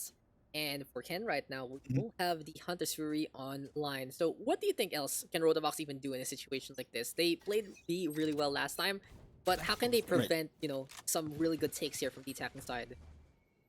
They really need to take them by surprise. They've been playing very, very defensive, very passive the entire game. They could go double operators, or they could go for, again, 4 riflers and 1 operator, and do that sort of A-short aggression that I was talking about earlier.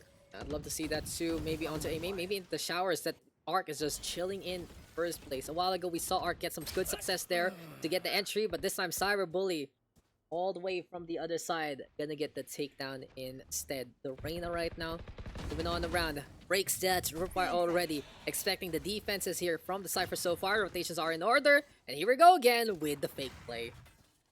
Yeah, I like the restraint. I mean, they got that successful entry, but then they choose to rotate while Cyberbully just, really trying to hold his own over there. B-side takes the teleporter. Really, really effective way of playing bind. And yes, you're right about that. They really understand how this map works. Proactivity there from Kids, and oh my god, Arc 0023 almost gonna get caught there by the Cypher, but the rest of the crew are coming. Here we go with the trigger discipline approach again, and goodbye to the first time, but Ken was still in behind. So even though Kids was playing it patient, it's only gonna be 1 right there. Arc right now up on Heaven. Really good angle here for Rotobox so far, but Dev catching out that one there. Castro right now gonna be peeking, will be falling, and this time, it's time to get the hell out of here, Vyminal. It's really gonna be the great escape here for the Jet, and Dev is gonna get caught by the door, hitting his head, clobbering himself. Arc right now with another one. Will Cyberbully go for the frag? Yes, he does! And it is gonna be impressive on both duelists there, but Cyber is the one who survives in this one. I wasn't expecting that he would be able to get a 2K right there from that angle. Seeing as how he's already pinpointed, the opposing team already knew where Arch was. Is he able to get a 2K? Although does have money for an operator still, definitely needs it at this point. Arguably though, the defensive team needs 2 operators to successfully lock down both sides, because despite them having a Cypher on B, it appears they're still having a tough time defending it. I gotta say that's really true, and shout outs to Senju right there, as Ojo right now is looking to go for the wall again here by the main. So we haven't really seen too much of the play that you're looking forward to, Mr. Vim. They do want to just play it stall, and in a situation like this, it allows Ken at least to double up onto the main side, and especially with the Silva, that Aladrone can go places into the TP and spot at the Reyna there. With the team playing slow like this, when you have Cyberbully and Co playing really slow and like they're prone to faking, sometimes you just have to take the initiative as the defending team to try and make a play. And Dev though has gotten the point across. Arc will go down. Cyberbully also catching out Louis there. An interesting use of the mobility. Dev could have just took that one and move on out, but he didn't really know what was going on. Caster though and Dev also on the board. This is gonna be clean here from team last game, 10-2. Flawless victory at the last round before the half, and they are just dominating Rotobox right now. Absolutely dominating. Cyberbully with 25 kills on the board to 3 deaths in 12 rounds. Absolutely impressive. It's ridiculous how great Cyber is playing today. 25, as you said. Oh my god, this Reyna is just feeling it today, and I know Cyber enough to know that when he's getting these kinds of games going, he is just happy to be on stream because it's ridiculous. He's like, oh, yeah. I mean, who wouldn't be? Dude, like, Who wouldn't be I can happy pop up to be on stream like this? Yes, sir. Yeah. He talks a big game, and sometimes, of course, he can bring in the big game itself. So it's always enjoyable to see success into the Pugs. But here we go again. It's time now for the attacking side of Team Rotobox to try and go for the comeback into bind. Looks like they're going for a 4A defense with a Cypher on solo B. Now, they were anticipating an A take at that, but now quick on the rotate. Let's see what they can do. And the anchor here for the Cypher, of course, Keds is built to stay on itself. 2 pathways, 2 tripwires, and a whole lot of bothering with the Cypher cage. He's trying to stay by the container though. So Orb now has been thrown in behind Arc in the meantime.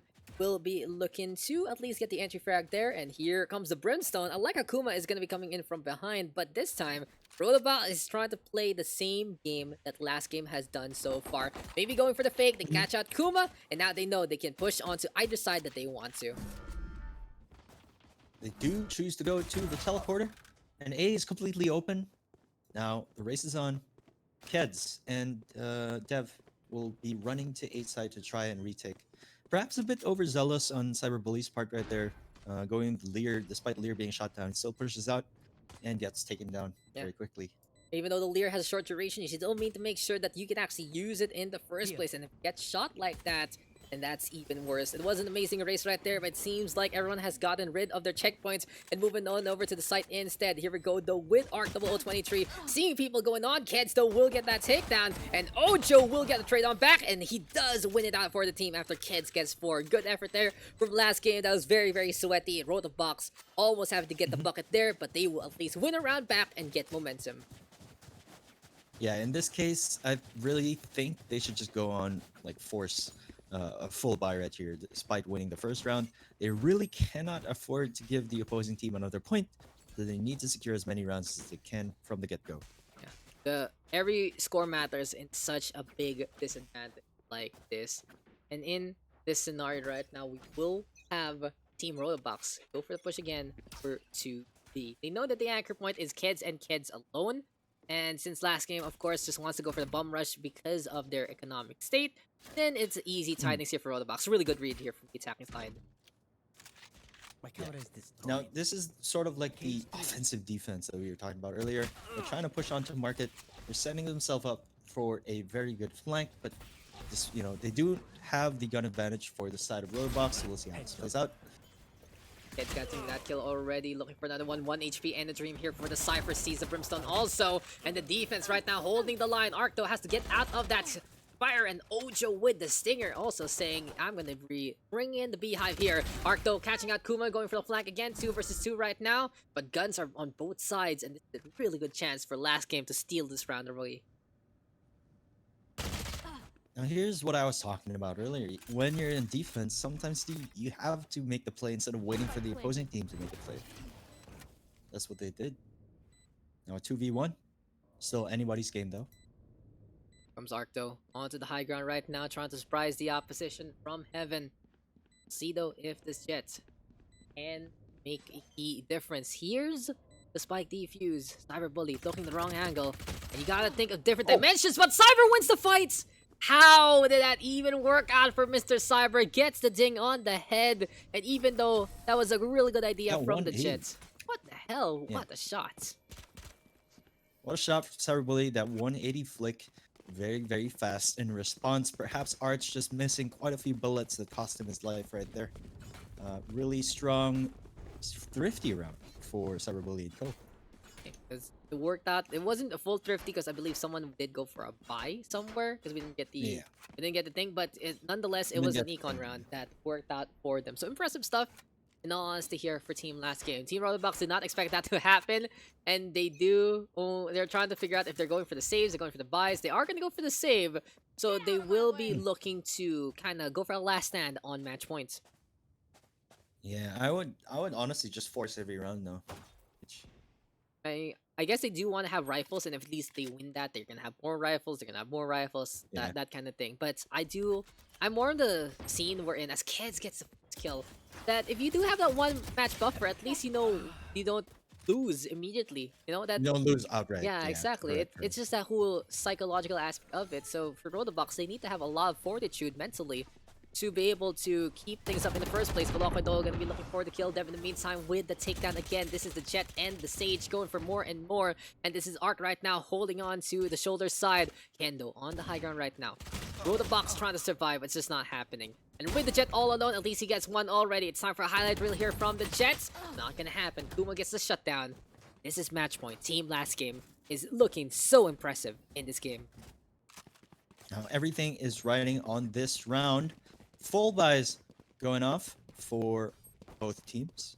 and they really need to make something happen here. Try to shift the momentum in their favor. Perhaps win a couple of consecutive rounds to gain the economic advantage and secure leverage safely.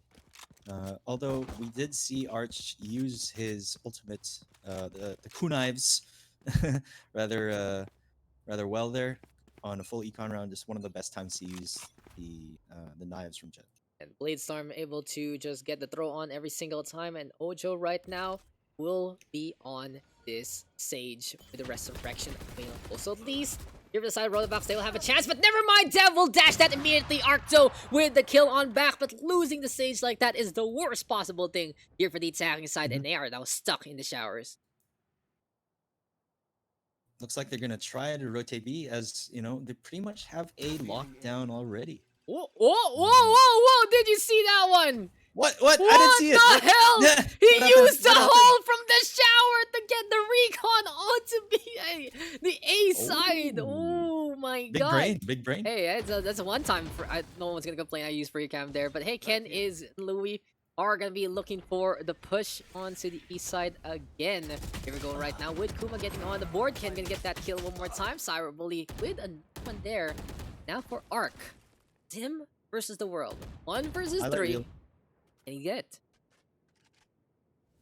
Looks like he has the operator without no ultimate ability, but then he gets taken down by Castra on U-Haul. That's game. Very impressive showing for Cyberbullying Co. Team last game.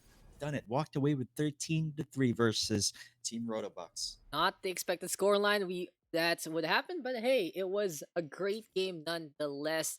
And for Rotoboxes, they need to go back to the drawing board against, well, the hub stomp potential of Cyberbully and Crow. And I love the Rotobox guys, and they did show some really good teamwork here and there, but they just had no answer. For Cyberbully, he opened up doors that were never even there. It's like the Lion Witch in the Wardrobe, and he's all 3. Yeah. Perhaps a mechanical advantage showing results here for Cyberbully and Co. I really feel the Reina snowballing, steamrolling, and doing all they can and more to get this big. So that was a pretty good bug session for today, Mr. Vim. We had a great time Very great fun. overall, and it was great to be able to cast with you for the long haul Of yet again. course. Reina difference. Damn, the Reina. Reina The Reina difference doing so much. Malayo ang agwat. Malayo ang agwat ng dalawang Reina! Yung Reina is actually it's a Spanish Filipino word. So that works. Actually, yeah. That actually works. So That works. That works. I'll take it. So there you go, Did guys. speak a little bit of Italian earlier. Yeah, pizza And now we're pasta. speaking a bit of Spanish. Yes, sir. Yes, Right, I sir. like we it, I we like had it. we had the amazing Daks Vyminal Filipino class. I think we should make that a goal. If we reach 10k members. I want to do it. Like, let's Sige, go. sige. Why the hell not? If right? we reach 10k members to saan tawag dito sa Valorant PH, gagawa tayo ng isang game na Yeah, it's a special na- cast. na yeah. kanto cast, honestly. Everyone's gonna hate us. Everyone's gonna think of us very differently forever and ever. I think it's and gonna be ever. worth it. I think I it's think gonna be worth it. I think it's gonna be worth it too. So, and if our admins checking that one out, there you go. Stretch goal, 10k. Daks Vyminal Kanto Cast. All Filipino. Let's go. We will look stupid not knowing what the words to say. I'll probably just say, oh, the whole time. And it's gonna be ridiculous. So Get anyway, another shoutcast. putang ina. Magkano na tayo? Pwede na tayo mag ML boss. Pwede na tayo mag-ML. Yes, sir. Okay, so, Kumusta, birthday boy? oo nga, birthday boy. Let's go. Before we close it out, anything the birthday boy wants to say? Wala naman. Okay. Ay, nako. So, big shoutouts to Dodge this for fixing things up on his birthday. Very, very great to see you in the communes. And, it's hard that we can't celebrate your birthday on the outside because everything going on. Lots of love from the staff, Yeah. though, giving you some gifts there and then. And hey, it's at least we're all together here in the Valve age. So, it's time to call it quits. I got another cast to go on. Vyminal is going to have to get some beauty sleep later on to get his Mhm. great weekends started. So again, guys, if you want to see Vyminal Sure. tomorrow, it is on C Sport Facebook, if I remember correctly, and that's for the week Yes, after. I think so. And then on Steel Series, oh, we will have a surprise for you guys on that one. You will have options. That's my only teaser there. But of course, you're gonna be Mhm. seeing it. We're gonna we're gonna be seeing it here, right? Question mark. Right? Yeah. Yeah. Okay. Yeah, Okay. Okay. we're So here. Yeah, so- just for transparency's sake, we will be announcing officially the Steel Series tournament tonight. So just stay tuned Yes, sir. on the Valorant PH.GG Facebook page. Yes. Yes, sir. And yeah, so you'll probably see it here plus somewhere else, and then again back to CC Sport, and then probably the official Valorant page for Mr. Vyminal on the Twitch. On Twitch, yeah. Not On probably Twitch. Facebook, probably Twitch, probably. But Twitch, yeah. Yeah, and then yeah, and follow na on that unannounced thing because we still gotta confirm on that with what you guys Mhm. have. So there you go, guys. That is more Valorant coming your way. We are not stopping on Valorant. It's not even just us. There's so many other communities doing all they can and more for the game. And please, for us, join it, win it, and hey, if you want to give us a shout out when you win, that will be even better. But thank you guys for tuning on in. Thank you guys for coming, and we'll see you guys in the next one. It's been fun. It's been great. I've been Daks. Are you raiding someone, Daks? Oh yeah, fine. Sige, give me someone to raid. I was doing my outro I- already. do we have anyone to raid who's Yes, playing sige. Valorant right now? Sige, sige. I will look. I will look. I will look. Bro. Also, mid outro. God damn. God damn. No, walang outro dito, bro. Galing-galing ko mag-outro eh. Wala, sanay na ako. Ilang taon na yung outro na yun eh. Puta. Sino ba? Pa nag-Valorant. Let's maghanap ka ng mga 1 to 3 viewer. 1 to 3 viewer guy. Na nag-Valorant. So, some guys sap na lang. So, para mga new streamer eh. Mikey. Yeah. That's Okay, go to Let's Mikey. go. Mikey. All right. Yeah, we'll throw you guys over to Mikey, so at least give him some love. He's part of the same Twitch team thing I'm in, the SAP, and might as well, right? Might as well He's see- gonna get a fucking. He's gonna get boomed. gonna get boomed. So yeah, He has we go- Chinese characters on. What the hell? I don't know. I Okay, mean, the don't, game don't is worry on Chinese. about it. Japanese, I mean. Poggers. Okay, guys, I'll see you next time. Have a good night.